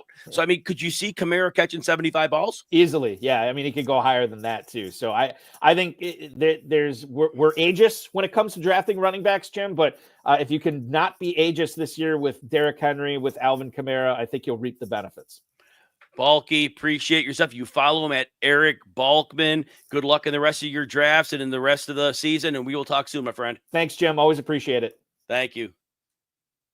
We got Casey Kasem with us today. Love the draft boards in the back. Thank you. Yes, you follow Casey as I scroll through my list at the Casey Kasem, Kecy Kasem, the Get Real Pod, 3-time FSWA award finalist. She's with Optimus Fantasy. Yes, and Fantasy Six Pack. Casey, welcome aboard. Thank you. Thank you for having me. I was very excited when you asked me to join. Like, yeah, I get to be with the cool kids. Let's go. Nice. We're going to talk some Dallas Cowboys, and not only are the Cowboys one of America's favorite teams to talk about, but this is a really a year where we're going to have to figure out some things. So what's your state of the Cowboys offense as a whole before we get into the fantasy part of it? You know, when I always look at the Cowboys, I'm a diehard Cowboys fan since I was born into the family. So let's go. And every year it's the same thing, right? I'm like, yeah, we've got so many positive pieces, especially on the offense, pass catchers. Great. And so the positivity is there. we're getting pumped. It's always the running back situation where we're like, how's it gonna play out this year? And I know, like, bringing in, we got the rookie, we have some vets on our team as well, but we'll get into all of that. That's the complicated part. Exactly. So, who is the main player that you're targeting from Dallas? Ooh. Okay, so I've honestly been sitting here thinking because there's so many guys that I want to target. There's so many guys that, my big one is George Pickens. And I know a lot of people, like most people, are pretty on George Pickens right now. And I was trying to not be on George Pickens. I was like, the behavioral stuff, let's go with that. That'll be my way of saying, no, I can't fade George Pickens. Not in this offense, not with the new quarterback situation, not with the offensive weapons on this team. It's just, I can't. He may not have put up touchdowns, 4, 5, and 3 when he was with the Steelers. Jalen Tolbert had 7 last year playing the wide receiver 2 spot, and he's not even. I mean, he's a wide receiver 3. That's his bread and butter. So getting George Pickens in there, I'm trying to grab him where I can. And when you talk about that, Dak has always been an outstanding downfield passer. And the last time he had a really good downfield player, and he wasn't great, was Michael Gallup. And that was, 4 or 5 years ago. It was 1,100 yards and I think 6 touchdowns. And George Pickens, is significantly better than Gallup ever was. And so this is a thing where this could really, really blow up. So very excited with that. Who is a Dallas player you want to fade? Who am I fading? Well, it's not going to be Brandon Aubrey. That's another target if you play on kicker leagues. But I'm fading. I mean, it's really hard with the Cowboys players because I like where most of them are going, and I feel like I want to target them. Even as a Cowboys fan, sometimes it makes me feel like a homer when I take these guys. But I'm like, CeeDee Lamb, obviously. But the running back situation, again, I think Williams is going to start seeing a little bit more moving up just because he's the quote unquote guy that everybody thinks is going to be getting the majority of the carries to start. And I want that to be somebody else's headache. I'm that person, especially because they're my team already. I don't need that second headache. No, and I'm with you on that. I think that in where he's going, you can get another player at that, decent player at that point in the draft. And the uncertainty is just, I'm not going to embrace it because really what's the upside? And that the answer is probably not a whole lot. It's not a swing for the fence pick if you went that way. So fading him, that does make a lot of sense. What's a bold prediction you have for the Cowboys this year? I want Jake Ferguson. My bold prediction is going to deal with Jake Ferguson being one of these top 10 tight ends, if not even better than that. In fantasy, I think what's going to happen is we saw what he did in 2023 when Dak had his MVP-ish season. We saw all that. We wanted to grab him last year. I did too. He didn't score. And he did not play very well at all.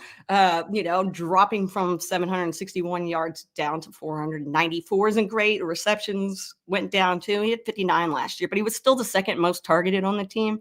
Not saying a whole lot because CeeDee Lamb had a good majority of those, Pickens is coming into. But Jake's going to be fine. He may see a little less targets, but I think the red zone work is going to be there. I think Dak and him, I mean, he had 10 red zone targets in 2023, but only 2 last year. So they're going to get on the same page. It's going to be great. I will point this out. Dak and Ferguson played 7 games together last year. In 3 of those 7 games, Ferguson went over 70 yards. Yeah.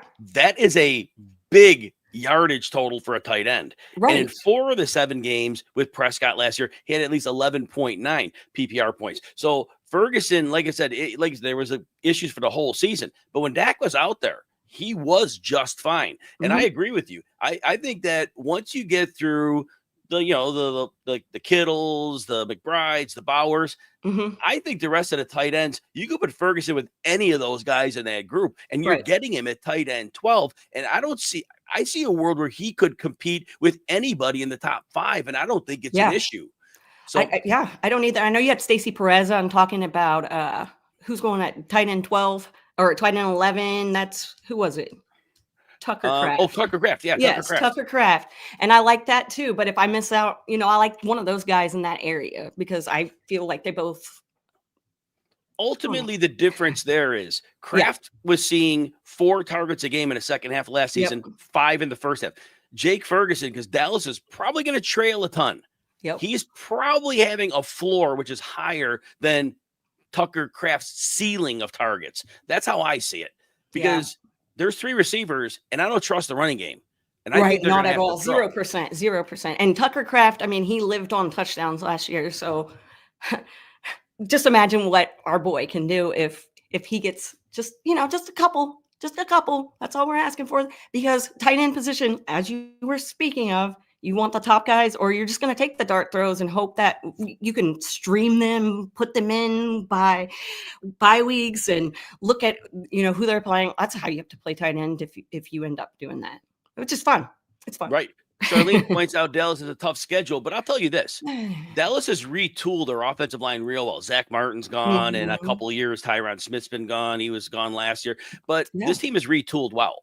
It's not a bad line. It's not a great line, but it's not a bad line. Yeah, it's not. It's not horrible. So I mean, they can get it done.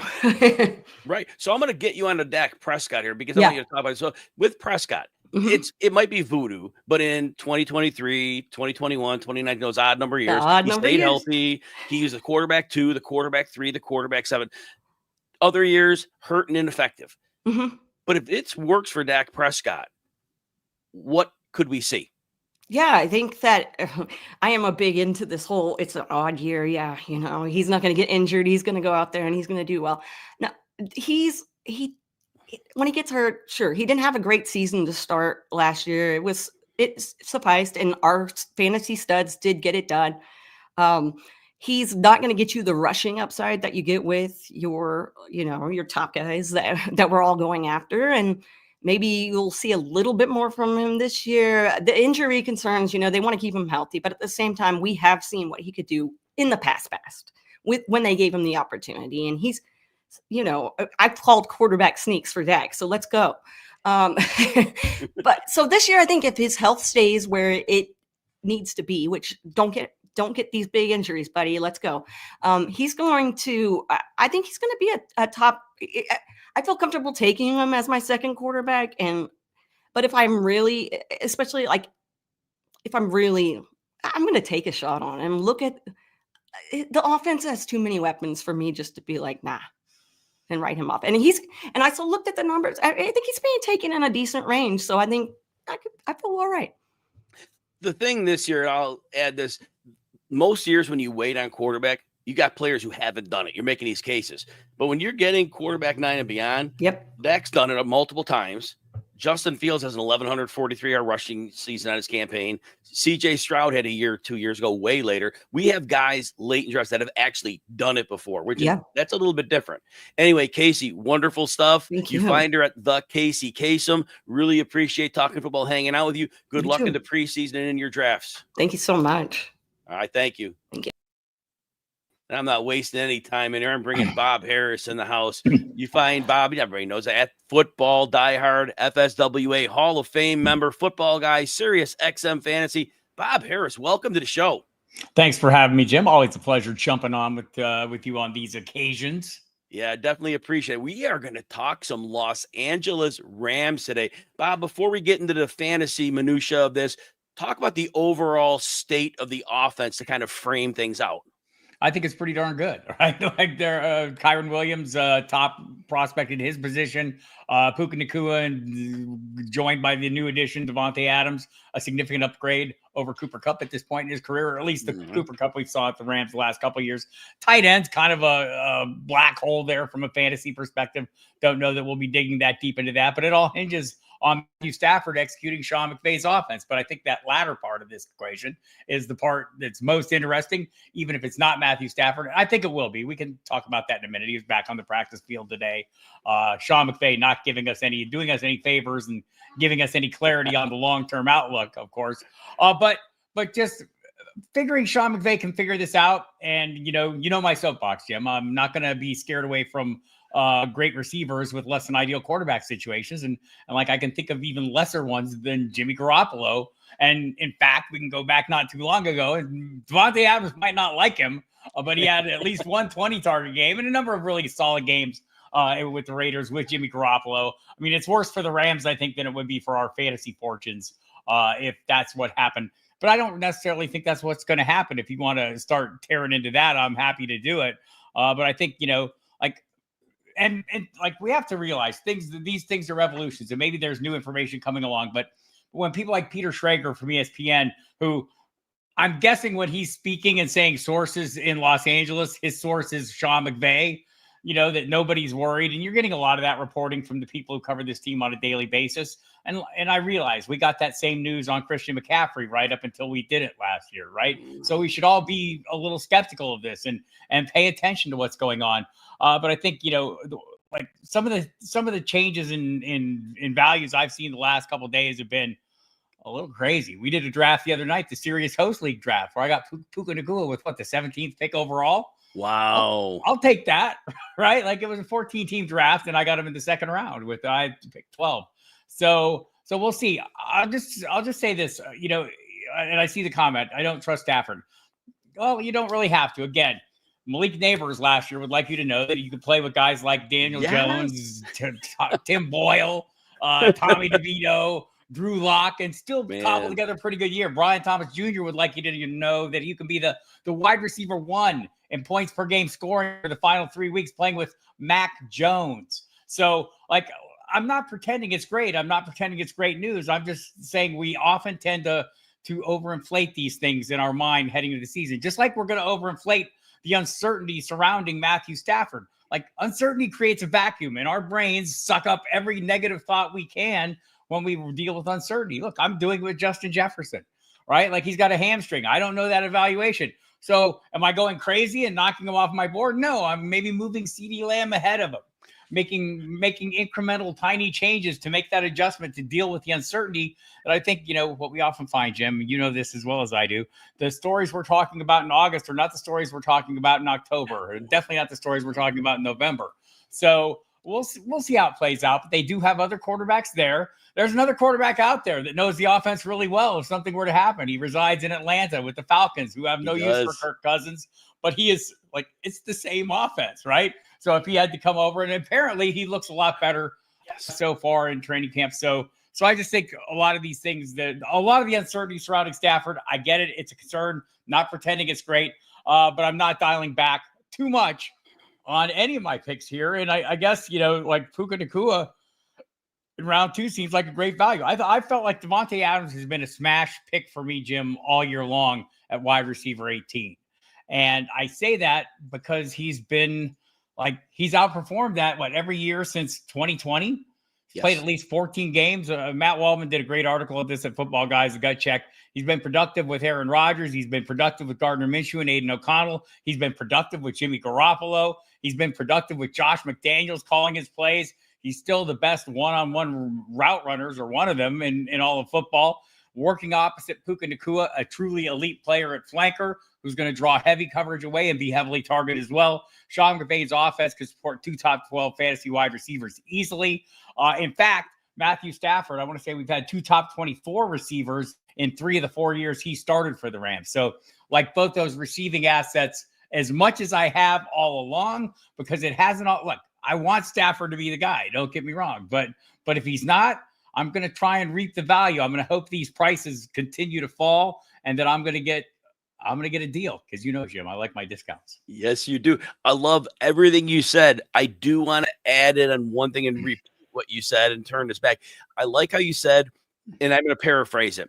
If you got 2 players who are similarly ranked, right, and then there's uncertainty with one of them, then go ahead and move, like you said, the CeeDee Lamb in front of the Justin Jefferson.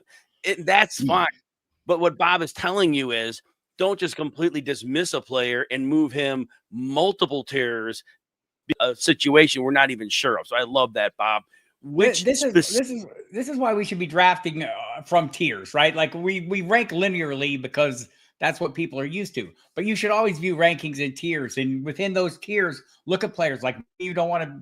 Maybe you've already built risk into your roster and you don't want to add more, so you go with the safer player within that same tier. Maybe you build a super safe roster already, and you can have a little room to take a chance on a player with a ton of upside and maybe a less than ideal situation. So be ready to do that. And it's just this is the argument for drafting from tiers instead of linearly from a ranking or an ADP sheet or whatever. Exactly. Bob, of all the players you mentioned, which Rams player are you targeting? And if it's more than one, it's fine. It's been Davante Adams, right, all along. I've been on him since the day he signed with the team. I've been a little down on Puka at cost, but that's when the cost was a 7th or 8th pick or earlier even in your draft. At this cost right now, I'm all in on him as well. Like ideally, I talked about that draft the other night and think, wow, do I want to take Puka here? Because that's going to keep me from taking Adams later, right? Like that's where I'm starting to go, oh, dang. But honestly, in the McVay offense, we can look at the history from Puka Nacua, and it's been great, right?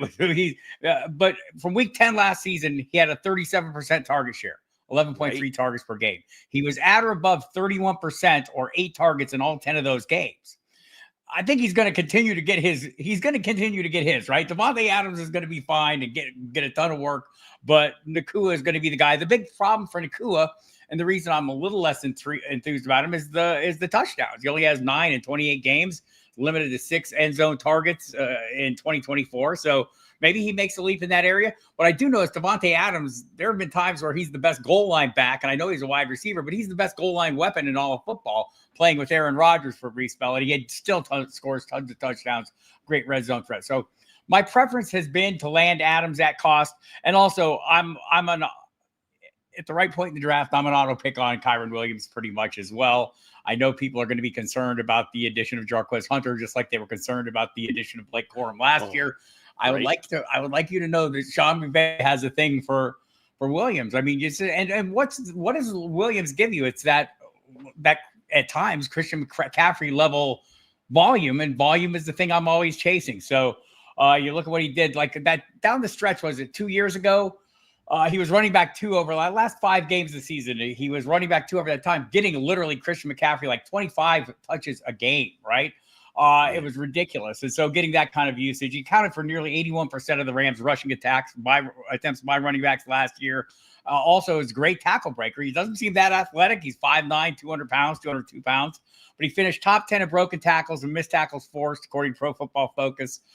So he's not in the peak of either category, but he's only one of 9 running backs in the top 10 in both those lists, along with guys like Derrick Henry, Saquon Barkley, Josh Jacobs, Bijan Robinson, and Jahmyr Gibbs. So he's a huge part of the ground game. You think the offense runs through the Stafford, the passing game at first, but they were still tied for 16th in the league in rushing attempts with 450 last year. So I feel pretty comfortable going with Kyren Williams and hope he gets even more run this year, and people are scared off because they're afraid of the rookies coming in. Bob, someone you're fading on this offense? It's the tight end position in general. But I say fading, and that seems almost like I'm being generous or whatever, because who is out there drafting Tyler Higbee? Where's Tyler Higbee going? Is he tight end? He's literally outside the tight ends. I'm looking here. Yeah, he's 38 tight end 34. maybe, right? 34. Yeah. Tight end 34 is the first tight end on the board. If you want to take a chance on an unknown commodity and rookie Terrace Ferguson, feel free. I'm not going to knock anyone because he's even cheaper. These are free square plays. If you want a piece, Tyler Higbee's played in the Super Bowl. He's he has some history, but I'm not eager to play that position at all. So, and I'm not out there drafting Matthew Stafford. Our Adam Hutchinson does a number at Football Guys, our injury analyst does a number called the recovery score. And it's a numeric value that shows how good a player is coming back from injury. If the average range is number X, well, for quarterbacks, Matthew Stafford's in the 90th percentile for quarterbacks since 2017. He tends to play through things. It's going to give you some weekly heartburn. He's going to be not practicing. You're going to be going, oh God, I can't play. Well, yeah, if that's not your lane, if that's not where you want to live in, you don't have to draft him. And also, nobody's drafting him anyway. He's outside the quarter. Well, at the tail end of the quarterback twos, I want to say, if I was correct in my ADP here. Let me look. Yeah, he's quarterback. He's going ahead of Blake Corum. He's quarterback 25. So not, he's a third quarterback even in Superflex.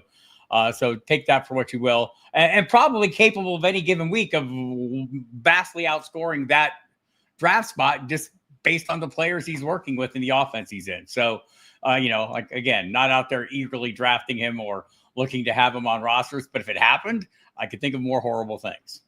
Bob, love the breakdown on the Rams. Appreciate your time and hanging out with me today. You follow Bob at Football Diehard. You catch him on Sirius XM Fantasy Sports Radio and at Football Guys. Bob, good luck in the rest of your drafts, and I know we'll talk soon. Thanks, everybody. Thanks, Jim. All right, everybody. Do you bet on player props or pick 'em contests and sites like PrizePicks and Underdog? The RotoWire Picks tool gives you the information you need to make educated decisions. The tool uses hit rates, expert projections, and valuable data from 11 different sportsbooks and pick 'em sites to help you choose more or less on player props. Check it out at rotowire.com/picks or download the RotoWire Picks app and start winning more today. Marcus Grant is in the house. I just got to see you last week at the Expo. Not enough time, but at least I saw you. But at least we're here to hang out. You follow Marcus at Marcus G, MarCasG. You know Marcus from NFL Media, MB Fantasy Life, ESPN Los Angeles. Marcus, welcome to the show. Good to see you again, Jim. Good to talk to you. Glad to be here. Yes, sir. So we are going to talk some Detroit Lions today. Last year, the record was great. The defense had 18 players on injured reserve, and unfortunately, they couldn't get to the finish line in the playoffs, mostly because of that. But I want you to start out, Marcus. Talk about an overall state of the Lions offense before we dig into those targets and those fades for fantasy. Well, obviously, the big change is not having Ben Johnson at the controls of the offense anymore, right? He's gone on to Chicago. He's the head coach of the Bears. Instead, it's John Morton who comes over now as the offensive coordinator, which I have to caution people. John Morton is not to be confused with former USC and Lions wide receiver Johnny Morton. They are two very different people. Yes. So just in case anybody was thinking like, oh, no, Johnny Morton is not in coaching now. This is a different guy altogether. And so, yeah, there's going to be changes, right? The offense is going to look a little bit different than what we have seen in the past few years with Ben Johnson. But I think the good news for everybody, especially for us in the fantasy game, is they still have talent, right?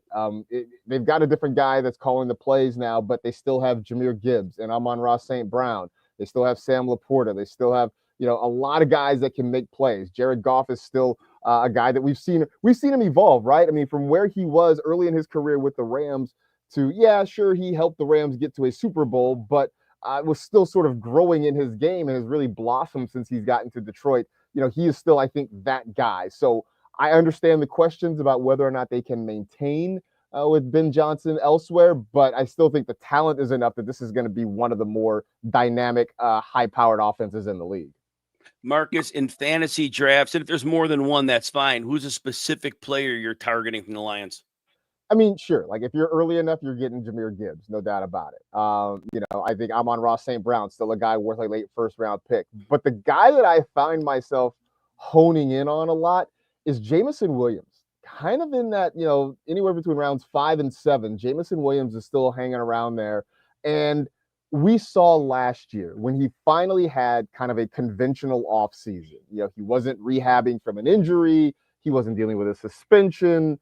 We saw him really blossom. He had his first 1,000-yard season. I mean, we knew from the beginning, from his time at Alabama, that he was a speed guy, that he could stretch the field a little bit. But Ben Johnson also used him as a guy that they could work underneath as well. Let him get out in space. Let him use that ability after the catch to make some plays. And I think John Morton is going to use him sort of similarly as a movable chess piece. So we've seen the explosiveness. We're seeing the player that the Lions drafted a couple of years ago. And, look, one thing I think is funny is that, we've gotten so accustomed to all these receivers breaking out in their rookie season that we sort of forget that the third-year breakout used to really be a thing.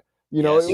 It took wide receivers 2 or 3 years to finally come into their own, since Odell Beckham really did it as a rookie, and then we've got Justin Jefferson, Jamar Chase, on and on and on. I think we've gotten spoiled, but I think, Jameson Williams is taking more of that conventional, I guess, kind of old school path where here we are, I think another year removed. I think Jameson Williams is a really good value, say in the 6th round, because I think he's going to have a great year. Yeah, and you're right. 6th round. That's a very nice spot in the draft. Marcus, who is somebody from the Lions you might be fading? It sort of hurts my heart to say it, but it's David Montgomery. I knew it. I've been a big Monty guy the last couple of years. And it wasn't anything about Jahmyr Gibbs. I recognized his talent. I understood his role in the offense. But the last couple of years, it's felt like they would give you similar production, but Montgomery came at a much nicer ADP cost. So that was the way I was sort of leaning. This feels like the first year that the Lions are going all in on Jahmyr Gibbs. And I don't think David Montgomery completely goes away, but I do think his role in the offense this year is going to be diminished from where it has been in the past. So before, I felt okay. If Gibbs was going, say, in the second round, I could wait till the fifth or sixth and get Montgomery. Now, even though he's still there, say in the fifth round or so, I don't feel quite as excited about it because I just think this is going to be a huge Jahmyr Gibbs year, and Montgomery will be there, but I think the results you're going to get from him are going to be underwhelming. Yeah. So how about a bold prediction for the Lions? Well, I told you that I love Jameson Williams. My bold prediction for them is that he will lead the Lions in receiving, at least receiving yards, right? I think Amon-Ra still leads them in catches just because of how he's used in that offense and what he can do. But I think we're going to see Jameson Williams show his explosiveness to the world. And when it's all said and done, he is going to be the leading yardage man in receiving for this Detroit offense. So, Marcus, overall picture of the Lions, 15-2 last year. I said at the beginning of the show, all those defensive injuries. They do have some injuries still. They're mostly run game players, which is important, but their pass game players and their pass rush seems to be pretty intact. But overall, how do you see the Lions doing as a team this year? Look, I still think they're going to be really, really competitive this year. Obviously losing Ben Johnson is going to make a difference. I have them pegged right now at 11-6. I think 15-2. That feels hard to predict that going into the season, right? But I still think they're going to be competitive. It'll be great. You talk about the injuries on defense, getting Aiden Hutchinson back, having him being able to get after the quarterback again. Because this, having a defense that can slow the other team down, can stop opponents, it takes pressure off of your offense, and they should be working hand in hand. So I think a better Lions defensive team means I think the pressure on the offense is going to be less, and they don't have to be, they can be more balanced offensively.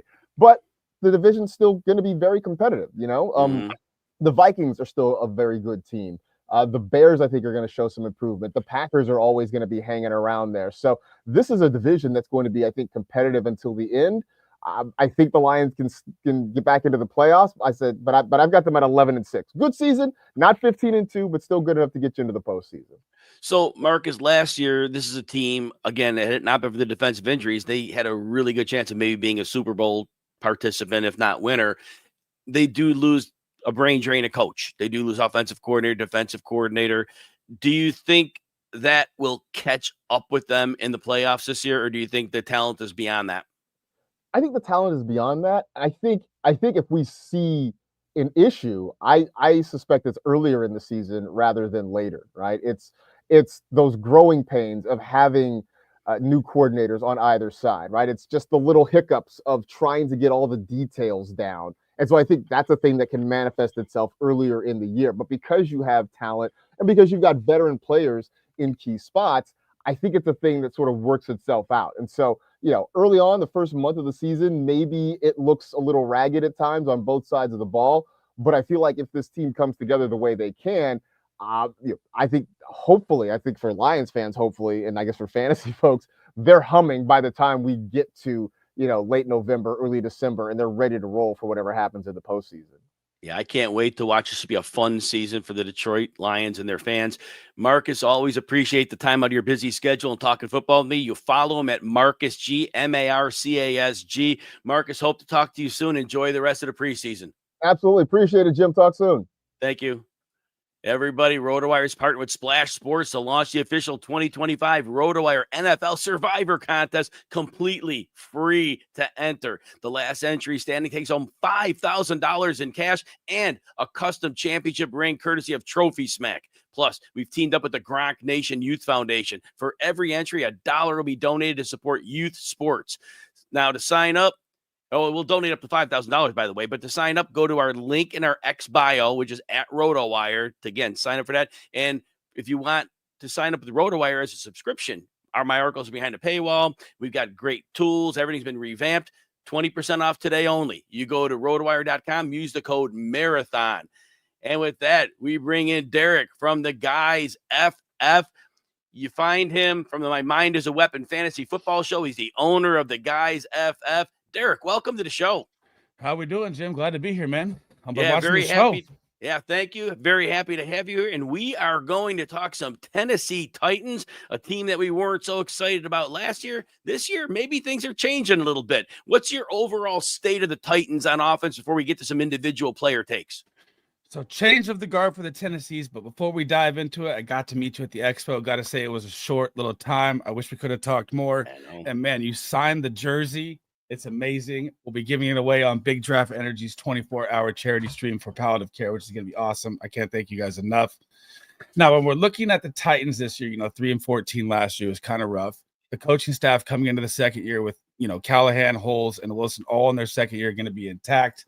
They bring in Cam Ward, who is, leading the NCAA in touchdowns, second in passing yards.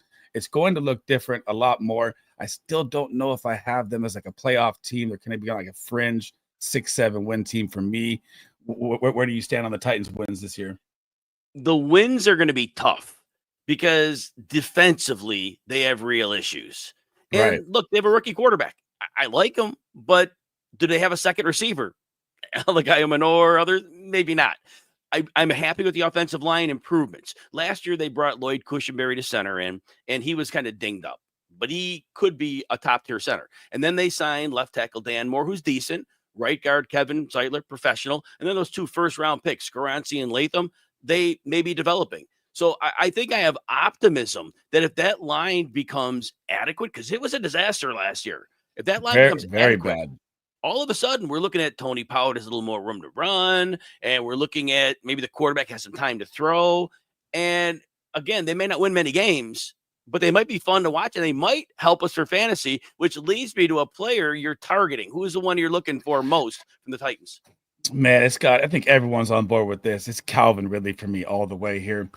Calvin Ridley last year, 120 targets. I expect that to be in the 150 range, as you just brought up. We don't know who it's going to be. Could it be Tyler Lockett at age 32, Van Jefferson, Alec Ayamanor, Chimera DK? They both drafted in the 4th round out of Stanford and Texas.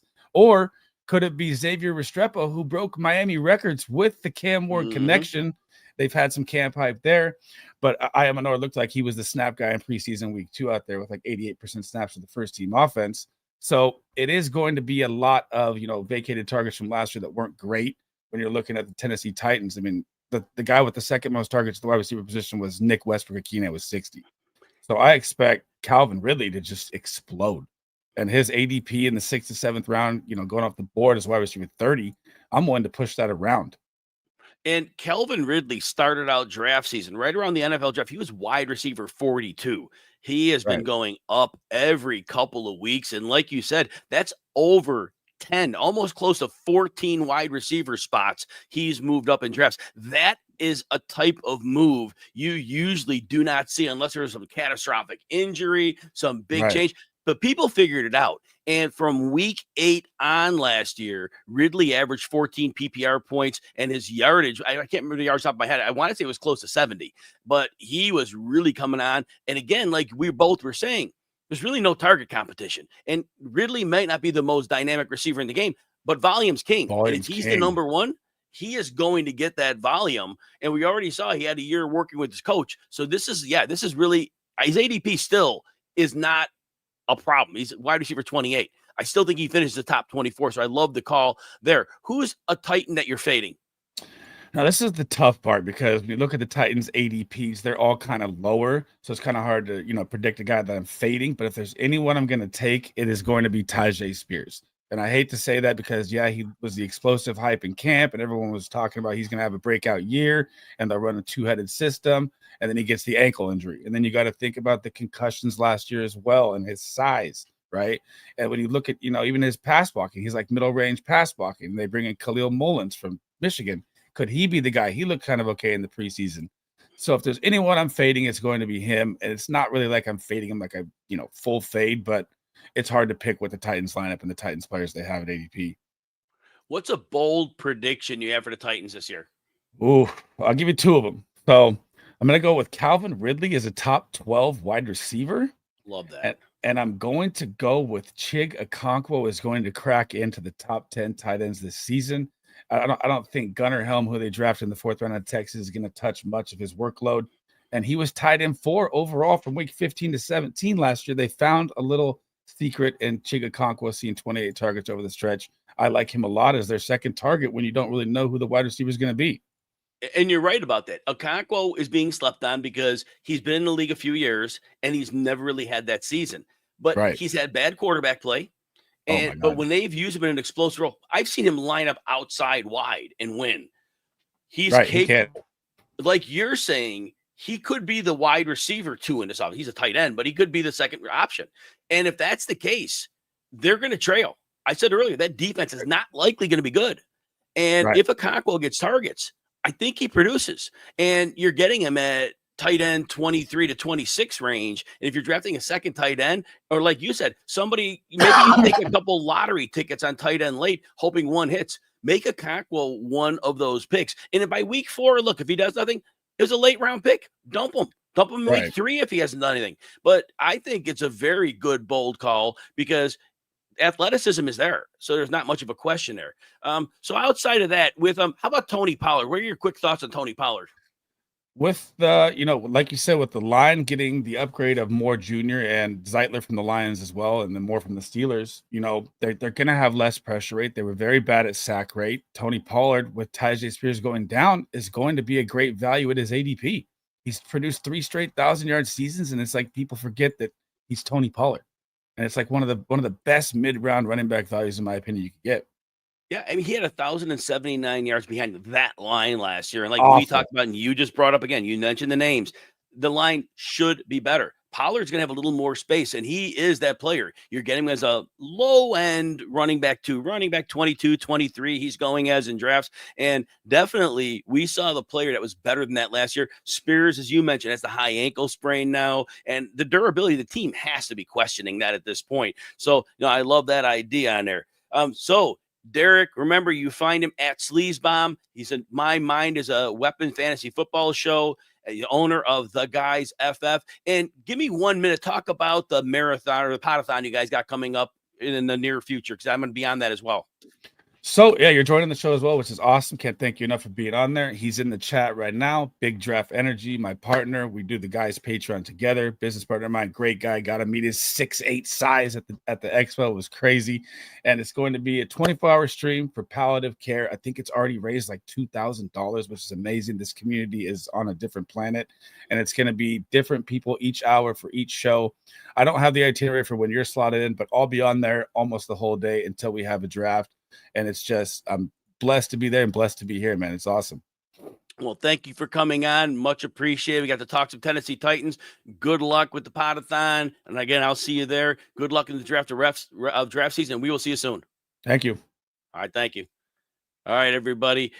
Dominate your fantasy football draft with the RotoWire mock draft simulator. Practice against realistic opponents, test different draft strategies, customize settings to match your league, get real-time pick suggestions, draft grades, and access to all the player insights you need to win your leagues. It's the ultimate prep tool for draft day success. But to get that tool, you've got to be a RotoWire subscriber. Today only, Monday, August 18th, I can get you 20% off of that subscription. You go to rotowire.com, pick your subscription, use the code MARATHON at checkout. My articles behind the paywall, about 3 or 4 of those a week. You can catch those there. It's the only place you can see those. But now, remember, follow RotoWire on your socials also. They're always at RotoWire. We are putting out tons of great video content. And with that, I didn't even think that I was going to say that right now, because one of our content creators and video editors is Jagger May, and he has the ability to actually make me look decent on video, and that in itself is a minor miracle. Jagger May, you follow him at Jag Says. Jag works with us at RotoWire, the Unbinged Pod, Fast Draft host. Jagger, welcome to the show. Glad to be here, man. And yeah, man, you're easy to make look good, man. You're the pro here. So. It's a teamwork, man. But your editing's been unparalleled. Appreciate you greatly. We are going to talk some Arizona Cardinals today. Fun team to watch. I remember week 5 last year, they went into their 2 tight end bases and offense. It unlocked Trey McBride, gave their running game a boost. It was a thing of beauty. I really enjoyed watching that. That's my kind of my nerd side talking about that end of it. But Jagger, Give me your overall state of the Cardinals offense before we talk your fade and your target players.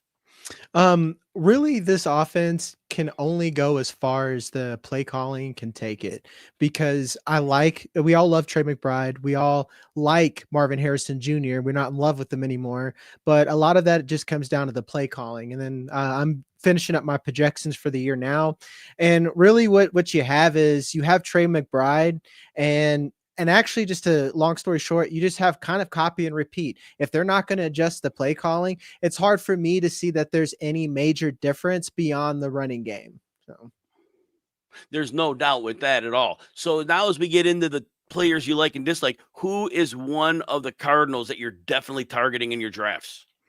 I am one that I like these early round tight ends just because you're putting wide receiver 1 upside in your tight end position, which gives you such an advantage. So especially Trey McBride in the 3rd round, if you let someone else get Brock Bowers, I think is the ideal draft strategy right then. And I just feel comfortable taking him there. So. Now, Jagger, when you talk about Trey McBride and Brock Bowers, I keep telling people I cannot figure out why Bowers being drafted ahead of McBride. Last year, they were like a dead heat in scoring. But from week 5 on, when I mentioned earlier, when the Arizona figured out their offense and they went to 2 tight ends, McBride outscored Bowers the rest of the way. And from their bye weeks, which are week 10 and 11, McBride outscored Bowers by 2 PPR points per game, and that was with them hardly finding the end zone. And to me, I think it's not easily, but it's McBride is the tight end 1. Why is everybody unilaterally putting Bowers ahead of McBride? Yeah, it's all the things that you mentioned there. I mean, I edit you, so like when you've made that point, I've went and checked your homework myself on there, and you're correct. And that's why I'm concerned about Marvin Harrison Jr. It's because we're drafting him at its absolute ceiling again. Even though his price is reduced, everything has to work out for him to hit that, and that floor is very much there because it's Trey McBride's offense from here on out. Yes. So. Yeah, and it's the specific looks that the offense sets up. They definitely make it a point to weaponize McBride. So it's like you said, it is his offense. Harrison will get something figured out. I don't know what that something is, but it's not going to be his offense. And I think it's a great point you make. Who is a Cardinal you're looking to fade? And this is kind of a cop-out because it's multiple people. It's just the running game in general, because James Conner is saying that Trey Benson's going to get more work. Trey Benson's saying he's going to get more work. The coaching staff is saying that he's going to get more work. In the preseason, we've been seeing Amari DeMarcado being useful. That doesn't mean I want to go out and get Trey Benson. I think that's going to be the same mistake that we made last season. James Conner is still going to be the guy here, but I may just want James Conner less. And in most cases, I just maybe want to go elsewhere in this backfield. Yeah, and that makes plenty of sense. Like I said, I've been a James Conner guy forever, but when you hear enough of it, you start to have concerns. I mean, Conner's still somewhat cheap, and maybe they run more, but like you said, you got to be cognizant of that because that's been a constant chatter, and it's something that you definitely need to be, again, aware of when you're drafting. What's a bold prediction for the Cardinals you can make for me? Bold prediction is that Kyler Murray, and this is the boring answer, Kyler Murray is going to finish exactly where you're drafting him at, which is QB9. You're essentially drafting Jared Goff, who's like a little bit more fun to watch, and you're not getting the guy that you're hoping is going to be a league winner and put up Lamar Jackson type numbers. I think we need to put that to bed. So. There's no doubt. So for the season as an NFL team, maybe not fantasy, what type of season are you expecting from the Cardinals? Overall, I think that we're going to see them maybe make them a wild card just because that defense still needs a lot of help. The offensive line isn't drastically improved. Like you look at someone like the Bears, they've done everything in their power to improve that offensive line. That hasn't quite happened yet for the Arizona Cardinals. So we're all gearing up with, I think, more tempered expectations, but I still don't think they're tempered enough for this team just because there's just not a lot of talent on the defensive side of ball. And I bring back Drew Petzik, where if you have a pedestrian offensive coordinator, I mean, you're a Bears fan. Like if you have an offensive coordinator that doesn't know to move your wide receiver 1 across the formation, and what are we doing here? You know, so, sorry, Arizona fans. Nah, you're right about that. Now, Jagger, I do want to go on a sidebar completely away from this. You've been doing, again, a lot of the video work at RotoWire and the editing work as well. You're doing both videos. So tell us a little bit about what you're seeing that people can look for on RotoWire socials, because may not be familiar that we got a lot of stuff going out. Right now, I'm like I said, I'm about to make videos now. I'm about to do my final rankings because we're about to have our last draft season, a wave of drafts before we actually have kickoff. And I'm just trying to help you guys at least look at things the easy way. I know that you guys love rankings, and then I'm going to make sure to tier them for you and lay them out. So you have all the power to be your own fisherman. Let's say, you know. I love how you said that. You find him at Jag Says. Jagger, so happy you're part of the RotoWire team. Appreciate you hanging out with me. Look forward to talking to you soon. That's it. Thanks.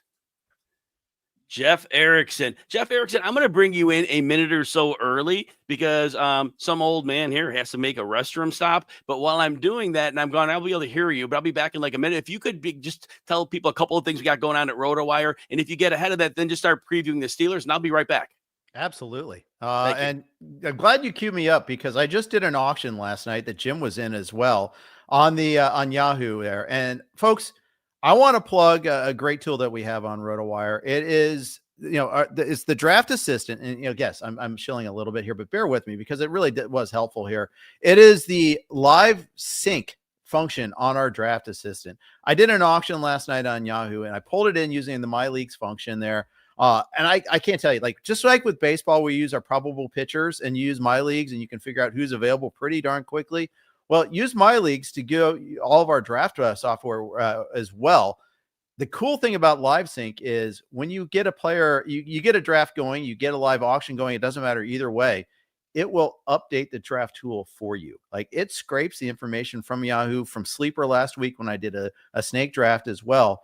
It'll pull in those picks. So you don't have to do the data entry on that one there. You don't have to go make sure, did I put him on the right team? Did I put in the right amount? How much did he get him for again? Where does he fit on his roster? Is he a flex or is he a wide receiver?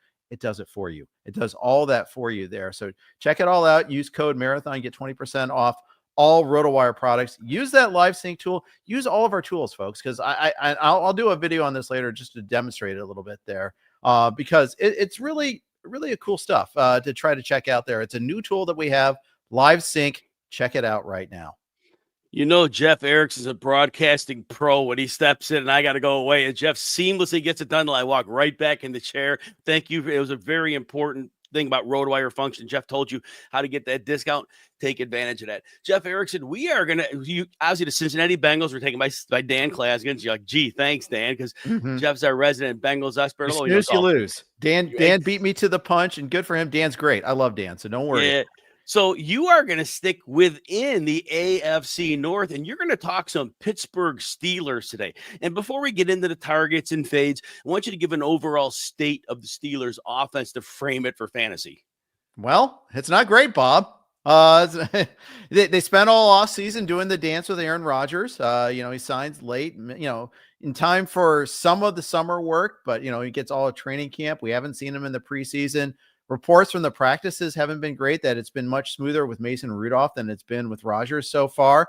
They did trade for Jonnu Smith, but Jonnu Smith is banged up. We know offensive coordinator Arthur Smith loves himself some 12 formations, loves himself some Jonnu. We know that. We've seen it. He's coached him now at 3 different locations. So, and we saw what Jonnu Smith did at the end of the year last year. So that's exciting stuff.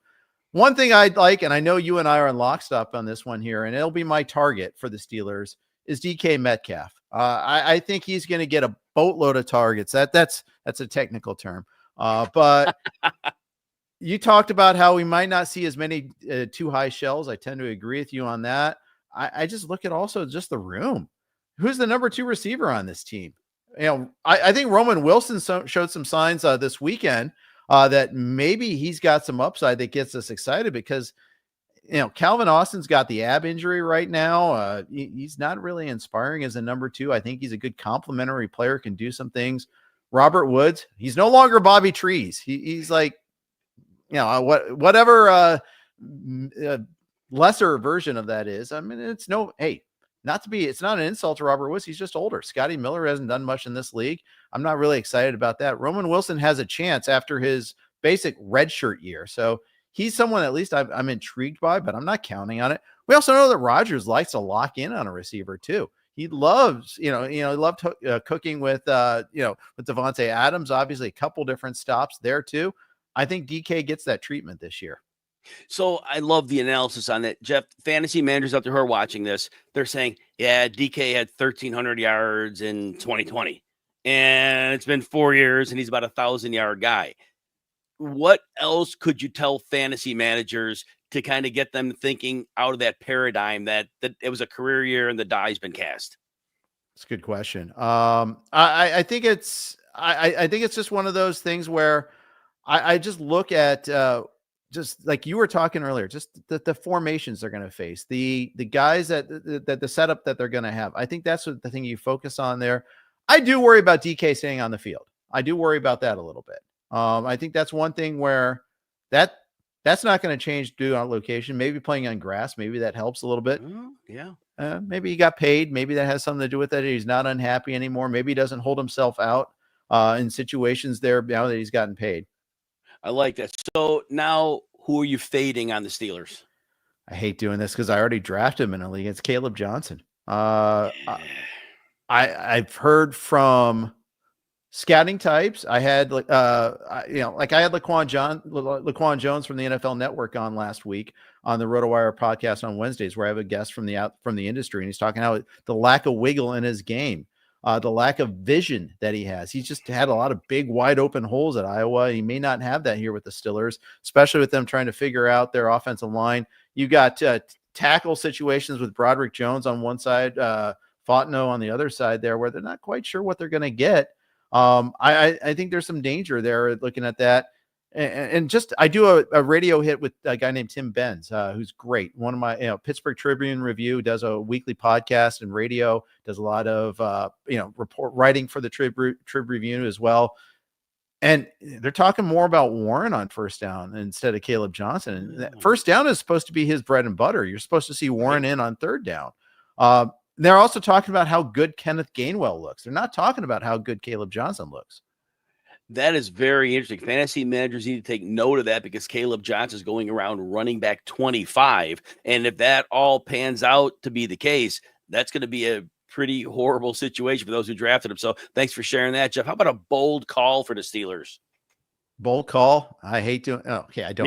Me too. No, I don't hate what I'm about to say, but I pretend like I do. I'm probably, give lip service to. I like Mike Tomlin. I think he's a great coach. He's a leader of men. I think this is the year the non-winning, non-losing record streak ends. I think it's 8-9 at best. I think it's a tough schedule. I think there's some problems, some bad juju. Like their kicker is doing a hold in right now. Cam Hayward's unhappy. I just think there's a lot of things off, and I just think it's tough to win the NFL when you don't trust your quarterback. The quarterback is a pitcher in the case of, is a thrower in the case of Aaron Rodgers, who great career. I still think he has a lot of arm strength. I don't think he wants to hang in the pocket. I don't think he wants to make the throws. I think he's going to lock in a couple of plays. I don't think he fixes the quarterback cycle. I don't think this works. I don't think he and Tomlin together. I just feel like this is not a good match. I think there's a lot of ways where this could end up working not so well. And I would say, I hate to say this, but I don't, because I'm obviously a fan of another team in the division and they've been owning my soul for years. So call me a hater if you want, but I think it's 8-9 at best. Oh my God. So you're right with the Aaron Rodgers thing. And look, I'm sitting here on the couch. I was a baseball player, not a football player, but what I see with these older quarterbacks, I saw it with Tom Brady, the end, he didn't want to get hit. The ball was out faster than ever. Aaron Rodgers last year, especially that Buffalo game late in the season, but it was all year. You could tell he did not want to get hit, and he would just get the ball out to do that. And now he's another year older, and that doesn't get better. That doesn't get fixed in your game. So defense are going to send people at him because I think that film is out. And so, yeah, if that quarterback situation falls apart, you're right. What are they going to do? It's problematic. Jeff, we actually have a few more minutes. I want you to talk some Bengals with me here. We got about 3 more minutes or so. Of course. So just go ahead. Give me your state of the Bengals. Well, it's also not great. Not great because, the Trey Hendrickson thing, let me try that one more time. Trey Hendrickson thing has not worked out. They're still at an impasse. There's this talk about them asking for a trade now. They're taking calls. You saw the Diana Rossini report. They want a young impact player on defense and an early pick next year. And, you got to they have to figure out the contract situation there too, with the acquiring team. Let's face it. There are teams that are going to be interested. They're going to offer like a 5th rounder. They're not going to offer what they totally want. Maybe they'll give them either the pick or the player, but not both. But what team that has a good, young, impactful defensive player is going to trade him? At this point in the season, I don't think that happens. And even if Hendrickson comes back, how much improved is this defense going to be? It's all on the shoulders of Al Golden trying to get all these young guys to kind of take the next step. We heard some good things under Stewart. He's really turned heads in the last week. I posted an update on that earlier today. A good report on The Athletic on Stewart's progress there, the first round pick after the long protracted contract situation. Cause of course, Bengals, that's what they do, but, you're counting on Dax Hill to take the next step. You're counting on Miles Murphy to take the next step and Al Golden to unlock all this. And yes, under Anarumo, they had a hard time acclimating rookies. It was a real thing, a real problematic thing. Did they miss on every single one of those early defensive draft picks? I don't know. Maybe not.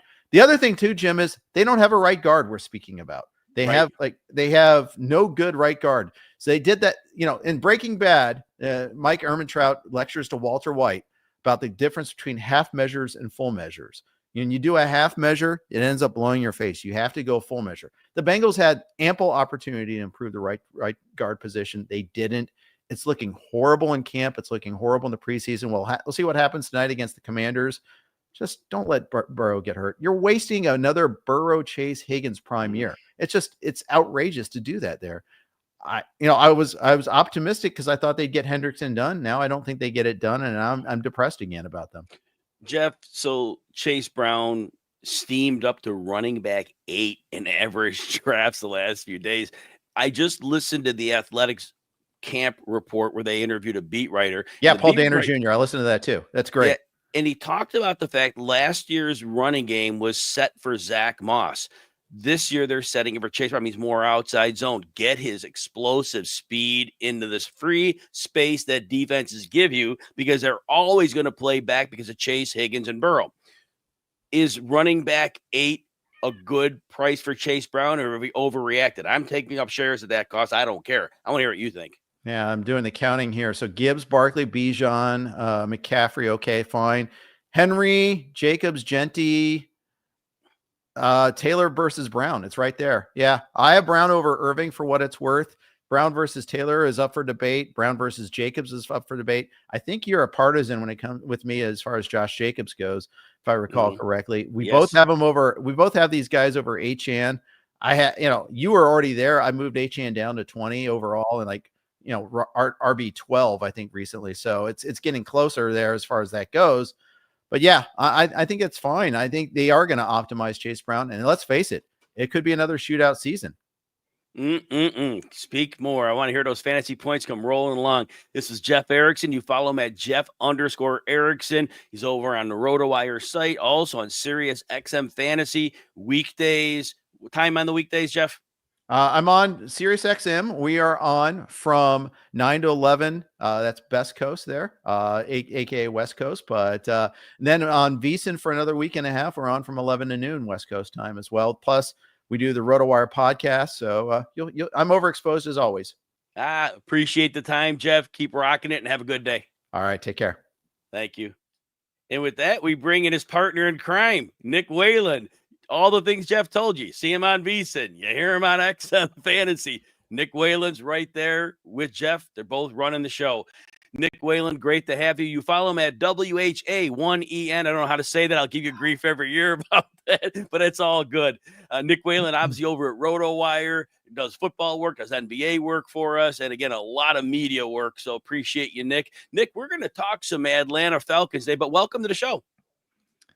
Thanks for having me, Jim. Thanks for doing this every year. I know this is a massive, massive lift for you, but very cool to see so many great analysts coming through today. Thrilled to be a part of it. And honestly, you nailed the Twitter handle, man. It looks better.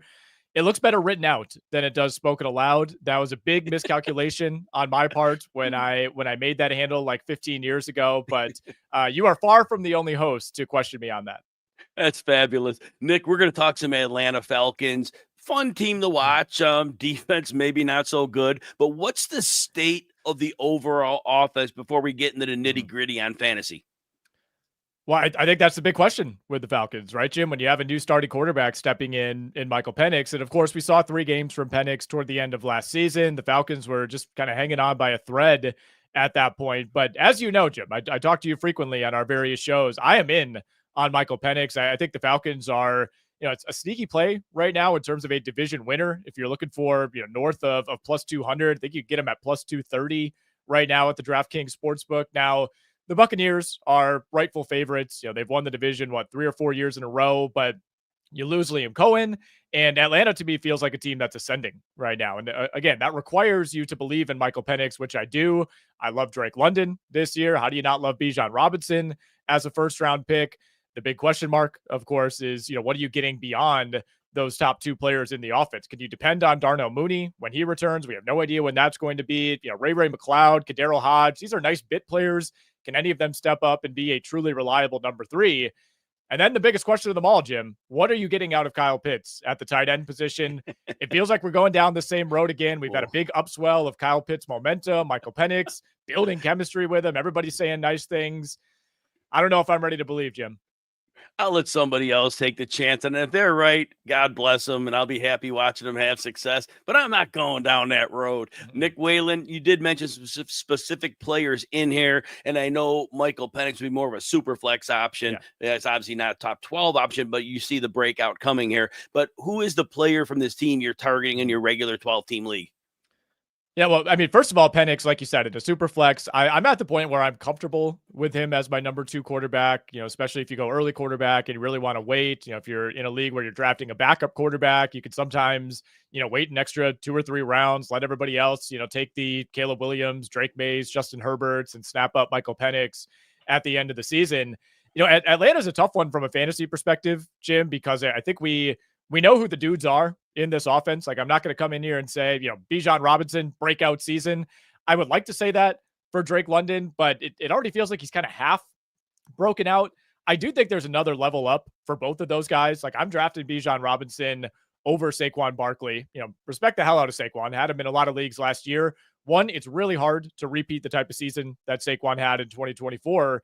And 2, we started to see Bijan Robinson along with Drake London really get unlocked over the second half of last season. I think something to remember when it comes to the Falcons, Jim, is they were playing with one hand tied behind their back for a good chunk of the season offensively. You had a quarterback who couldn't throw the ball downfield. He lost his confidence. He's throwing crushing interceptions. And I think the Falcons had to kind of coach around their starting quarterback. And again, I don't want to read too much into just 3 games that were mostly meaningless at the end of the year. Michael Penix is the opposite of Kirk Cousins. That guy has an arm. That guy is confident. We started to see the ball moving downfield more frequently. So I think Drake London has another major step up. I think he's somebody, if you're looking at this team, like, all right, who could we be talking about as maybe a top 4 or 5 receiver this time next year in fantasy football? To me, that's Drake London. And I'm glad, Jim, he has officially joined that second tier of receivers. There was a time where it's like, all right, is he more A.J. Brown, Lad McConkey, Garrett Wilson? Is he more Malik Neighbors, Puka Nacua, Brian Thomas? He is firmly in that second tier for me. And Nick, when I'm ranking him out, I had him in my wide receiver 5 because we saw from the last 6 games, he averaged 11 targets and 90 yards. The 3 games at Penix, he averaged 13 targets and 117 yards. They're going to trail. Their defense is bad. Right. And they really consolidated their attack. So I'm with you on London. And look, with Malik Neighbors, you hear about the foot, and now you hear about the shoulder and maybe the back. I don't know. I'm at the point where I almost might say if I'm on the clock and I'm taking a receiver and Neighbors is there, I might even bump London ahead of him because I might just view him as safer at this point, as crazy as that sounds. Anything on that? No, I think you're totally right. A lot of it is eye of the beholder when you're looking at that second tier of receivers, which is, Neighbors, St. Brown, Thomas, Collins, London, Nacua. I have no problem ordering those guys in just about any order, right? If you want to tell me that, maybe Amon-Ra St. Brown, like we'll see if the ceiling is there, but he might be the safest of that group. I mean, you could certainly make a case for Nico Collins. We saw what he was doing prior to the injury last year. Obviously, a lot of buzz for Brian Thomas. Puka Nacua is the guy that I'm probably most skeptical of in that group, just because you worry about Matthew Stafford at this point in his career. I know he was back at practice earlier today, which is a nice step in the right direction, but Puka Nacua himself has an extensive injury history. Yeah, in a roundabout way, despite Drake London, maybe a month or two ago, not feeling like he necessarily belonged firmly in this tier, I think he's kind of the nice combination here of safety and upside. A guy who does not miss time. We've seen him in an NFL system now for multiple seasons, as opposed to Brian Thomas, who, of course, I love as a Jaguars fan, but he's only been in the league 1 year. We've seen Drake London do it with multiple quarterbacks in various situations. Yeah, I'm all in with you on that, Jim. And I encourage you, don't be a slave to ADP, right? Just because you see, Malik Neighbors, he tends to go 5 or 6 picks ahead of Drake London. If you think Drake London's having the better season, just take him. You could put those receivers in any order. It's totally justifiable. You are totally right about that. And I think one thing I'm going to repeat back to the audience, I think you really crystallized well. Honestly, after you get past the top few receivers, London may have the fewest question marks. Believe it or not, with only last year being the bigger, he really doesn't have much in the way of question marks. And everybody else in that range, be it durability, situation, that is what we're looking at. So be careful with that. So, Nick, who is a player on this offense you're fading? Yeah, again, with how this offense breaks down, it feels like there's really only one option. I'm not going to sit here and say I'm fading Bijan Robinson. We just talked about Drake London. Michael Penix goes late enough that you can't really fade him. I think it has to be Kyle Pitts. I think it does. And look, he's going late enough now, Jim, that I don't think you're setting yourself back too far if you want to be the guy in your draft who takes a chance on Kyle Pitts. Tight end 15 in the last week at the NFFC, around pick 40, or excuse me, pick 140. Don't take him at pick 40, pick 140 overall. So we're ultimately talking about a second tight end. And, the guys who go after him, it's like Dallas Goedert, Zach Ertz, Hunter Henry, Jonnu Smith. We're into a relatively unappealing position group, but I will say I'm not reaching up the board at all for Kyle Pitts. He's gone as early as pick 100 at the NFFC, and I'm not doing that. If I'm in that range and Evan Ingram is there, I'm obviously taking him. I like Njoku more. I like Tucker Kraft even ahead of Njoku. Jake Ferguson, your guy, I know he's available there. So to me, even though that the cost, I think, is putting you in a spot where you can't necessarily take a huge loss if you draft Kyle Pitts, I need to see it before I believe it. If I miss out on the Kyle Pitts, what is it, year 4, year 5 breakout, so be it. Exactly. That long in, forget about it. What's your bold call?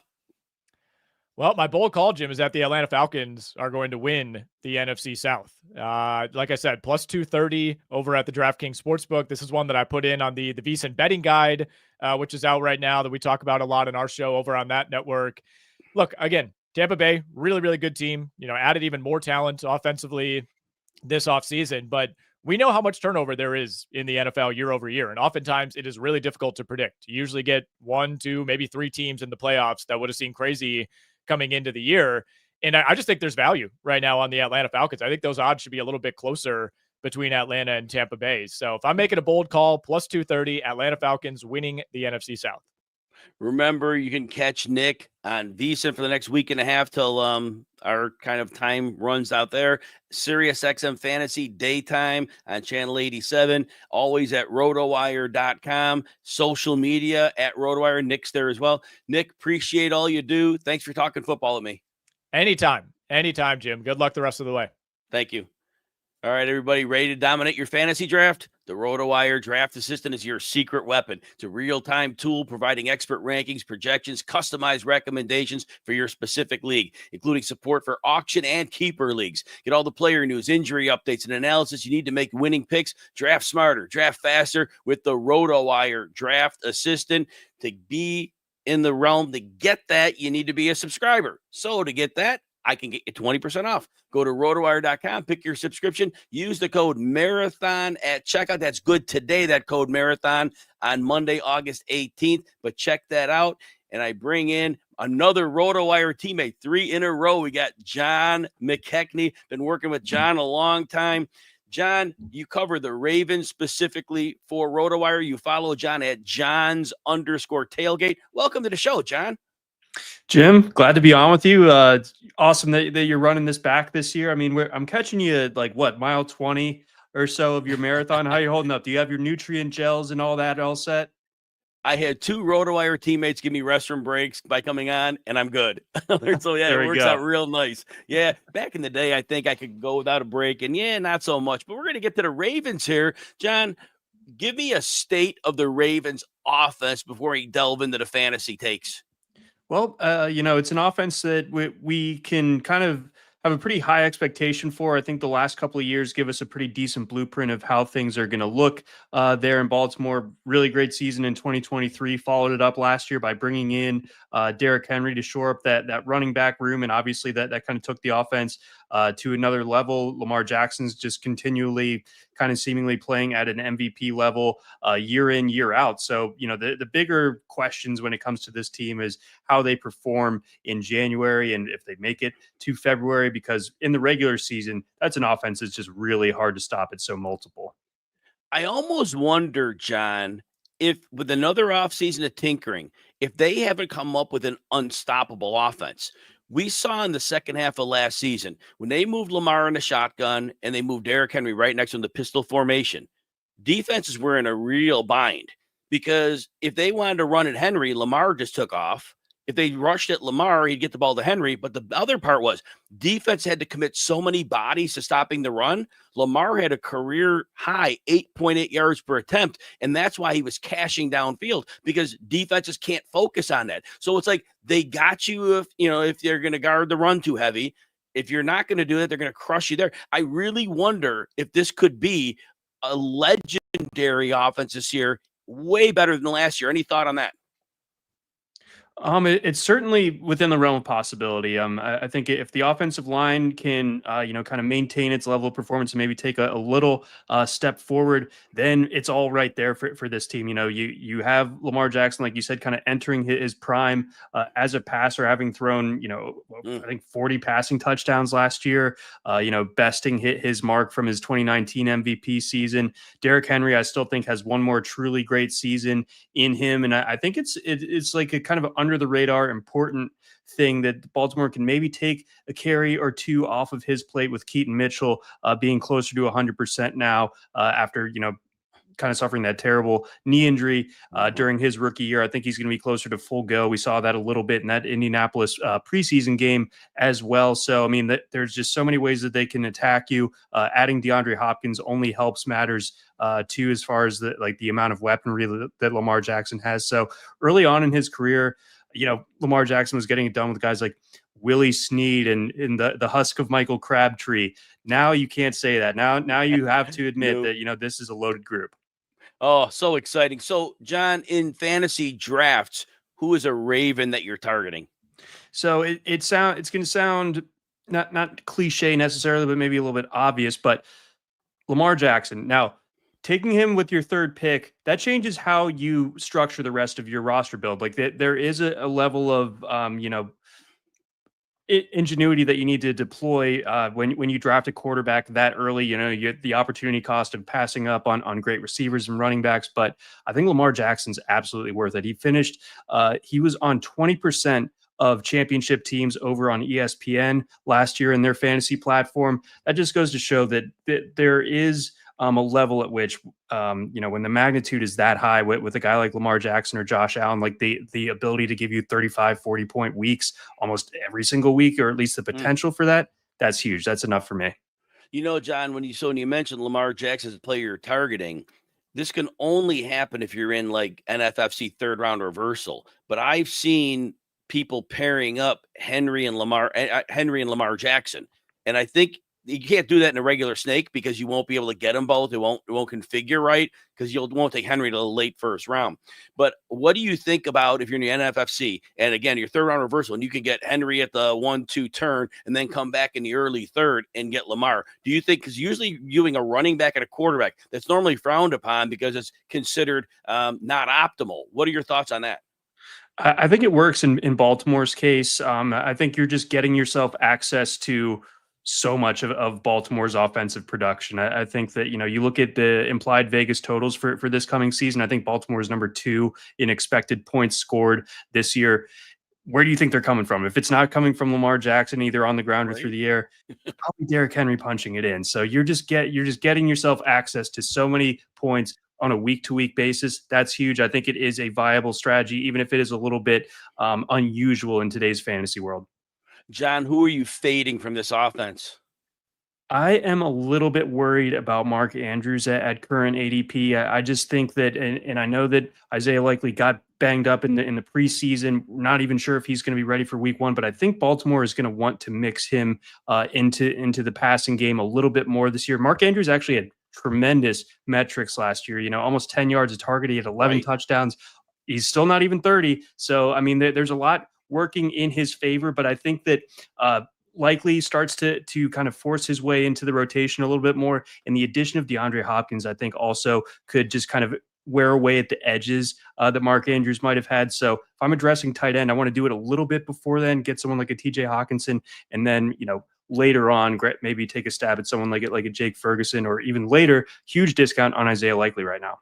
Now, John, I do want to talk about Likely for a minute, separate from what we talked about before. So last year, Andrews had the car crash in August, and he also was coming back from that hip drop tackle that broke his leg. And I know he was back for the NFL playoffs at 23. He wasn't healthy. So Likely has that game 1, 110 yards and a touchdown, almost had a second. And then I really felt like I said Baltimore is going to lose their season if they keep throwing to Likely, because it meant Patrick Ricard wasn't on the field. And in week 3, they fixed that. From week 3 through 14, Likely was a fantasy non-factor. It was like 1 to 2 catches in most games. And then Likely, the last 3 games, week 17, 18, or no, week 18 and the 2 playoff games, he had good numbers. But I contend he had those numbers because Zay Flowers was out. And even though he's a tight end, he kind of took on that role. But otherwise, Likely was a complete non-factor. And part of the thought of that is, once the running game got going, as I mentioned earlier, defenses had to pack people down, which means the short passes probably weren't going to happen as much. And it meant it was all like downfield where the success was at. Am I off on Likely by this, thinking that he may just not fit with this iteration of the team because he was so irrelevant until Flowers was out? Right. I mean, your timelines match up perfectly. Like when was Likely at his best? It was when, another major piece of that Baltimore offense what was sidelined for one reason or the others. But I just feel like at this point, we've kind of established a trend almost with Likely. When he gets opportunity, he flourishes. I think that Monken has probably taken some time this offseason to find a way to kind of manufacture more looks for Likely, because when Andrews went out for the end of the season in 23, I think the last 4 weeks of their season, he was tight end 1. Like the contingent upside, which is like the word that the best ball bros love using, contingent upside, colossal when it comes to Isaiah Likely. So yes. Where you can get him in like the 13th or 14th round in best ball, that's a worthy stab. Best ball, probably a better investment in Likely than in redraft, because like you said, could be kind of frustrating on a week-to-week basis, figuring out when exactly he's gonna pop. Now, I like that analysis. Very quick answer. Randy has a question from the chat, and he wants to know, in half PPR or even standard, is Henry a top 3 or 5 back? Top 3 or 5 running back, I would say top 5. I think you go with for me it's Jahmyr Gibbs, Bijan Robinson, Saquon Barkley, and then probably like Derrick Henry and Ashton Genty. I think it is kind of how I structure my top 5, particularly in half point PPR. But love Henry this year. I think that we got a huge touchdown potential. I think other than those top 3, I don't know if anyone has like a cleaner path to like 12 plus rushing touchdowns like Henry does. And before we get out, John, give me a quick bold prediction. I think Zay Flowers finishes as a top 15 wide receiver in fantasy this year. He's currently being drafted as wide receiver 32 on Underdog, which is half point PPR, and wide receiver 28 over on the NFFC. I just think that we're talking about a huge access to target share. We're talking 25% target share last season, and it's not just target share, it's the quality of the targets. I think that's a really important factor there. So some guys that are getting drafted ahead of him they're like the number 2 receivers on their given team. I know that Baltimore doesn't pepper the air the way that Cincinnati does, but Flowers getting a quarter of Lamar Jackson's passes, that seems good to me. I think that we're going to see the touchdowns jump up this year. I think he only had 4 last year. I think that there's real potential for Zay Flowers, who had also great underlying metrics, great yards after the catch, good at ADOT. I think that he's someone that can push for double-digit touchdowns this year. Top 15 receiver for me. John McKechnie, appreciate the time and the knowledge. You follow him at Johns_tailgate. John's my teammate at RotoWire. John, appreciate you, and we'll talk soon.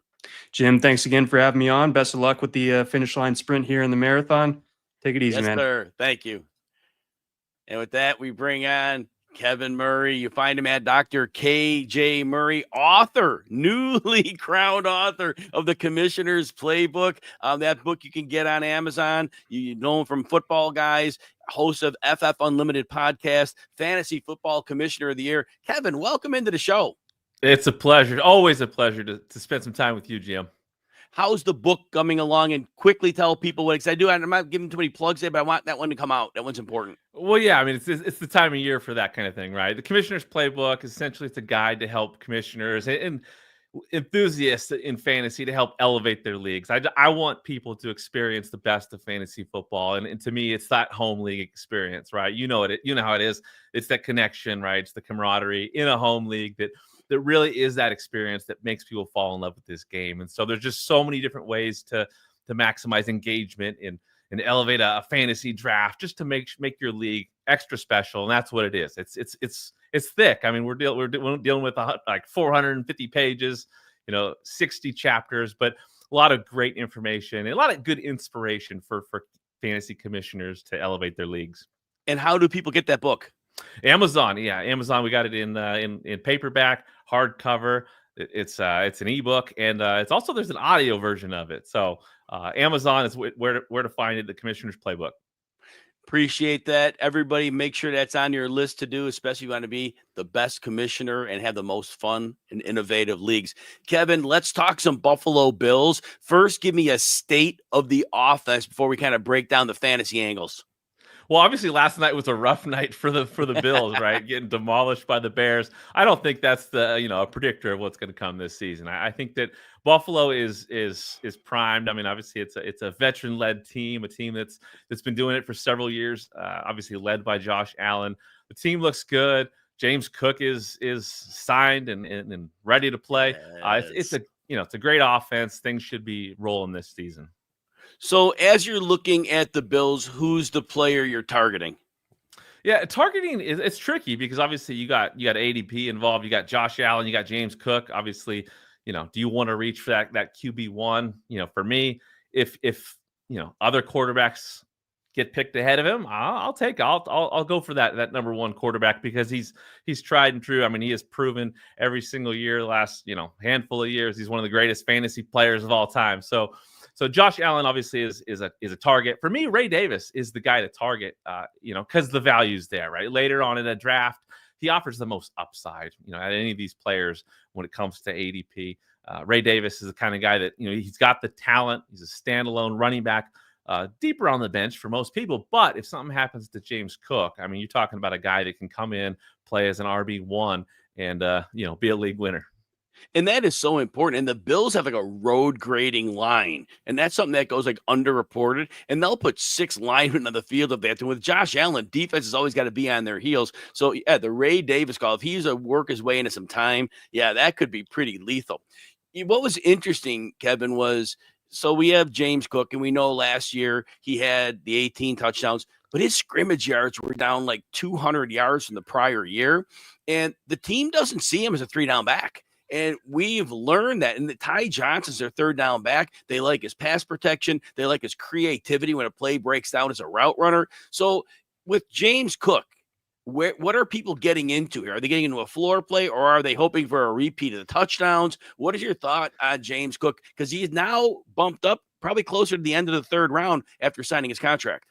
Yeah, I mean, obviously it's going to be hard to reproduce those touchdowns. I mean, it's definitely an outlier. It's nothing he's done before when it comes to that type of touchdown production. So it's definitely a trap. I mean, he's in a range where there's definitely running backs that I'd prefer over him. I think that I wouldn't reach for him. Again, with Ray Davis coming along, he's going to be talented. Obviously, they see James Cook as their guy. I mean, they wouldn't have re-signed him, if they didn't.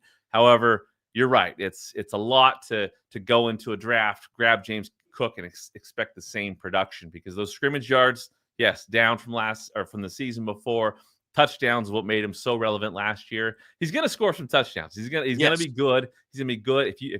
if he slips a little bit and you have to take him, you feel like you have to take him, I think he's gonna be great for your fantasy lineup. But is he the guy that's going to reproduce exactly what he did last year? I don't think so. As I asked you that question, I'm hoping I didn't steal your thunder on the fade. So who is your fade, unless it was James Cook?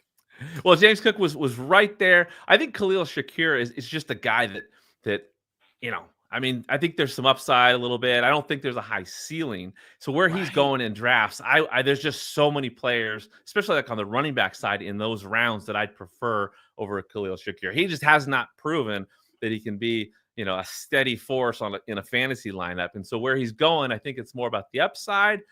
But in the end, I don't think there's a high ceiling. So there's just plenty of value in those rounds with massive upside, even at different positions. When you mention that, Kevin, last year, top of my head, he had only like a couple games over 15 PPR points. He had a 121 point game, but there were otherwise, there was a lot of games like under or around 12, which is a little bit of a floor. But like you said, there are probably other players in the draft that either have a better floor or a better ceiling. It's like there's always somebody else in that range of the draft. And now we have a high ankle sprain. Sometimes you come back fine, but that's far from a guarantee, especially for a slot receiver who's living on shiftiness. That's his whole game. So there's a lot more questions than people might think. So be careful with that. Is there a bold call you have for the Bills? For the Bills, I mean, I don't think it's bold. I mean, it's a kind of a vanilla team when it comes to, okay, we got Josh Allen. He's going to do his thing. We got a bunch of receivers. We just don't know where they're coming from. I don't have a high expectation on any of those receivers. It's really just the squad. I think that Buffalo, this is the year. This is the year that Josh Allen wins the Super Bowl. That's my prediction. And it's a great prediction. And look, so many fans would be finally happy to see that.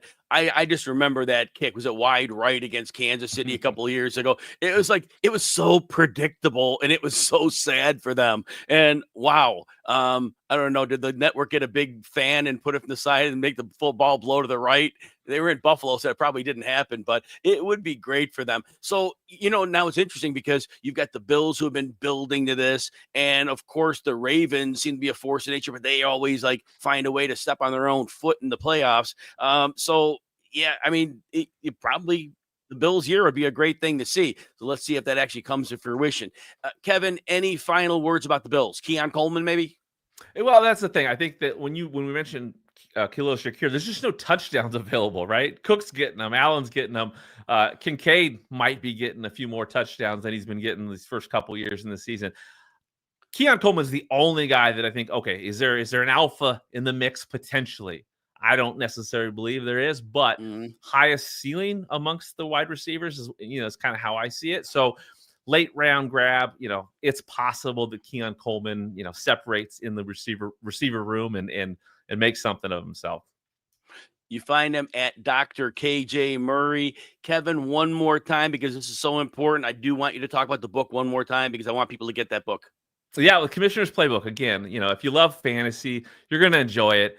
Buy it for your commissioners. A lot of commissioners out there that might need a little inspiration.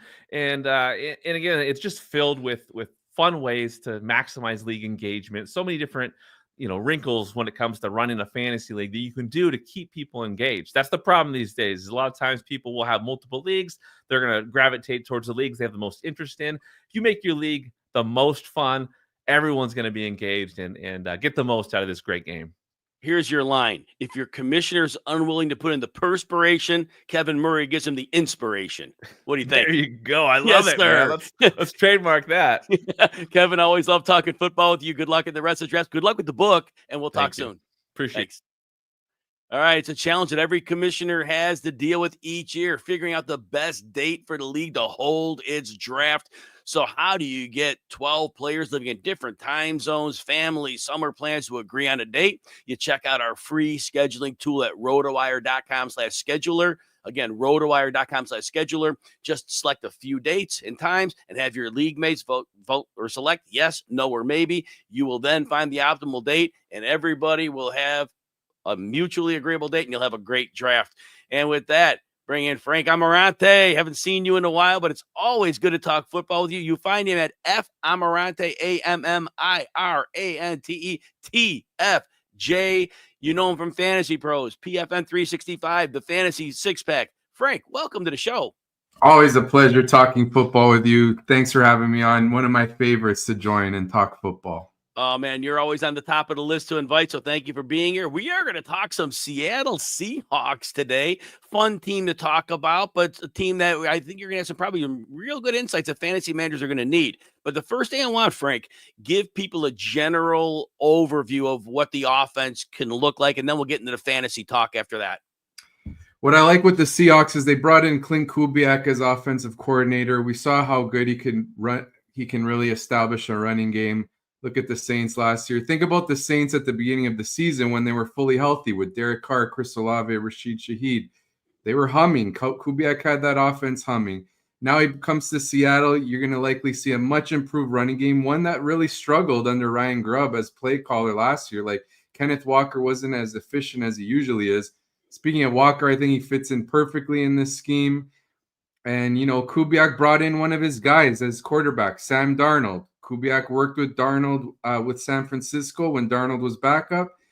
And then, Darnold coming over from Kevin O'Connell, that's in the Shanahan coaching tree, which Kubiak also is. So it's a scheme fit for Darnold. And I think the concerns about Darnold with Seattle may not be he may do a bit better than a lot expect just due to that scheme fit. We saw in the first preseason game some of the things that Kubiak used last year with Derek Carr. We saw the boot action. We saw the play action. Those are things that allowed some sight lines to open up and to give a quarterback that might struggle with pressure a little bit of opportunity. So we did see that. So that was, even though it was a preseason game, it was a good sign that those elements may be present. Frank, who is a Seahawk you are targeting in your drafts? One of my favorite targets of the year, it's Jackson Smith-Njigba. I'm going to break it down for you. Former first-round pick, upward trajectory, really built off his struggling rookie season, which, hey, he was held back by Shane Waldron, who really – we talk about how Waldron held back Odunze and DJ Moore and the like. Hey, the same happened to JSN. So we got to consider that when looking at his profile. You look at JSN last year from weeks 9 to 18, he averaged 15 points per game in half PPR. That was wide receiver 10. That included a huge spike week, 180 yards and 2 touchdowns against the Rams. During the stretch, JSN, 27% target share, 2.24 yards per route run. Efficient and showed that he can earn targets at a high volume. Look at the situation now. DK Metcalf was replaced with Cooper Kupp. Let's face it, Cooper Kupp looks like he's on the decline. Look at how he finished last season.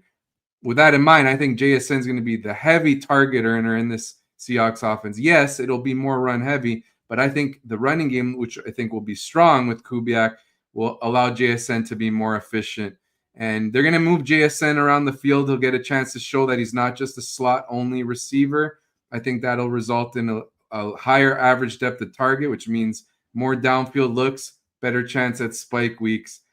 I know some are concerned that this is a slot-only type, but hey, look at his college production. I think now that JSN has the chance to really be the focal point of this passing game, he's going to thrive, and he's one of my biggest targets.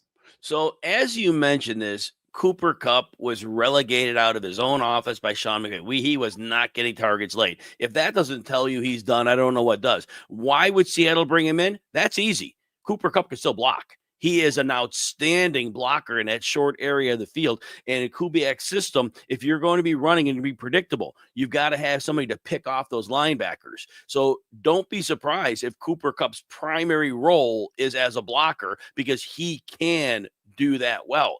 Now, that said, this is an important part of the question about Jackson Smith-Njigba, because I'm getting silly with the numbers. What type of target total could we see? Well, even the way I looked at it is, even if, let's say the Seahawks are really run heavy and Darnold attempts, 520 passes, was really on the low end, I think that won't happen. But let's say we're being conservative here. I mean, what kind of target share would you think for JSN? Look at this receiver room. We mentioned Cooper Kupp, Marquez Valdes-Scantling. I know Horton a lot of people like, but he's a rookie. Right. I mean, it could be 28% target share for JSN in this type of offense. And even if it's 520 pass attempts, which is on the low end, that's like 140, 150 targets, which, I'd say you're happy with that. I'm excited and I'm about getting him. sillier, Frank. Frank, I'm getting sillier. I think it could go into the 170 range. Yeah, I agree. I just went as conservative as you can get to just say it's still a nice number. Right, and you're hitting that on the conservative end. And so I think Smith and Jigba's ADP's gone down. He was wide receiver 12 early in the summer. He's wide receiver 15 now. The market has us wrong. They're putting Lad McConkey up at wide receiver 10, and they have a running game in LA, which they didn't have in the second half of last year when he was eating. I don't know how JSN is not ahead of McConkey. Is that crazy? I don't think it's crazy at all. At the very least, like the gap in ADP between McConkey and JSN should not be that as much as it is. It's like a full round. And that's why I love going RB in the first 2 rounds of the draft. You can get like, let's say you get Jahmyr Gibbs, Bucky Irving could fall to you. Then you get JSN on the way back in the 3rd round. Someone who's likely to get a ton of targets for the Seahawks. I'm very loving that build. So that's been the way I've been going quite often. Frank, who's someone you're fading from this offense? Goes right hand in hand. We just hyped up JSN. I'm fading Cooper Kupp. I know he's really cheap. I mean, sometimes in these best ball drafts, I need a receiver who at least has a role. I might take him as my receiver 5, but I'm not excited about it. I really think, as you mentioned, Kupp's on his last legs. He'll help with blocking, he'll help being a veteran to, mentor JSN. He'll contribute a bit, but I don't think that maybe like 800-yard type of season. He's someone I'm looking away from. I'd rather take a shot, swing for the fence on one of the rookies available at that ADP. Yeah, there's no doubt. And it's sad. But look, in Seattle last year, I told people to fade Tyler Lockett. I go, the dude's getting old. And he started out a little bit. He did nothing in the second half of the season. And we're going to go back to Seattle with you and say, even at a low cost, Cooper Kupp's not worth that draft pick. Take somebody else with some upside because I don't think that's going to exist. What's your bold call for this team, Frank? All right, we got to stick with the theme because JSN literally is my most rostered player. So I'm going to go bold with him. I'm going to say he gets 1,400 plus yards. His career high is just over 1,000. That might not even be that bold given what we're saying about the target share. Like, I just really think he's going to thrive. It's not like there's going to be one fixed slot receiver. They'll move them around, JSN and Kupp. He'll have looks in the slot. He'll have looks on the outside. Before I go, because I know we just focus on JSN, I do want to say, though, that like Kenneth Walker is also a great target.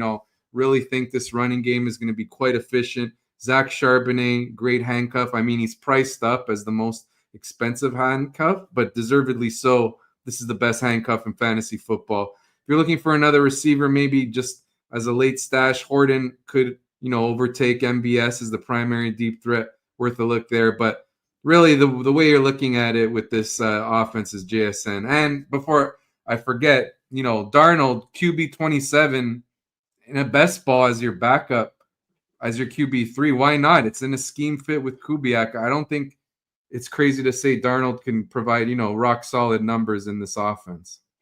I'm not convinced this team has a reliable wide receiver 3. I think they're going to run a lot of 2 tight end sets. Give me 30 seconds on if somebody should consider Elijah Arroyo or not. Elijah Arroyo, from what I've read, it seems like, there's AJ Barner there. He might not get the full, even though Barner's not like a household name, the team seems to like him. Mm-hmm. And it might take some time for Arroyo to really have more of a role, even with Noah Fant cut. I don't mind Arroyo as a tight end 3 late in best ball, but I mean, you can get like Pat Freiermuth really late. I know he shares with Jonnu Smith, but they're going to play a lot of 2 tight end, and at least Freiermuth 3 is more proven, like he's done something. So he's a good late round best ball. But to sum it up, yeah, Arroyo, I think we got to temper expectations. Absolutely. You find him at F Amarante TFJ. Frank Amarante, appreciate having you on the show. Always great to talk football with you. Good luck in the rest of your drafts, and I look forward to catching you soon. All right. Thank you. Pleasure. Take care. All right. Thank you.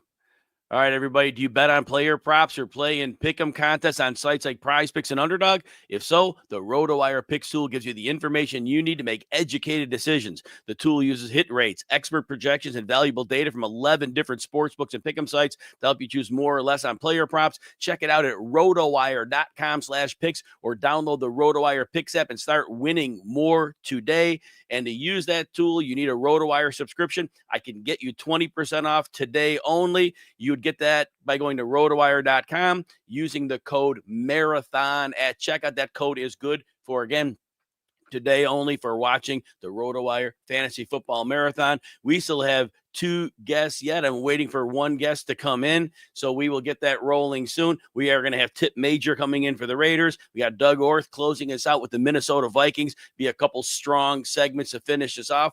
But I do want to point out that the Roto Wire Fantasy Football Podcast. You could definitely catch that out on subscribing to that one. I'm on twice a week on that, Saturdays and Sundays. Also, Roto Wire on the socials. We're constantly putting out video content at Roto Wire across all platforms. Check that out. I might have a face for radio, but I try to do some of these videos, hopefully give you some infotainment there.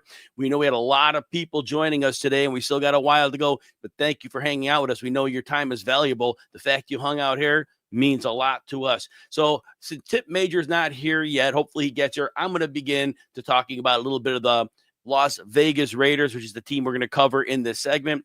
So the overall state of the Raiders is, first of all, this is a team that is defensively going to have a lot of issues. Yes, they have Max Crosby. Other pieces really not going to give them a sustained shutdown unit against most teams they face. So they are going to give up points. Yes, Pete Carroll's a coach and Chip Kelly's offensive coordinator, but obviously this team is going to be forced to have to throw the ball more than they ever wanted to do. In comes Geno Smith. And now when we look at Geno Smith, yes, 3 years ago, Geno Smith had his career year, about 30 touchdowns, and it was a solid season with the Seahawks. Now, the last 2 years, those touchdowns are closer to 20. Yardage has been close to 4,000. So Geno could put up some numbers. In this offense, they're going to try to get Dante Thornton and Trey Tucker in as speed elements to stretch the defense, to open up underneath for Brock Bowers and for Jacoby Myers. The team is actually talking about getting Myers more into the slot when they go with three receivers, and that might not be a bad idea. But I think the concept of Thornton and Tucker, they might not catch many passes.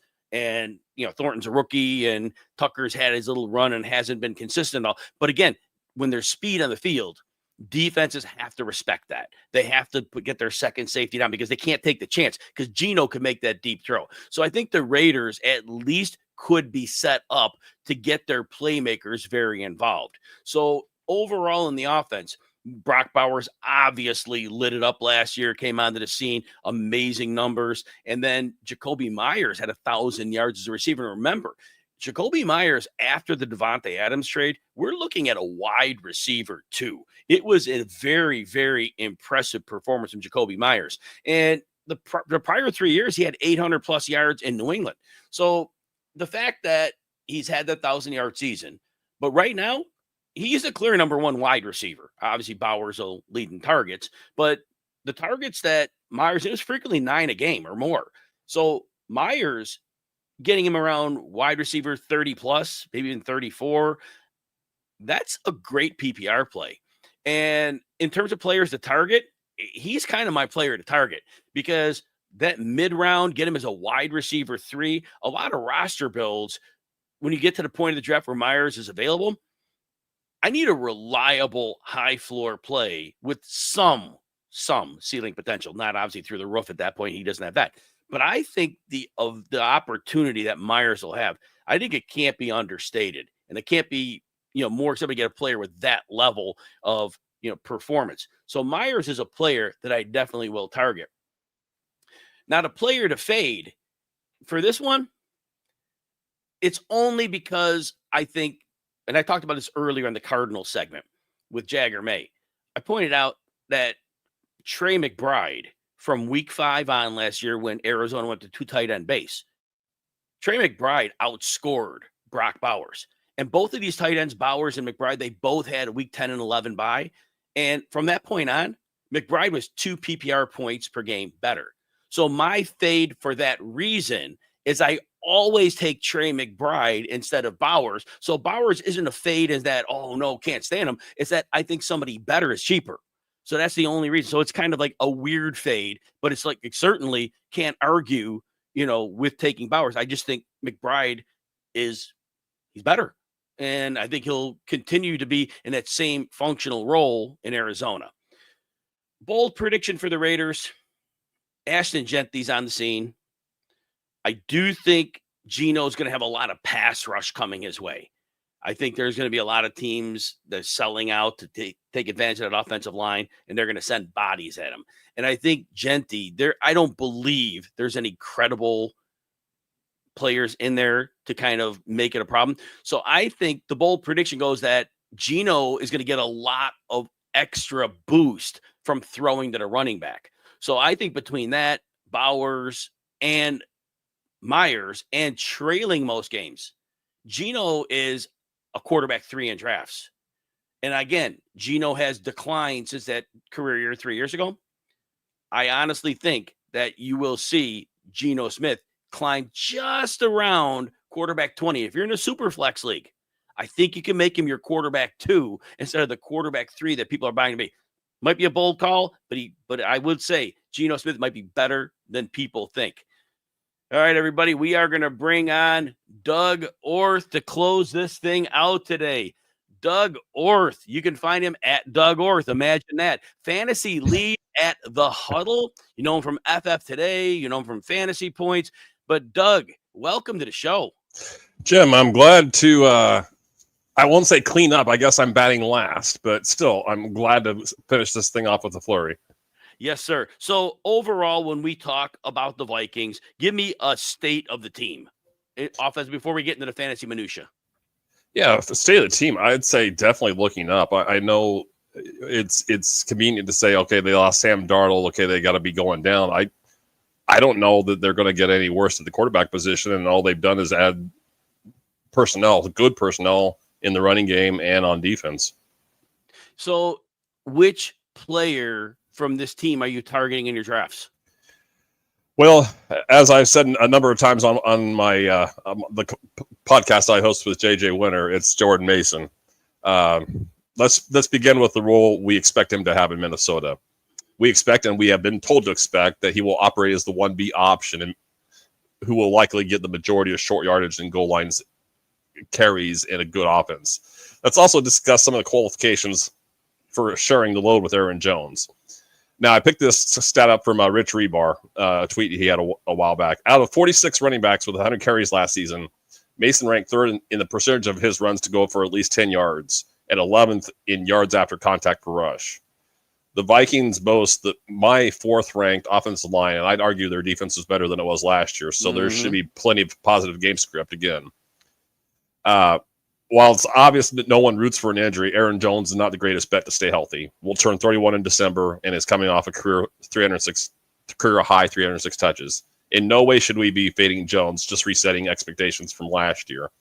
I think Minnesota would like to get his carries down from 255 to about 200 and have him maintain about the same role in the passing game.